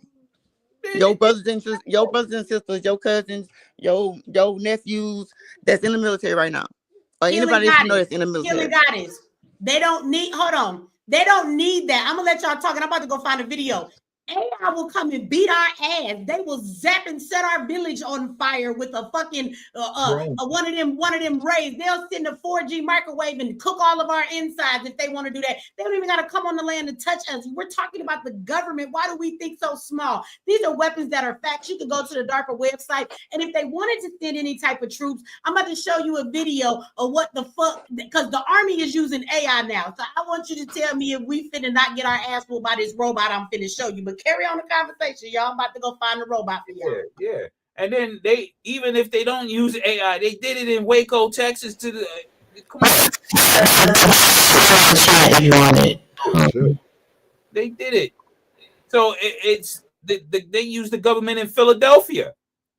The move, you talking about the move, right? Yeah. They've done it everywhere. What you talking about? They even did it in that was done to put fear in the people. That's the whole point of deep state, is to keep people fearful. Of course. But at the same time, more like control, right? Saying that they have the power. We don't have to give them shit. They already got it. Hey, Meech, when you get a chance, cue up that Bina 48 video too. Hold on, I'm about to show y'all my screen, and I want y'all to know that this video is 5 years old. So this is old technology, okay? It is far more advanced now. And even when they put the video 5 years ago, this was something they had created like 3 or 4 years before they made the video, okay? So I want you to know this is old, but I want y'all to watch this video. And so when you say, would our army go against us? They don't need our army, because they're going to have an army of robots. There will be no fighting against the weapons they have.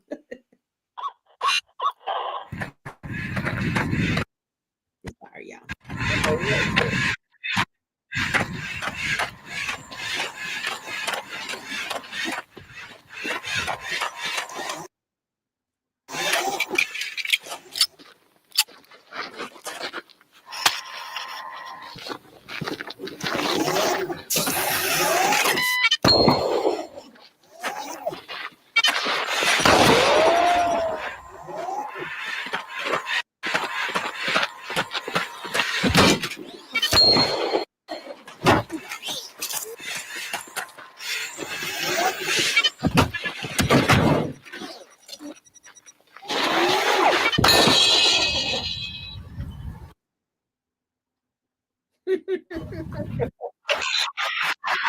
Now, what I want y'all to pay attention to is that he is focused on his target. So let's not lose focus on that, right? His target is those things. So no matter how much he's been pushed or fell down, he is focused on his target. So if they program them to tell you all these niggas in this village is your target, they're not going to miss their shot. Okay, so that's what they're showing to you, that no matter what you do to mix him up, he's going to meet his target. There's going to be a time where he's going to, I think, aim the gun at the guy, but he realizes that's not my target, so he immediately stops and does not attack the man.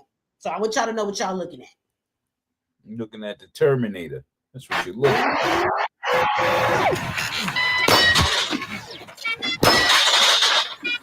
And you can't shoot him. You can't shoot him back.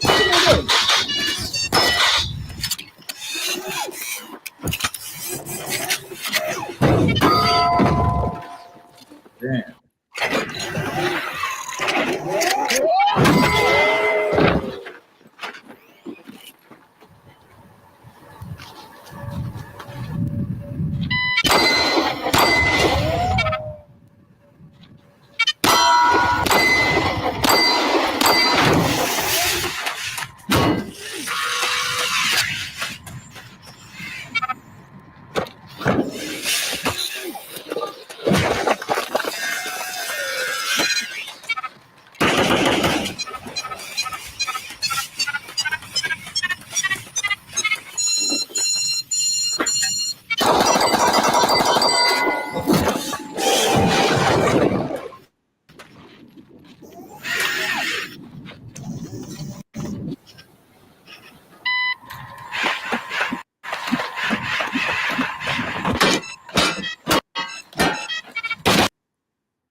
I think y'all get the point. Now, again, you asked me, do I think they will use the army on their own people? Hey, did he shoot the dude, or that was stop right there? They don't have to. We are in the things. Yeah, they're not going to bring the army against their own people. I've seen that many times. I'm somewhat impressed to a degree. Well, I'm actually not impressed, but again, they don't need that guy. They just made everybody take a COVID death poison. I mean, literally, they don't have to go to those extremes.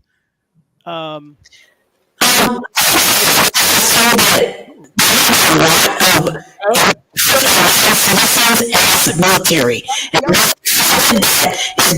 Little goddess, your microphone is all messed up. It's static and really bad. Is she using AI?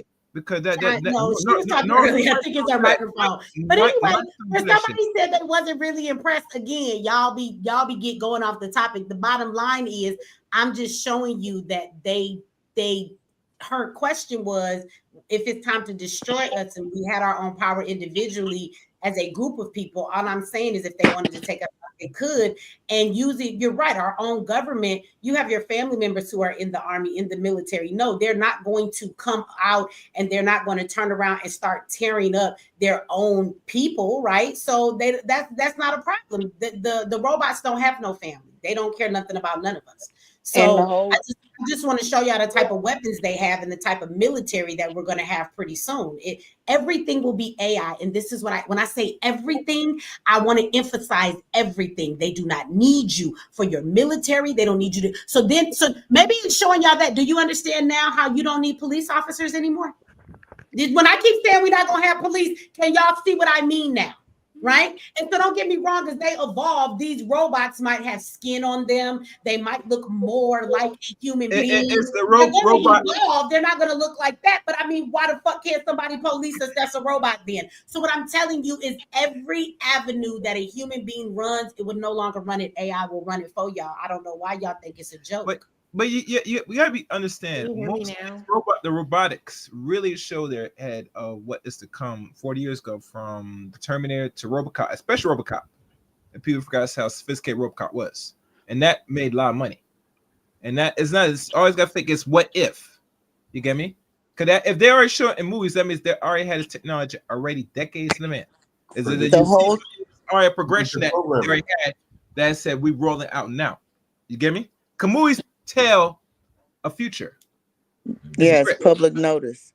It's the whole script. time while she was playing it, though, I kept on thinking about this damn YouTubeizing that was done back in 1980. It was a video that was done back in 1968 called The Newsbenders by the BBC, and all this shit is propaganda.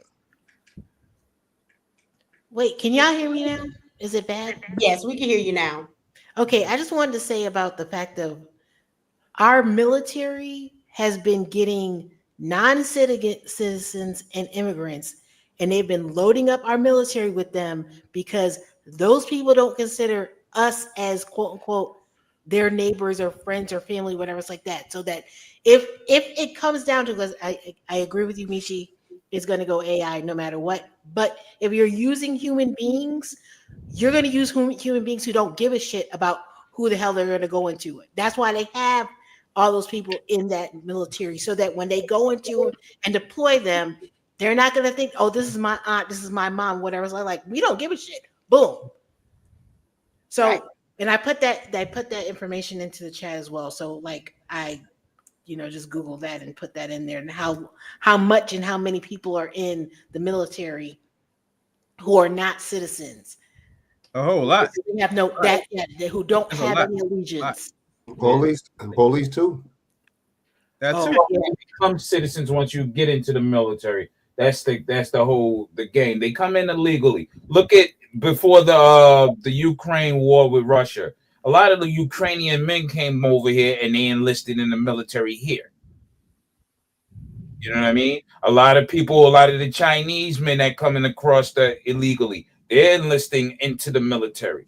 And they Why? have their own police stations. Don't forget that. New York and was it Texas? So even when they're illegal, you can get your citizenship if you join the military. That's a fact. And guess who trains them? Israel. Israel trains a lot of these police. The Mossad. The facts. Yep. So it all goes hand in hand, right? Well, they don't need it for the military no more, and that's why they're kicking them out. And they don't really care because they don't have need of the immigrants. All the stuff that they say they're gonna do, they kill me with that. Like, oh well, who's gonna pick the vegetables? They got an AI machine that's gonna pick that shit faster and more efficiently than any damn human being ever would. So that's great. Oh, are the Americans gonna take the job? No, AI is gonna take the fucking job. That's a stupid question. They already have machines in these big farms already that do that. So that's all a little propaganda game in that illegal realm. That's just what the ploy is, that for those lawmakers that want the illegals here. Oh, who's gonna pick your strawberry? Motherfucker. Let's not forget about BlackRock and Monsanto. You gotta keep in mind. They bring people in this country is to equate the white numbers. That's it. They're not bringing niggas to bring white people up here to equate because of their birth rates, allegedly. I dropped the link for the person who made that comment. I think earlier that person asked for the link too, but the link is there. We have room on the panel. Yeah, it's not full. I'm not moderator. I would post the link, but Nietzsche has control of that. Yeah. So again, we're talking about the AI and all these things doing away with our jobs, and again, if we want to know what's next, for us as humans, yes, we're not going to be doing manual labor, but what's going to be valuable, we got to understand it. Something about us is still going to be valuable. And you can look at what's currently going on. Yeah, body part. Well, what do you do? With a universal basic income, though, how does that come to play with a universal basic income? How does that come to play? Okay, so we're moving to this digital age. So you got to think about it. What's valuable? And you see it. Our name is valuable. Our image is valuable. Our likeness is valuable. Our usage is valuable. Those are the things that we are going to be getting paid for versus physical labor. So the transfer or the movement from a physical society to more of an informational or cerebral society, that's going to be a transition. And for those, again, information. I'm sorry. If you have useful information, if you don't have useful information, you ain't no shit. No, it doesn't be. It's not about useful information. It's what we consume. Right now you can go on and use the Brave browser. Brave browser pays you for watching it, for using it. So our transition is going to be in an area where we're going to be valuable by what we use and what we consume, and that's going to set apart and that'll play into basic income, and that'll play into a bunch of other things. But So it's gonna be two things. Either you're gonna have a universal basic income where people are going to get money, just like the check that they gave y'all during COVID to test that people would go in their house, not work, to get a check from the government. Or again, you will make money online. That's where all businesses are going. So you can make money people are still going to have money to buy services and products and things of that nature. But for the most part, all of those things will be ordered and delivered online. Even services will be gotten online, just like it was during, COVID. And then there is the aspect of selling yourself, which is happening right now. There is a company that is offering OnlyFans. They're offering $250,000 for the rights to your face and your voice, but they get to use it forever and you can't take it back because they want to put your likeness on robots. They want to make humanoid robots, and they want them to, instead of trying to just come up with any kind of face, they're asking people to sell their voice and their face and their likeness so that they can be, just more realistic like real people. So people are selling their likeness to these robots, but I don't know if I want a robot. Isn't that celebrities more doing that? No, the company that's actually doing it, I don't think it's here in America, it's in the UK, but they are offering anybody, no matter where you are, but they're asking to buy your likeness though. But you have to understand that they're going to use your face and your voice, and that they own it forever. And they're going to be using it because they're going to make multiple robots with your face and your voice and push it out there. So right. In other words, they only pay one time. They take a likeness. That's it. Yeah. And another thing's going to come, like, how people, you got your name or something copywritten or trademarked. People are going to have to be concerned with also now trademarking your face and your likeness, because it can be used in so much digital stuff now that you got to be careful about that, right? Even when it comes to actors now, a lot of actors, they will tell you, if you go look it up, it's a fact. They're actually, the actors, they're asking to buy their likeness and their image. And what that means is that when they produce movies, they'll be producing them with AI. So they will just stick your ass in the movie and you don't even have to show up to the set, but they're just paying you to use your image and your face and your voice. So actors won't even be on the scene of making movies pretty soon. They're just going to pay them to use their image. And that was one of the sticking points when they went on strike. They did not want that. Absolutely, yes. That was one of them. The age we're in right now. Can I finish? Can I finish my thought? Can I finish my thought? Thank you. Go ahead. So when they stuck to their guns, that was the red sand, red line in the sand that they would not cross. And as soon as they made some assurances that they weren't going to use their AI at this point, then they was like, okay, we'll sign on the dotted line. But up to and including that point, they were going to let Hollywood burn. Well, they didn't completely. They did not completely say no to that. Let me say this, and I'll let Proud to Be a Simp and Your Art was here, but they just came up, so I want them to get their thing in. But they did come to some agreements with certain artists and stuff, but that has not been taken off the table. Kind of like when the port workers went on strike, saying they didn't want them to automate the ports. Like, they gave them a certain number of years that they wouldn't completely take it over, but nobody's agreeing to not do that. So in the industry of actors and stuff, they did come to some agreement, but the agreement was never, we're not going to take part in using your likeness. That really wasn't the agreement. You know what I'm saying? Whatever the agreement was, some might have agreed to it, some might have not. They might have pushed things further down, but there's no avoiding that aspect of what's coming. Automation and AI will be taking over everything, and so they can they're prolonging the inevitable. Yes, absolutely. But see, if you're an old actor, and you about to die, maybe they might be able to use it with the family. So let's give you this nice little check, and then they say, all right, go ahead. They're gonna take from previous films and also, and it's like copy it, and it's because data. It's pretty much data. You just record what's out there, and you could just use that for the likeness. Yeah, but I mean, if they agree to it and they sign a contract and they get paid so much money for a company to use their likeness for so long, and they can they're probably going to have them come and go on a green screen, do all kind of movement, do all kind of shit, and that's going to be them on the set. And once they're behind that green screen and they're doing all these movements, the computer's going to capture all that. I'm sure they'll have a way of doing it. Then they're going about their business, get their money, and then when movies come out with their image, they're going to go to the premiere and see that shit for the first time like anybody else, because they actually wasn't on the set. So, but it already happened. It already happened with Star Wars. The old guy. Oh, you mean the was guy on died the- last year? What's I No, forgot his name. the guy who they had in there, it was completely AI generated. He was not live at all. He was in an old movie. Yeah. But and that's then what they I'm just saying. put him, Yeah, they they're just put him already in using there. the technology, but that's going to, even when it comes to like editing, there won't be a bunch of sets. Everything that you see will be done with AI. There's a lot of way. I know we see a lot of AI shit that looks like, oh, that's artificial, but it has been advancing over time. And even the sets and where people are in movies, they won't be renting real sets. They'll just be completely digitally creating a movie, and it will all be digital. And they're gonna make them be wherever they want them to be. They're gonna have all of the things. It won't be. They will have to automate the ports because China is already doing it. And And I put the as article in the chat too. far as what's getting ready to happen with the bank, Misha's right. They've already automated the banking system. They're just waiting to Yeah, RMAC. Yeah. push the law, which would be the stablecoin bill that Trump said he wanted in by August. Yeah. So what people don't understand is you're gonna have like two tiers.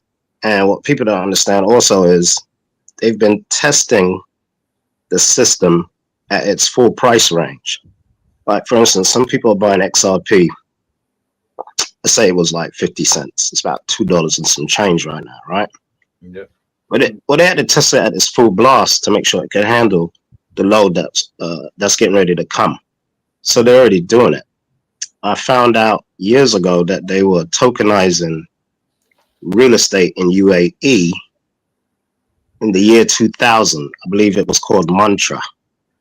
So this stuff that we're talking about right now, they're already doing it. It's just that they allowed you to know about it. And they use Bitcoin as the guinea pig. The crazy thing about it, I just went to I went to Whole Foods couple like last year. They already got their darn wrist scans already. If y'all really want to get that joint is crazy to me, but like even when it come down to like a lot of these movies, I heard somebody speak on it probably last time I was there. Look up that show Paradise. They already show you they building underground bunkers. And before Meet You Can't Die, about to tell you that she showed the video about the robot. They got a video a long time ago. They got a heat wave. Like you could feel the heat inside your body. Like they was moving crowds of people. So they already advanced past that perspective of what we already talking about. And I believe they getting it from straight to aliens at the end of the day. That's my perspective. Yeah, because you got the Project Bluebeam that's about to pop out, and then everybody remembers the drones that were flying over New Jersey or whatever. But the thing that they got coming, they've already got the people indoctrinated because of the religion system.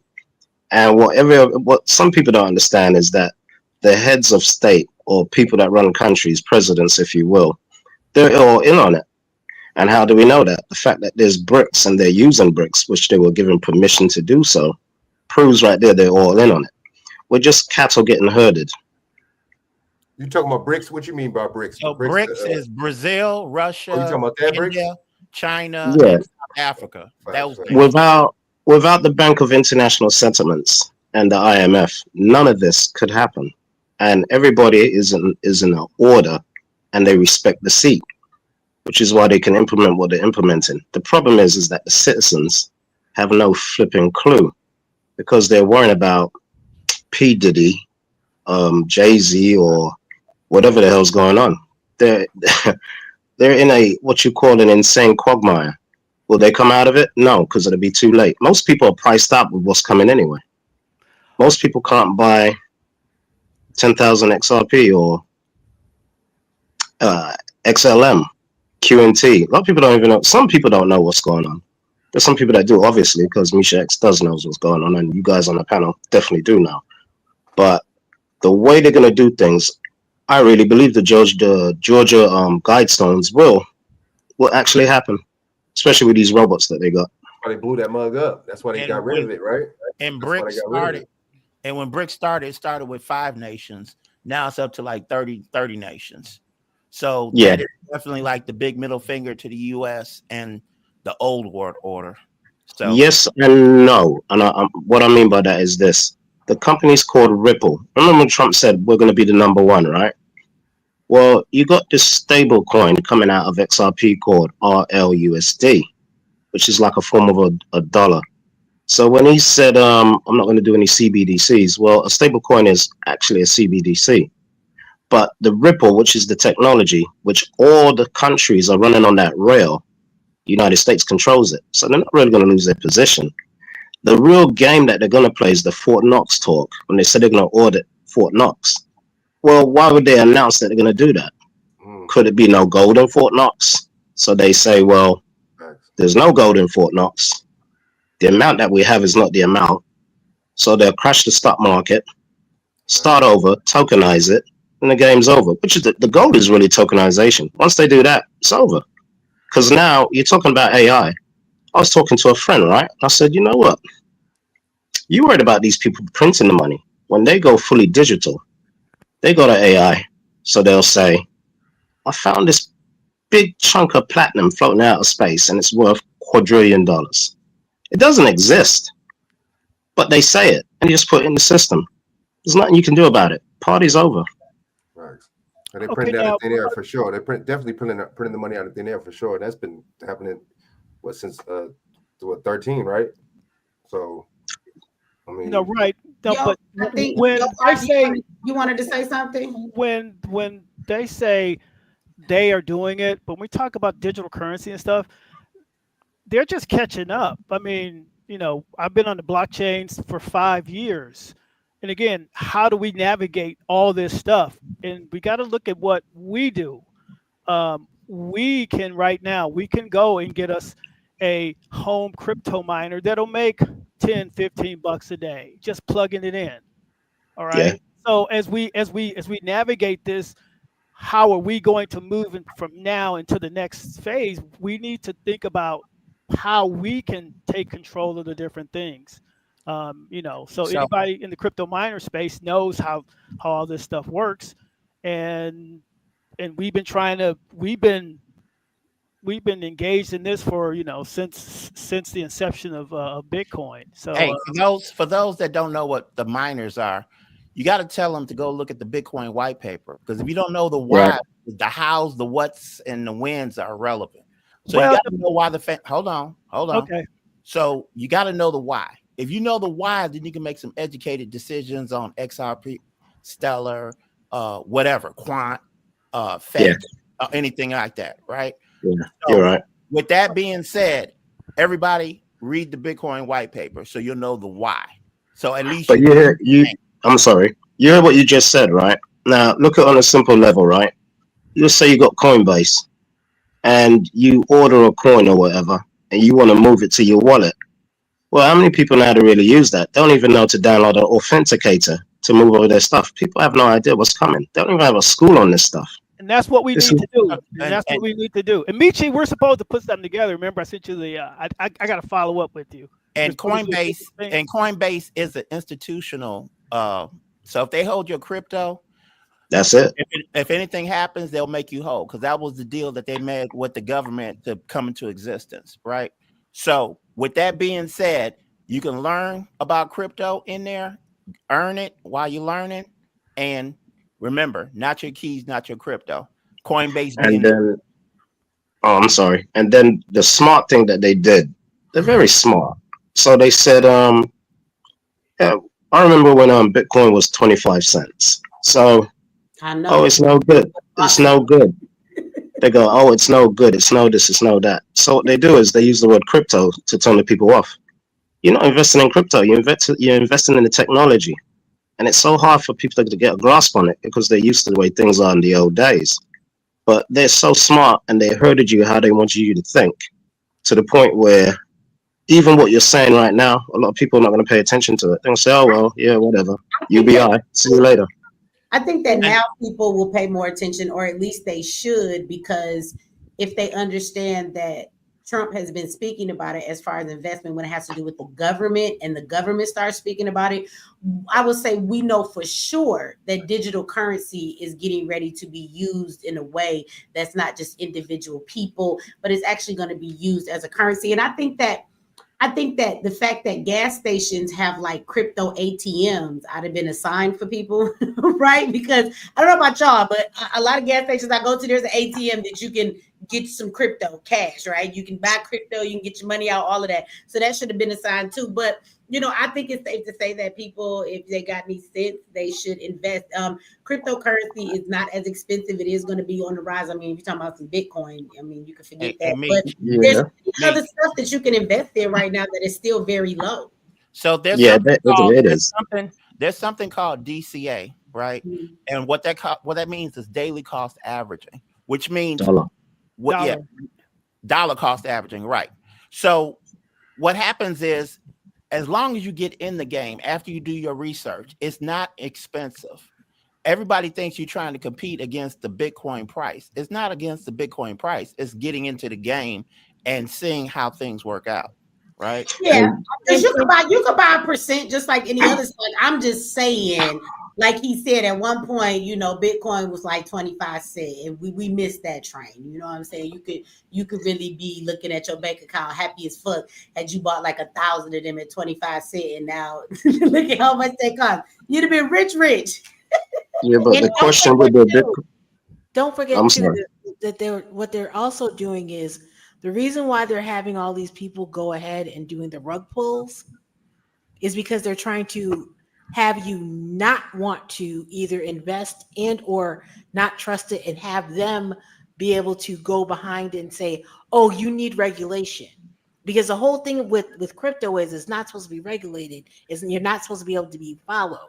And that's, of course, Bitcoin is the opposite. Rug pulls happen because of two things: people not doing their research and greed. No. I agree with you. What I'm saying to you is it's another psychological ploy that they're using to hinder people to either invest in crypto now so that they can have a basis for a finance, or push the agenda of having them to regulate it more. That's all I'm saying. And when you have a Warren Buffett turn around and says that Bitcoin was rat poison squared, but his bank, Mellon Bank, that has trillions of dollars in assets, was heavily involved with it, he had a plausible deniability.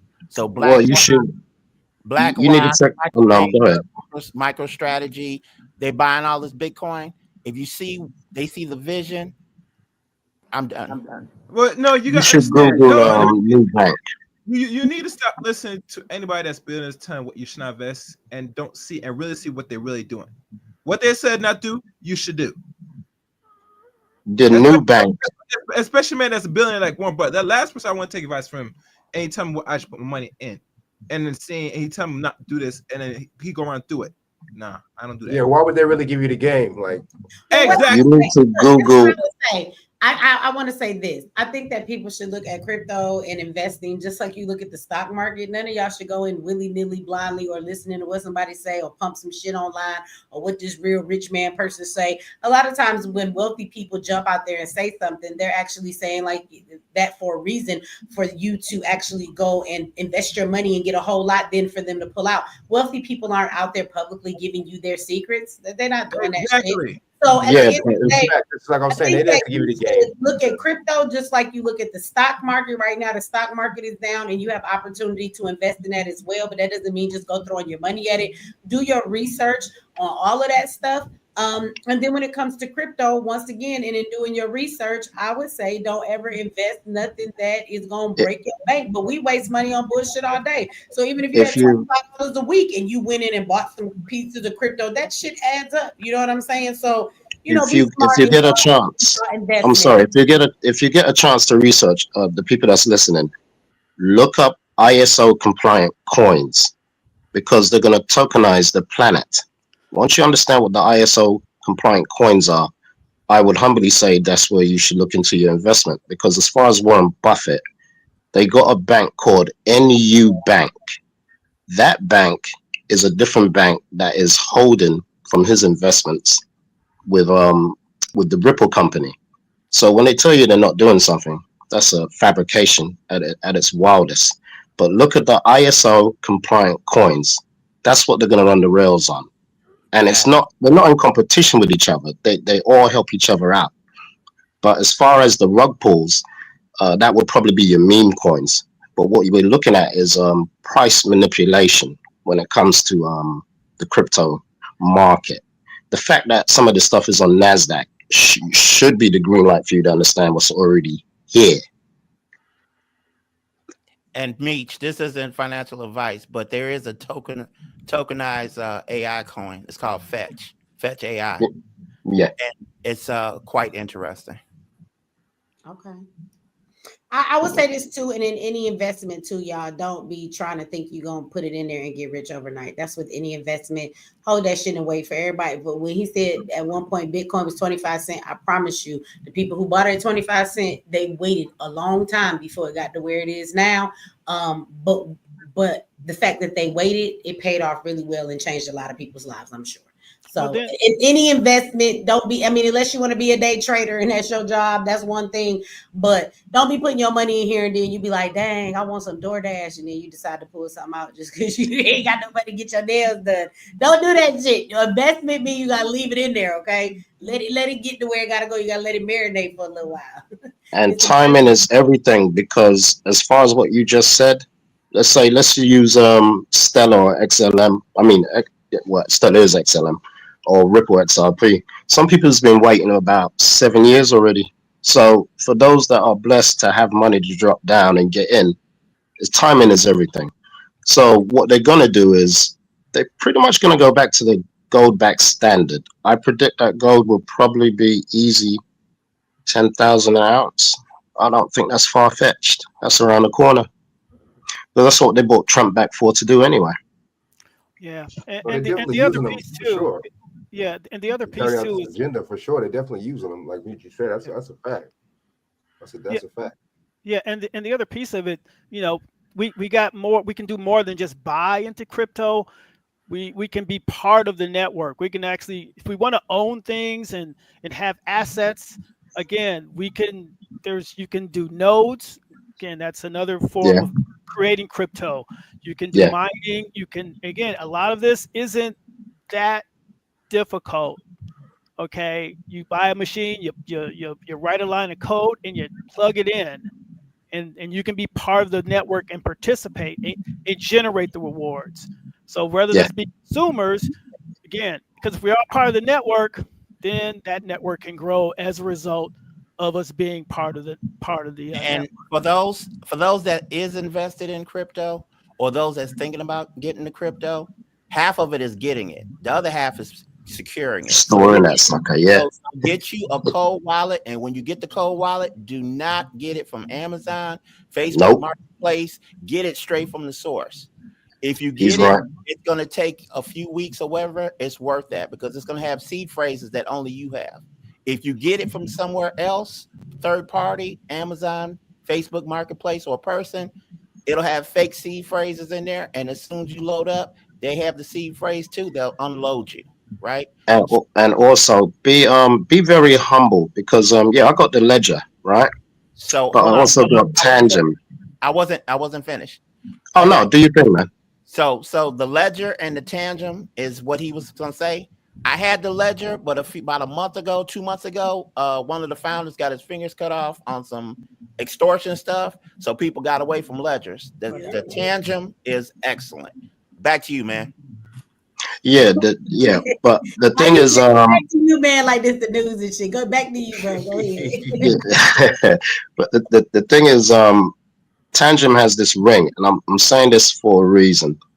If you notice, rappers are not really talking about this stuff. When they get the permission to really promote it, to make it mass, if you will, they're going to do it. But have your egos in check, because what's going to happen is when the masses understand that this is a new form of payment, your door's going to get kicked in.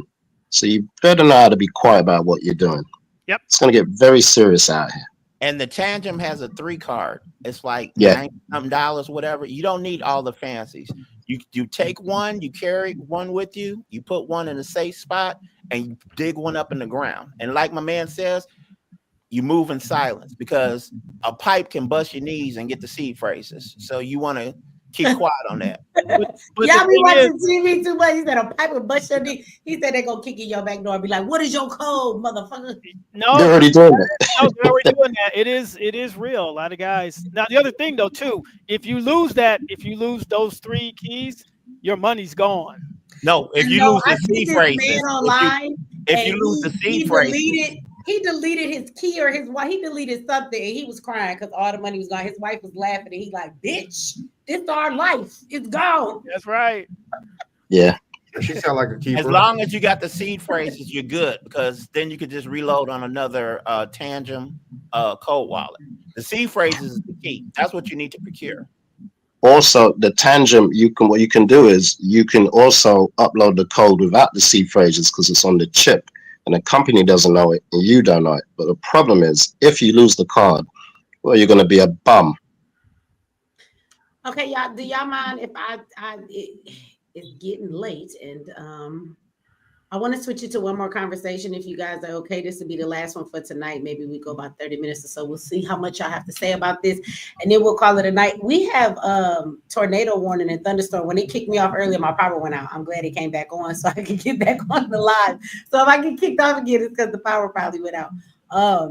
But one topic we were going to get into, but then I asked people if they had something to say about the current topic, and then we just went a whole nother way and we never came back to it. So I want to play a clip from Robert Kennedy Jr. about the poison that's being put in the food and what his position in the government is to kind of eliminate that, right? So I want to play that clip. Is that okay with y'all? And we'll get into that conversation. Yeah. I got some things to say after. I got some things to say to them after you play it. Okay. Play that. I got some things. About that or about the topic we talking about now? About RFK. Okay. Okay, good. Let me throw this out here. Let me go get the video.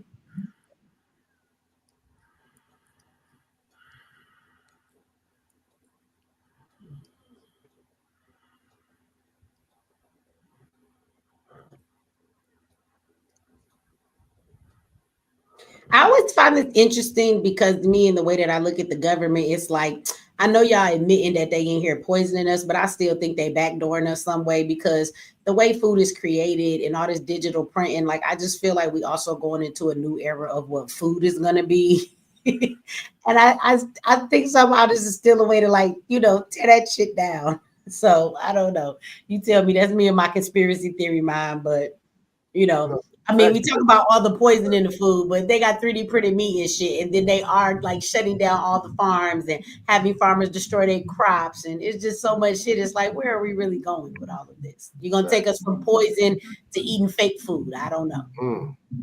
I don't know, but anyway, let me see. You notice a lot of this stuff is banned in other countries. A lot of this food. Yes, absolutely. That's kind of the disrespectful part of it. Shit. Well, they said you're going to eat bugs anyway. I heard about that too. They got the new bug shit going on. Let's see. We'll just take it from the top. It's 4 minutes. We'll see what they got to say. We'll watch the whole thing. So cockroach pizza. Oh God. That's gross. But if they take all our food away and we hungry, we gonna eat that shit. I bet you. Look, you ain't never been in a survivor situation because if your ass hungry, you gonna eat that goddamn cockroach or whatever they eat. Especially if they fried and put some seasoning salt on it, you'll never know. Right. Nasty. Okay, y'all. I'm gonna play this and then we'll get into this conversation. I don't know. Did y'all see the hearing when they was swearing him in? They let him have it. They was going in on him, and then they got black people all riled up because he said that they was like, "You said black people should take certain vaccinations and they should be on a different schedule." They tried to turn it around like it was racist, but he's telling the truth. Shit. He's absolutely right. Melanin. Damn shot. I don't know if your melanin needed or not. I just want y'all to stop taking them. That's what I want. Okay, let's see. Of Health and Human Services, Robert F. Kennedy Jr. had a lot to say after meeting with leaders yesterday of food companies.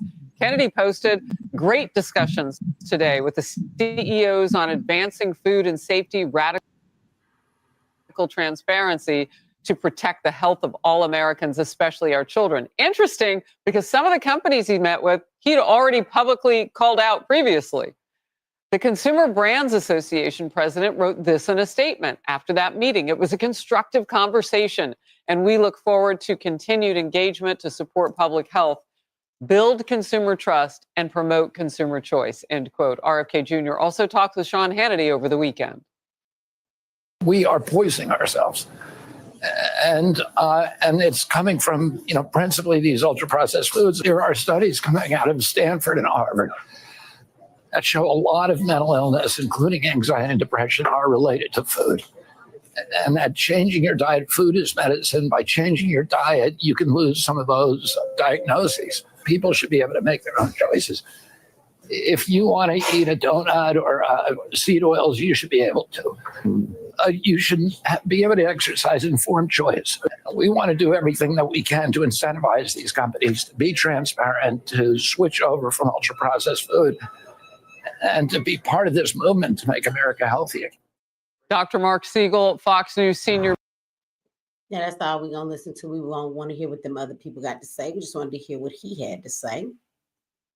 So I want to, start off by saying, in that vein, I thought what he said was interesting that I want to touch on, you guys, is him talking about how the effects of certain foods actually deal with like mental disorders and things of that nature and people's mood and stuff like that. It is very true that when we talk about mental disorders, chemical imbalances take place in your body a lot of times for them. Like, it's one thing to be depressed about something in life, to have a moment. We've all gone through depression, but to be chemically depressed, right? Clinically, it has to do with the chemical imbalance. It's some shit you can't help. It don't even matter if something going wrong in your life or not, right? And so at the end of the day, that is a very true thing. So when we talk about mental disorders, we talk about even autism, things in the brain. They claim people got ADHD, all of this different stuff. Like, how diabolical is that this shit is happening because of food? I definitely agree with him. Studies have shown this or whatever. And so that's just another facet to me of the government and how evil they are. It's like they use us as experiments, because as someone said right before I played the video, like I want you to keep in mind that these same products, right, at one point were created without these things in them. I will remind y'all, when I was a kid and I ate cereal, we did not have paint thinner in our cereal, okay? I want y'all to know that if you eat margarine, trying to stay away from butter, just eat butter, please. Margarine is one chemical away from being plastic, okay? This is a fact. They actually created margarine to fatten up pigs. Even the pigs would eat it, and pigs eat everything. What kind of shit is that? So they added some flavor to it and then gave it to us so that they could sell it to us. So it's just so much stuff that they do. They give other countries the same food that we have, but because the chemicals are so harmful, they can't make it the same way. It's actually outlawed in other countries. They won't allow them to serve food there with those chemicals in it. So America literally makes two versions, and they will make one with the poison in it for us, and then they will make one that is a healthier version and send it to other countries. So why they don't do that shit for us? We have red dye 40, all these different color dyes when it comes to Fruit Loops or coloring our food. When it goes over to other countries, they use blueberry, watermelon, and all of these different things to color the food, and not artificial coloring. So the thing is, they could give us a healthier version. So why the fuck ain't they doing it? They are poisoning us on purpose. And I just need y'all to think about that for a moment, as how diabolical this government is. They give us our sickness. They give us our ailments, from the shit they spray in the air to the stuff that's in the water that you drink, to the deodorant you put on, a toothpaste, all of these different things, the tampons and pads that women use every month. It's poisoning all of this stuff, and it doesn't have to be. So I think it's really diabolical that we have this government, right, before we so worried about the New World Order. Like, why we ain't getting up and ready to fight over some shit like this? We are literally being used as lab rats and being attacked every single day. And then you wonder why you can't get your physical right. You wonder why people have all these sicknesses. You wonder why the lifespan is not as long as it used to be. Why the fuck is everybody dying at 40 and 50? That is too young to be dying. In my generation, motherfuckers was in their 80s before they died, okay? And it wasn't that they always ate the most healthiest diet. So I just think that we need to really take these things into consideration. This is not a conspiracy theory. Natural flavoring they're feeding you fucking human beings. When they have fetuses that have been aborted, they're taking human cells and things like that. That's what natural flavoring is. So when you see that on the back of food, your ass is a cannibal. You're eating human cells and shit. Like, why are they giving us this? This is what I mean by motherfuckers who got too much money and time on their hands. They just do shit to be doing it because they bored. Oh, let's feed the humans. Let's feed these motherfuckers paint thinner. Let's see how long they'll survive with this shit in their body. Like, that shit is diabolical. Y'all should all be mad as fuck. It makes me angry to go to the grocery store because I even in buying good food, like, what the fuck are you supposed to buy to eat? Because all of it is bullshit. Even the organic fruits and vegetables ain't got no damn seeds in it. I had a watermelon blow up on me. I bought the watermelon. I brought it in the house. It was perfectly fine. I sat it on the counter. The next morning, that shit was deflated like a basketball. I said, what the fuck? It was God damn. I pushed the watermelon, and do you know it had a slit in the side? And what poured out of the watermelon was water. It was water. And then no, and I went to go peel. Oh yeah, you're not supposed to buy that. And the skin felt like leather, the green skin on it, and it had these strings and stuff inside of it. That was not a real watermelon. Like, even if you go to the store and you want to buy fruits and vegetables, you're not buying real fruits and vegetables. Sir, you got to be mind because of his background. It's hard to eat healthy if you want to. So I'm gonna land my plane there and let y'all give y'all opinion. But how do y'all feel about how we're used like this as lab rats? This is some shit that should make you mad. If don't nothing else. Soylent Green is real. Look at Tuskegee. Look at the Manhattan Project. This type of stuff is not new. You see what I'm saying? This type of stuff been going on for a minute. And they had the lady Eunice Rivers actually use us in them experiments. You see what I'm saying? Actually had somebody that looked like us use us in experiments. So very interesting. But I mean, you're right. We are lab rats. We're on the chopping block politically, economically. You see what I'm saying? Like you just said, they make two different versions for a reason. You see what I'm saying? They want to feed us the BS. You feel what I'm saying? And we're expendable. You see what I'm saying? But I'm not surprised.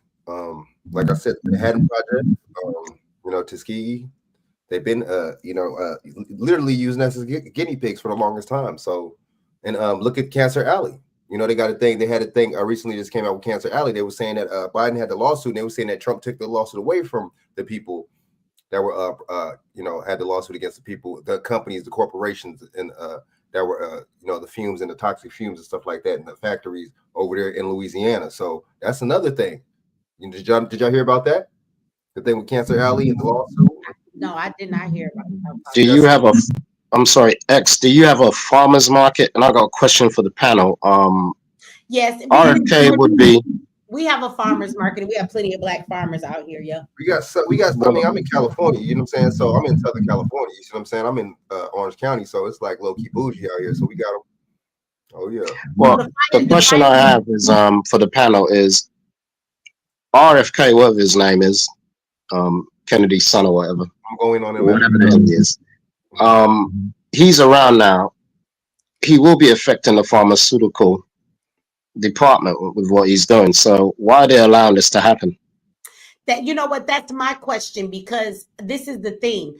I do not believe that this is just because I know the government that we're dealing with. I do not believe this is completely genuine, and I don't have as solid of a theory for this. I just am twisting my wheels thinking about it. But it's like, when we think about the medical field, they are making advances. And once again, if the pharmaceutical company's not going to make money, then are we going to make money when it comes to, technology? So they have like these nanoparticles that are very small. You can swallow a pill now and it'll go into your body and it can analyze any problems that you have within your system to help fix things. I actually think they're going to try and turn it around and sell to us a healthier body, a healthier society, but in the way that technology is going to make us healthy again, right?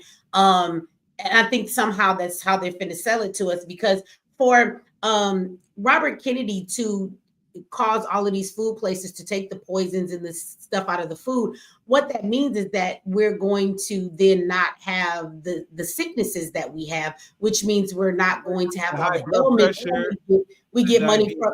That we have to give the money to the pharmaceutical companies for the medication that they give us, right? But then also, is this ushering in a new era of the type of food they give us? Remember, technology, when we talk about AI and stuff like that, think about all of the 3D printed food. So are we going to all food being manufactured and no farms and things of that nature? And then they're going to say we're injecting it with all kind of vegetables. They're already talking about putting vaccinations inside of food. So when you eat it, it'll be a label on it that says there's a they've been arguing, like, you got to label the food and put the vaccination in it. So like they're going to this route of making food healthy, but I feel like it's still going to be in a very artificial way. I don't know. Just like Trump said, just like that chicken, just like the chicken that just Trump, they said that he was cool on the vaccination, but at the same time they approved it into the chicken. And see, this is another thing. Okay, let me break down this dude RFK real quick. This dude, okay, for one, he invest in. You ever heard of CRISPR technology? That's gene editing technology. Have you ever heard of that? She covered it yesterday. So he invested in that, right? And for two, he flip-flopped on the Jizab. I don't want to say too much for your channel, right? He flip-flopped. First he said he wasn't for it. Now he's saying he's for it. You see what I'm saying? So and that's another thing. So he say he was for it? Okay, at first he said he wasn't. Right. So he said he okay. Wait, first I'm confused. Okay, first he said he was for it. And now he's flip-flopping saying he wasn't. Now he's saying he's not for it. I mean, he's for it now, excuse me. So he flip-flopped. And then you got him eating McDonald's with Trump and them eating McDonald's a little bit before Trump won at McDonald's. Come on, why would you be eating at McDonald's? Because he addicted. He addicted to the McDonald's like everybody else. He can't help it. He's like crack. He trying to stop. But I mean, you just gotta, like you were saying, Michi. I'm just piggybacking with both of y'all, with you and the brother was saying down there. Basically, I don't trust him. You see what I'm saying? His credibility is looking kind of funny right now.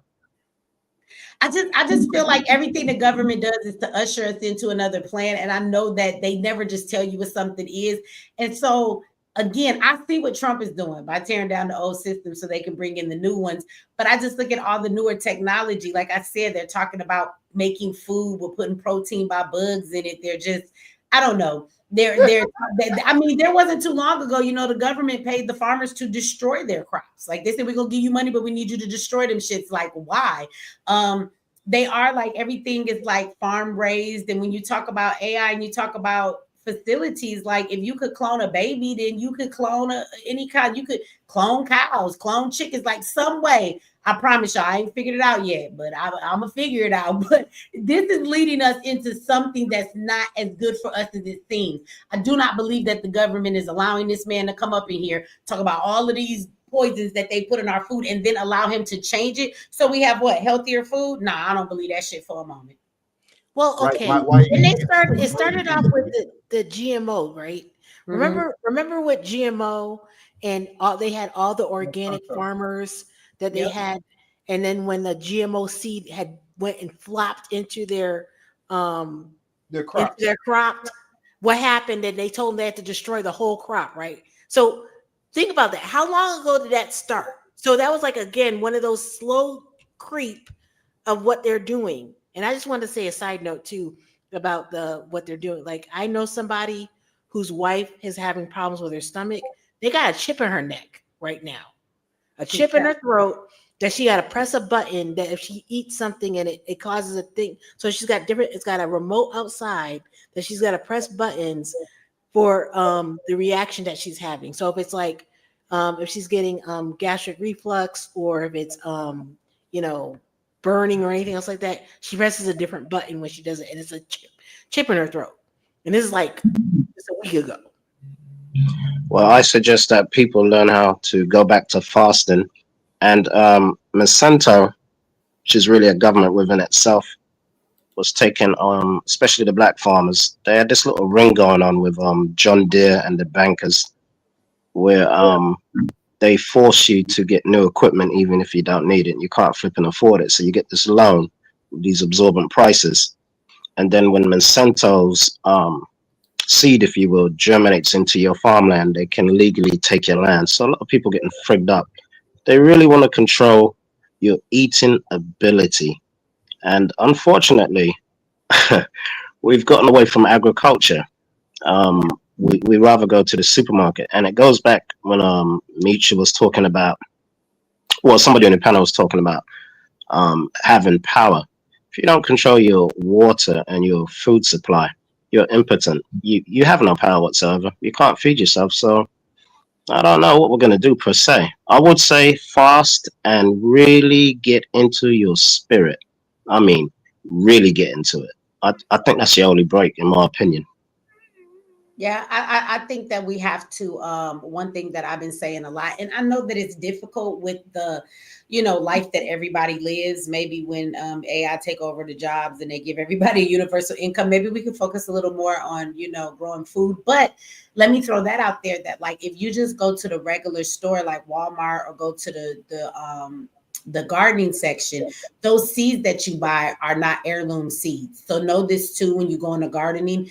I think that's crazy too because they genetically modified the seeds. So the fruit and vegetables that come from those seeds do not produce with seeds in them. So you cannot then take those seeds and continue your harvest. You got to keep going and buying seeds. So if you want seeds that produce fruits and vegetables with more seeds, they're called heirloom seeds, and that's what you guys want to get. We actually have some on MX Network. We have a big ass. I got some downstairs. We got a big ass bucket. It has all kind of stuff in it. Like 46,000 different seeds in there, and 4,600 seeds. I'm sorry, and yeah, you can grow all kind of shit, and it's going to give you more seeds. So once you do a crop, you don't got to keep going back to the store. You can produce from that one time and keep going. But we're going to have to learn how to grow some more of our food. I know that sounds ridiculous, like the brother that was up here earlier, and he was talking about his land and his farm and his family and what he came to put together. Like I know that sounds ridiculous to a lot of people because that's just not their life. Like you live in a city, go to work, you know what I'm saying? And we don't live in those times. But unfortunately, I think that's part of what the government has taken away from society. It has gotten us away from being self-sufficient because even though we didn't have farms, my mom, everywhere when I was growing up as a kid, when we moved into houses, there was plenty of homes that we had that had fruit trees in the backyard.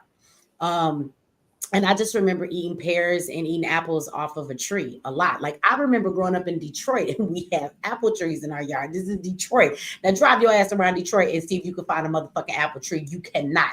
And so And you can't grow it. You can't grow an apple from a seed anymore. You can't grow. They have to be grafted. That's the only way you can grow apples now.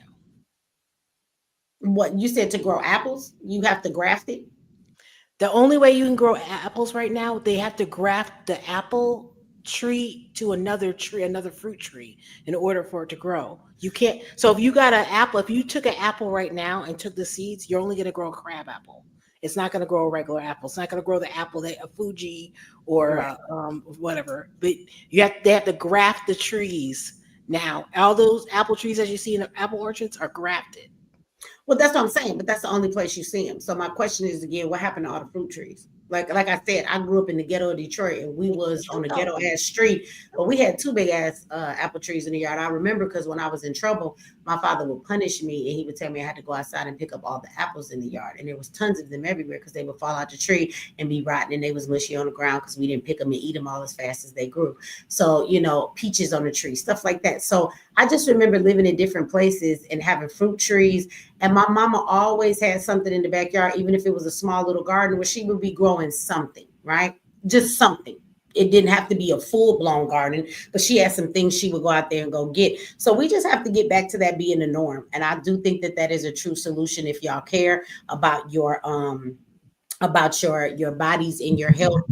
I don't think that we can trust anything that's in the grocery store. And I don't think that we can trust the new thing that they bringing to us. Like I had a steak the other day and I was really mad because I bought it from Walmart. And when I got to eat in it, I promise you it was 3D printed. I know it was 3D printed. I've been alive long enough to know that steak don't look like this in strips. When I went to cut it, you get to cooking it and it just looked layered like it was printed. This ain't no goddamn steak. I know what a steak looked like.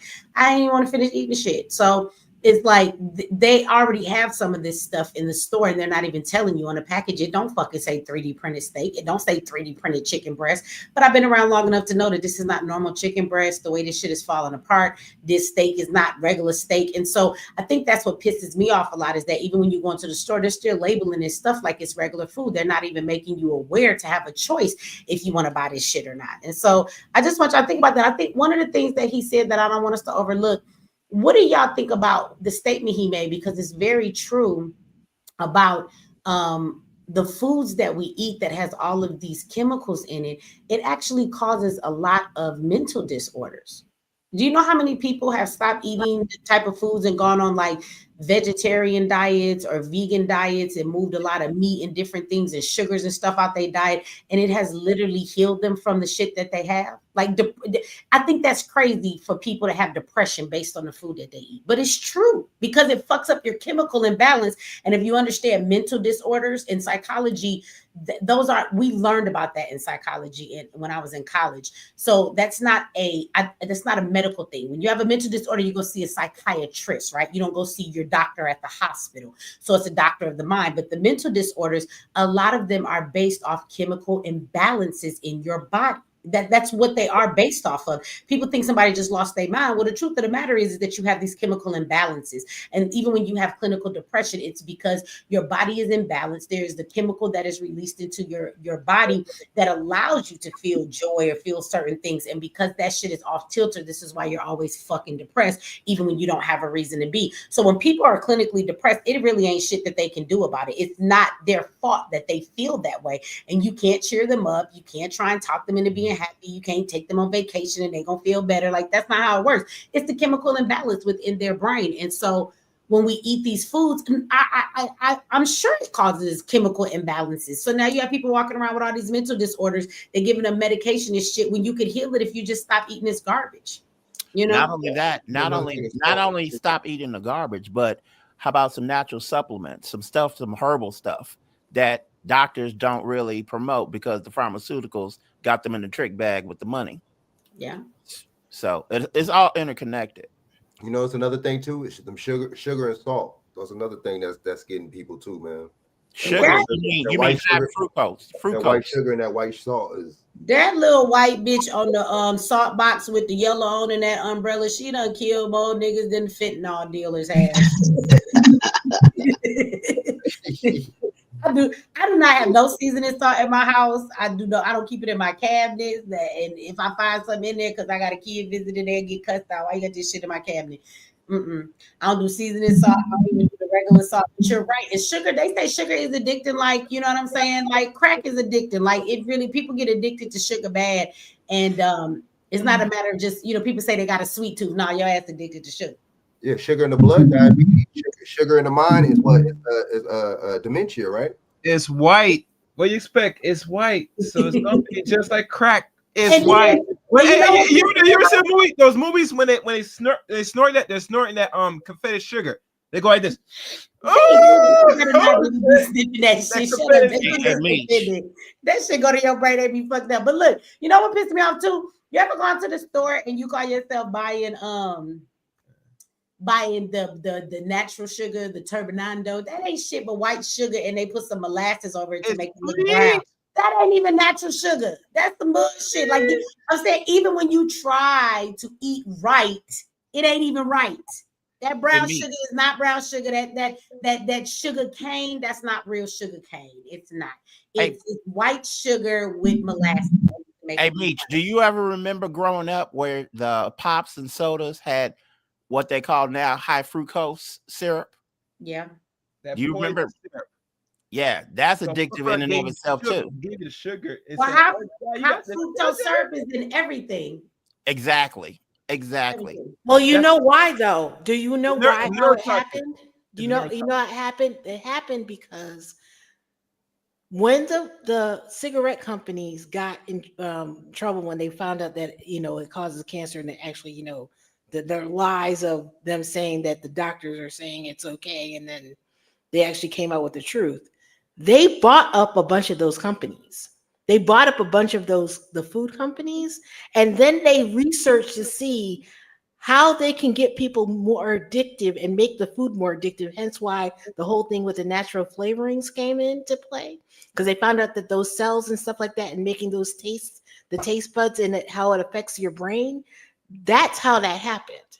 That's how that high fructose corn syrup and all this other stuff, because it was more addictive, and that you would go buy it because they were losing sales in the cigarette companies. So the cigarette companies went and bought all these food companies and then did that research to get you to go buy that stuff.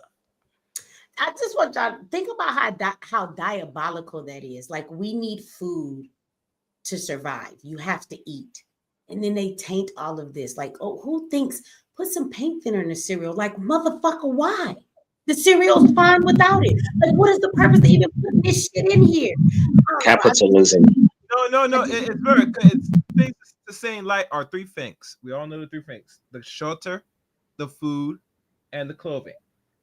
Food today is a weapon in the West. They use things to keep addicted because you're gonna be addicted, you're not gonna function right, and you're gonna get sick. So they profit off that. And once you get sick, they also profit by the artificial medicine. So it's always a revolving cash flow, never ending. Yeah, but I have a problem being a grown-ass adult and a human being that lives in this society that needs to go to the store and purchase food to eat, to live. And this is what you're doing to my food. You're secretly poisoning me every time I turn around. I got to watch the deodorant that I buy to make sure it doesn't have aluminum and this the fuck in it. I got to look at the toothpaste that I buy. I got to make sure that the hair care products don't have cancer-causing chemicals in it, which they have found in studies for all the black hair care products. Oh, it's not in the white hair care products. So do you think that's by happenstance? Like, even shea butter, even the shea company. Let me put cancer in these hair products. Like, what the fuck? Like, well, you know what? It makes me angry as fuck to just think that it's okay for you to just poison people like this based off of things that are necessities that they need to live. Like, if this shit don't make you storm the Capitol, I feel like something is fucking wrong with us. Well, you just hit it on the nail right there. Two things. No, go ahead. One thing is about the hair, and I sent this out, and Michi, I know I told you I send you stuff, but you're in a list and everything else like that. But the two things with the hair, they're talking more and more about synthetic hair, right? The synthetic hair and how bad that is for Black women, not just the relaxers and stuff like that, because the relaxers, they found, I think it was like at least 15, 20 years ago, that when they were doing autopsies on women and they were cutting their head, the cranium off, it was a green goop that was lining inside of it. And that's when they found out that the relaxers were doing that to the brain. And it was like a green goop that was sitting on top of the skull, and it was on top of the brain. But then the plastic that they use to make the synthetic hair is causing other issues as well. And then if you want to go to the real hair, the human hair, which is usually from India, that's from the sewer. So you have no win. There's no win here because they have factories that they have these people going into, and they're taking the hair out the sewer, and then they're combing them and cleaning it and stuff like that, and then they're selling them in packs. So that's what's happening with all. Well, I want to say really quickly, and then I'm gonna let Proud to be a simp say something. I just mute your mic, brother. It got this reverb in the background when it's unmuted. But I know she's talking about like the braided hair because I've seen that recently. And somebody said, my boy, the Prince of Bear Fadiz, that stop wearing those hair hats, ladies. Well, when I'm talking about black hair care products, first of all, I'm not talking about those. And okay, as far as the braided hair, like we get braids all the time. We've been getting braids ever since we was younger. That's part of what we do. And so that's not even a hair hat when you get braids in your head. But I'm not talking about those things, so that we can be clear. I'm talking about not even a perm. I'm talking about as black hair care products, because we have different textures of hair. There's certain shampoos, there's certain conditioners or creams that we put on our curls. So even for the sisters who want to wear their natural hair, there are products for our natural hair, and those products are causing cancer. So I want to be clear. I'm not just talking about like a weave or some braiding hair or a perm even. I'm talking about products that are supposed to help us take care of our own hair. Shampoo, conditioner, grease for your scalp, cream that you put on your natural curls to do a twist out or something like that. So these are not just the products that have to do with weave. I just want y'all to understand that. Of course, non-black women are not going to use the same hair care products of us. They go get Suave and wash their hair with Suave. They're not going to use our stuff because our products have way more moisture inside of it. We have oil sheen, all of these different things that we put on our hair. So these are products that are marketed to the black community specifically. And they have found that like 80% of all black hair care products, not the weaves, not the braids, the products, they all have cancer-causing agents inside of all of them. 80% of them. I want people to keep that in perspective of what we're talking about. So even your little daughter, your granddaughter, when she getting her scalp greased and she getting her ponytails with her knockaballs and her barrettes, they're poisoning her scalp too. Let's be clear, it's not the weave. Well, there's something that you said that made me start thinking how they have pretty much put your ego on steroids. You're talking about being depressed. Wait till they kick in this thing called carbon credits, where you're not allowed to fly if you can't afford carbon credits. And this is when you're going to start hearing a lot about the metaverse and that goggle crap that you put on your head. A lot of people are going to be vacationing by their computer because they can't afford to fly. That's going to be very depressing because we're a microwave, want it now society. This is going to be a very interesting 4 more years. It's going to be very interesting. Well, that's what I said when you talk about the carbon credits and whether you can fly or not. That's what I keep trying to tell people, that the digital wallet, I think the most diabolical part of the digital wallet and having digital currency, when you have a universal income and they give you that digital wallet, that means they can control it. So what I do feel, it's already happening in other countries. And when we're talking about a new world order, remember, this is not something that's just for America.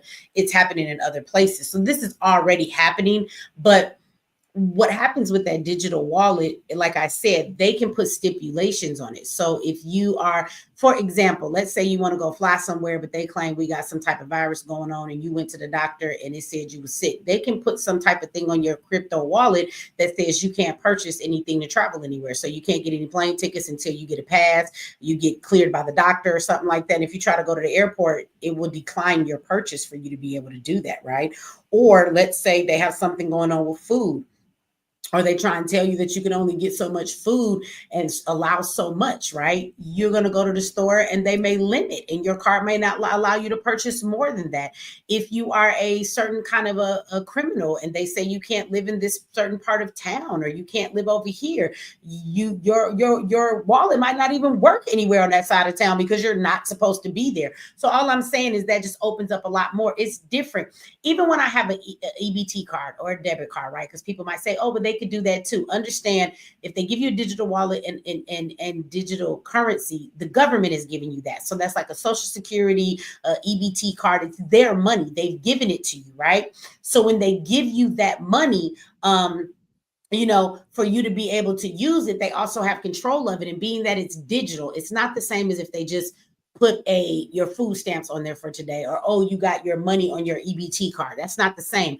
Digital means that they can look into your currency. They have a digital wallet, which means they can look at it anytime and put a stop on this or a stop on that, right? Or they can say certain things can be used or cannot be used, okay? We already have that to a certain extent when it comes to your debit card. Have you ever gone to the store and tried to purchase something and the bank be like, wait a minute, we didn't know if this purchase was you, and then you looking stupid, but you know you got the money in there, you got to call the bank and tell them niggas it ain't fraud and then try to purchase again. So you have a smaller version of that. But what he's talking about, and then even what I'm referring to, like, this is already happening in other countries. And so it's not like it's not like, oh my God, this is so far-fetched, because other countries already have this technology.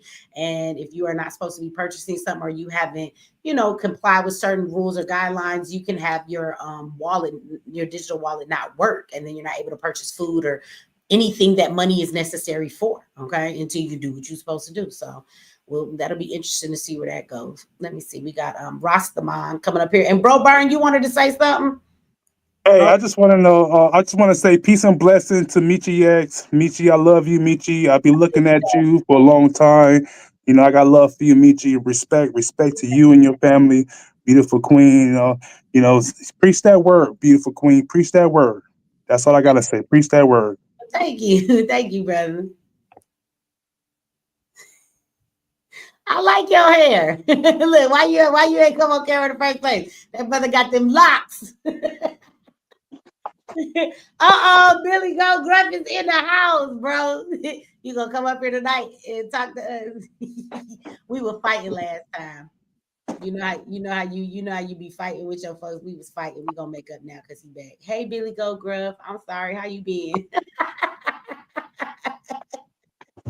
Peace and blessings.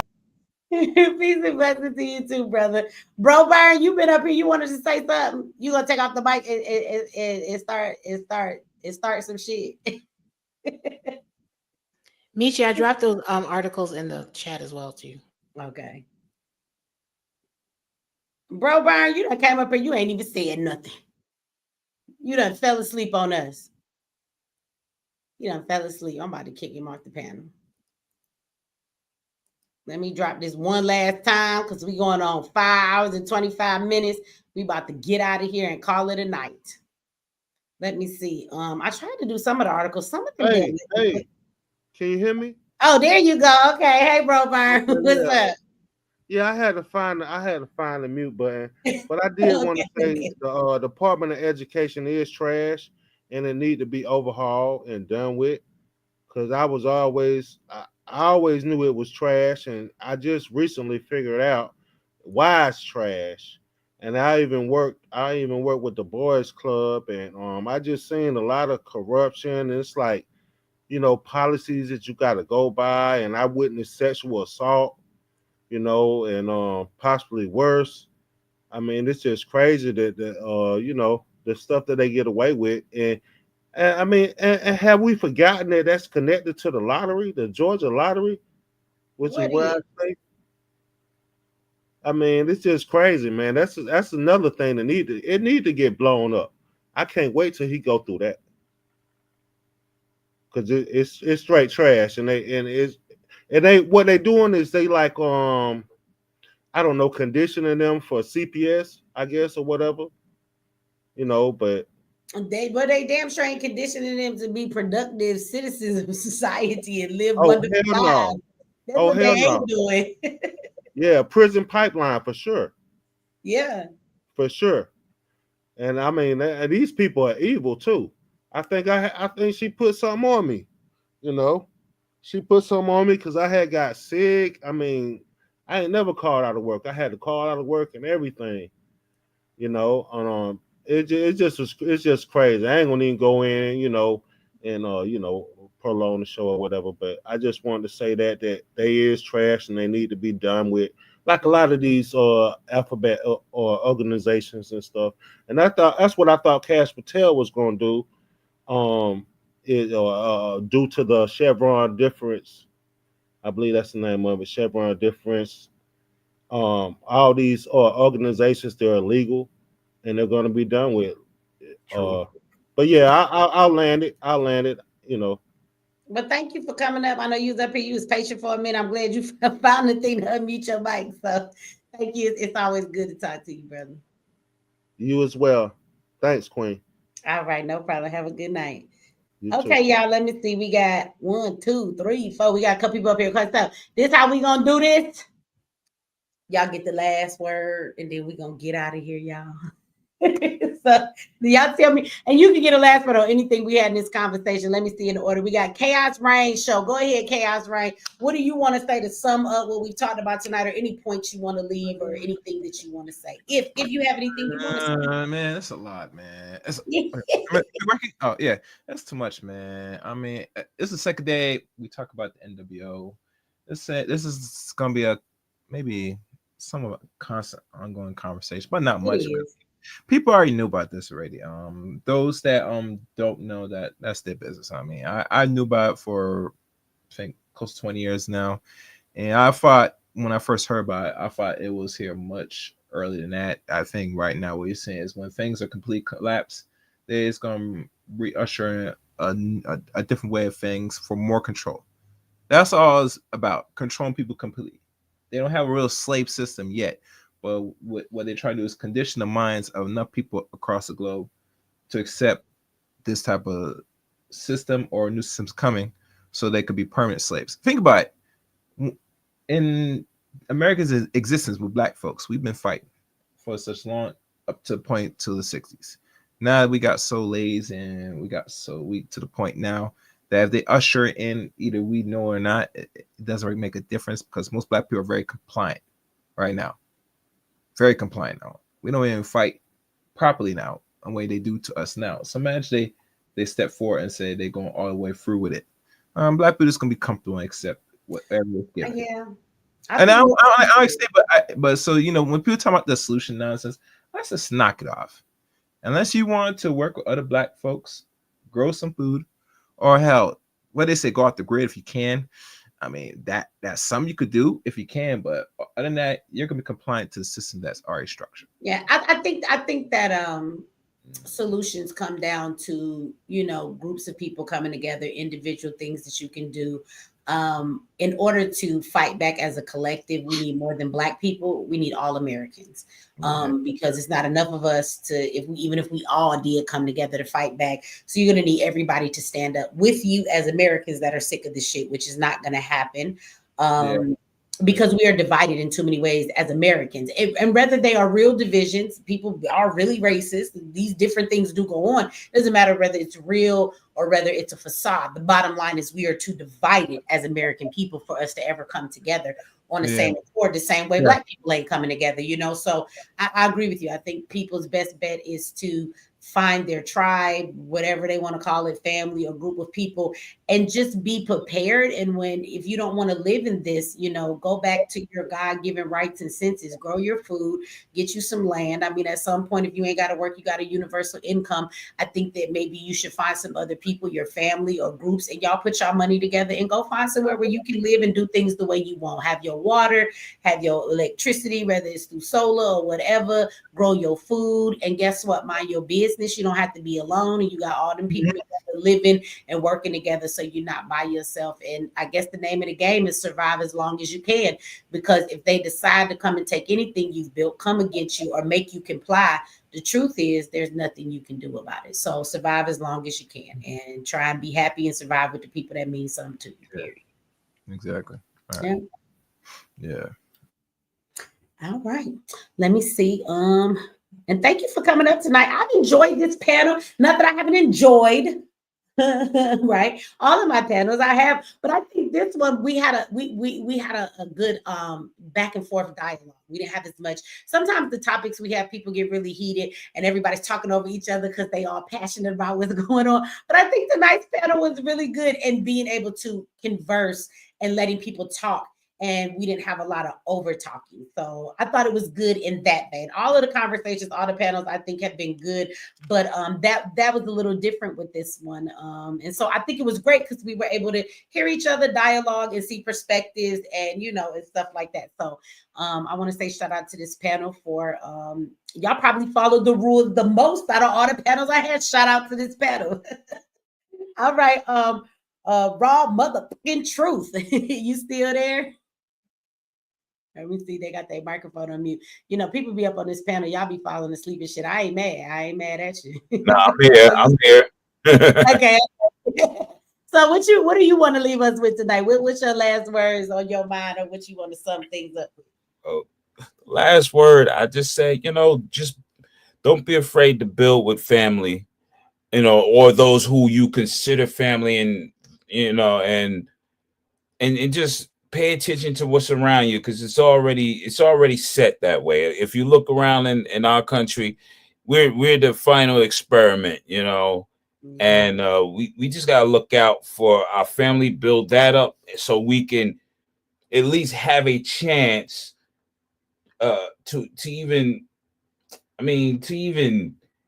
deal with the BS, man. You just have to have that. You have to have that faith with yourself and your family. That's it. That's the true wealth is family, and I mean, it's simple, but people make it hard because I know we're all individuals. We all have our different tastes, our different cultures and stuff like that. But I just think the answer is right in front of you. All this stuff is just, all this silly stuff is distraction from the real truth, and that's how they want it. They want you blind. Yeah. But But if you stop, pay attention, and look around, it's as simple as that. You can see it. That's all. I mean, and that's about it. That's about it. I mean, get the family right, and then once you got that right, you good. Everything else is just distraction. All right, all right. Well, thank you for them last words. And let me see who's next. You. Tomato Frog Games. Come hit us with some of that expertise on the way out the door, bro. Hey, I just want to say thanks to everybody. It was a great discussion. It was great, and again, my only thing was really just to share levels of we all bring different perspectives and different experiences to all these things. And that's what makes all this stuff work. And quite frankly, that's what would make us work better as a people to embrace all of the different perspectives. And so thanks, Michi. I appreciate it. Thanks, panel, for the engaging discussion. And, yeah, thank you. I love a good debate, and you gave me that without being offended. So thank you so much. I'm glad that we can have that conversation and nobody feel no type of way. So I love a good debate, and you let me do that tonight with you. So thank you very much. Anytime, most of the time, we've been on the same thing, but I'm like, wait a minute. I'm coming with a different perspective. Let's see how it rolls. But it was all right. That was a debate. I was able to make my points. You come back with your rebuttal. I said, well, maybe this and that. And it wasn't even about ending with who. Debate is never about whether. We don't have to end in agreeing, right? But being able to give our perspectives. I guess we leave that up to the audience or who they think, the side of the debate they was on. But I enjoyed having a battle of intellects with you tonight. So thank you for that. Word. Let me see. All right. So next we got Frank Nitty in the house. Frank, you next. What up? What? First of all, I just want to say thanks for letting me back on the panel. Salute to the panel. Michi X, appreciate that. You know what I mean? And you know what I'm saying? This is I consider this like a think tank. You see what I'm saying? I consider this, you know what I'm saying, a meeting of the minds. You know what I'm saying? Something like, you know what I'm saying, basically, kind of like written contracts. You see what I'm saying? And this is always good. And this is a good panel, man, especially when we could be intelligent and at the same time we could be mature. You see what I'm saying? About disagreements. You see what I'm saying? Because that's the problem with us. You see, we disagree with somebody and it's like that's our sworn enemy. You see what I'm saying? But at the same time, do we have that same energy with the white man? That's a different story. But look, right? But no, on the real though, yeah, like I was saying, we just gotta be vigilant and just stay watchful, man. Because this stuff, you see what I'm saying? Like I was saying with the RFK thing, man. Just look into that, man. CRISPR technology. You see what I'm saying? Gene editing technology. That's what he invests in. So be careful with that. Pam Bondi, the Attorney General, she invests in private prisons. So how you the Attorney General and you're investing in private prisons? So that's a conflict of interest, and plus you could be locking people up for a certain agenda to feed your private prison. So you got to really be careful with these people. You see what I'm saying? Watch for people and content creators that are just going to one narrative. You know what I'm saying? I mean, I'm an independent. I ain't Trump. I ain't Biden. I ain't nobody. I'm true. You see what I'm saying? So watch out for these content creators. A lot of these people that are just that aren't really criticizing Trump, because I'm sorry. You know what I'm saying? If you even a Trumper, period, you would still have something to say, criticize Trump. But what he's doing right now, I'm sorry. I mean, I was feeling his first term. I was feeling him. You see what I'm saying? I was, the Kamala thing, I had his back, but now it's starting to see like this should be like feel him the first term. I feel him this term. And I think that's only because he coming in like, I like a little gay. He like slapping everybody. It's interesting to watch. He slap them, they start crying. It's entertaining. He make me laugh. He always like this term better when we look. You have to admit, like he came in the presidency, kicked open the door with his grill on, like, what the fuck, bitch, I'm here. So I would say it's entertaining. It is very interesting. But wasn't he an actor on WWE? You see who they give us? You said it, Michi, earlier. You said they gave us Trump for a reason to put these agendas in. He was an actor literally on WWE. And guess who? Look who you got in the charge of education. Linda McMahon, also an actress from WWE. Come on now. You see what I'm saying? But we got to stay watchful. These people. I love the drama. It's funny to me. I like to watch the government go at it. They've been mad as fuck lately. It's wonderful. Now check out one last thing before I go. Check out who got IMDb. Y'all know what IMDb is? Check out No. who's the actors. IMDb is basically like an actor's credential. You see what I'm saying? Check out a lot of these politicians got IMDb's that let you know who the actors literally are. Internet movie database. It's a There we website go. and it's an app. Okay.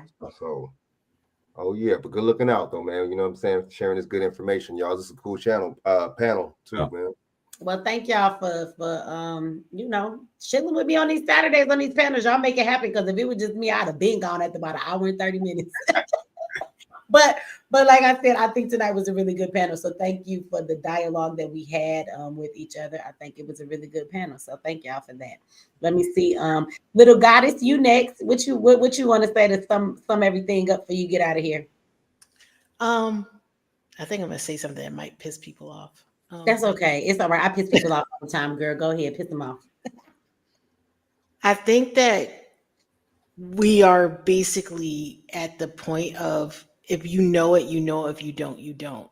We tend to waste a lot of our time to try to save that one person that can't be saved.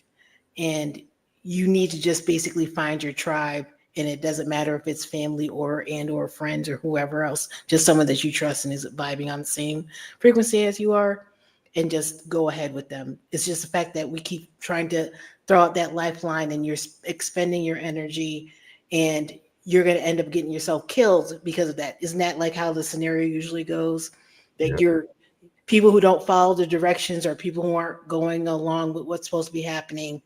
Those are the ones that end up killing you, because you have to go out and try to save them. And then you end up, when you're trying to, if they're swimming or they're drowning, they drown you too because of their stupidity thing. I think Idiocracy, the movie, was the documentary. I think it's followed up with Don't Look Up. I feel like that was the sequel to it. So just be mindful of that.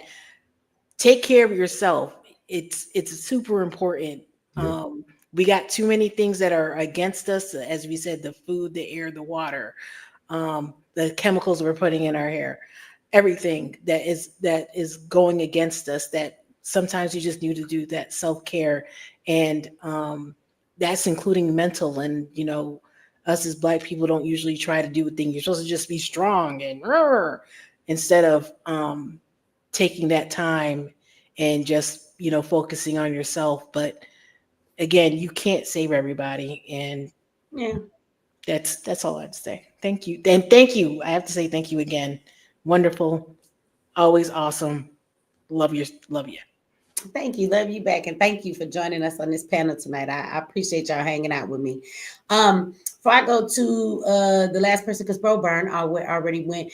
Somebody says, Michi, do you sell your seeds all different types or just one type? So I'm going to post this in the chat for you. This is the website for MX Survival. And there's tons of stuff over there, but we have a bucket. We call it a seed vault. It has 4,600 seeds in there, and it's a variety of all kind of seeds. And of course, it comes in the thing you can store it in. You can keep the seeds for quite a few years. So when you need them, you have them. But yeah, it's a bunch of different stuff. You can go over there and check it out if you want to see it. And it's a bunch of other stuff over there, you guys. We have like a water filter bottle. It's a water bottle, and you put the water in there, and as you drink it, the straw in it automatically filters it. We got small 3-day, we talked about the bug out bag. If you guys are creating your bug out bags, it's like $45. We have like a 3-day survival kit that has stuff in there, and it's dehydrated food, things like that. You just need to put water in it. Okay. Somebody said, why your tribe can't link up with other Moorish Americans? I don't know what you're talking about, Idris. There are Moorish Americans in our tribe. We're not Moors, right? But there are Moors that are a part of our tribe. We offer services and credentials in our tribe to other people that want to be a part of it. We are not Moors, but Moorish Americans are more than welcome. We have plenty of bays and all of that inside of our tribe. So they can link up with us. Who told you they couldn't? We are not Moors, right? But Moors, absolutely, some of them are a part of the tribe. So that makes sense to say it that way. Also, I want to remind everybody there is a link at the top of the YouTube video. It's the one that's pinned at the top. That link is for the marketing class that is coming up on Sunday, March 30th, I believe it is. 29th or the 30th. Anyways, in 2 Sundays, you guys. And that is a marketing class for anybody who has a YouTube channel, you have a product or a business, and you need to market it. A lot of people struggle with that. And so we're going to go over tons of ways to market. We're going to start with free ways that don't cost you any money to market. There are plenty of ways to do that.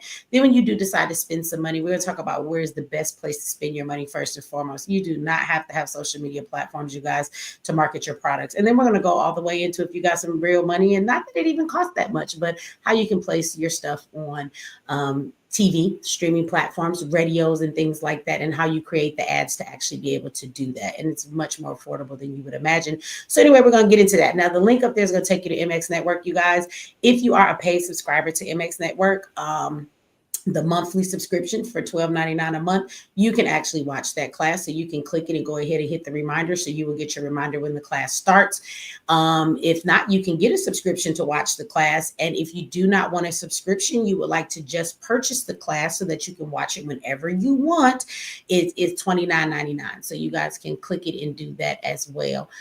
Again, the difference between that, because somebody's going to ask me, I know you guys are going to email me, so I'm going to tell you right now the difference, okay? If you get the $12.99 membership, monthly subscription, if you cancel that subscription and don't have it next month, then you won't be able to watch the video. You'll be able to watch it while you have a subscription. If you pay the $30 for the class, whether you have a paid subscription to MX Network or not, you will always be able to come and watch that video. You actually will own the right to be able to come over and watch it anytime you want to. Okay, so that's the difference. Don't email me and ask me, y'all. So I already know somebody is, okay?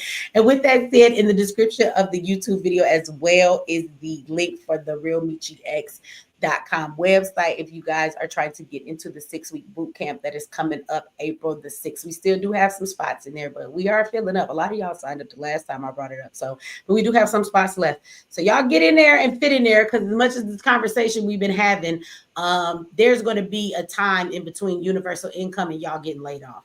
So if you would like to learn where the money is being made, it's being made online. And stop letting people tell you one way, oh, drop ship or do this or do that. There's 50,000 ways to make money. Tons of them, okay? So in boot camp, we're going to go over 10 plus ways, okay? And there is something I'm sure that will fit what you want to do. Everybody don't drop ship. Everybody don't do all the stuff they show you. There's plenty of stuff you can do, and you can choose what works for you, all right? So with that said, I think that we got one more person over here. Yeah, Bro Burn, you already went, right? Antonio D. It's on you. Leave us. You get the last word, brother. Bless us with the last word. The All benediction. Right. All right. So thanks for allowing me on the panel. And my last words is these 3 things.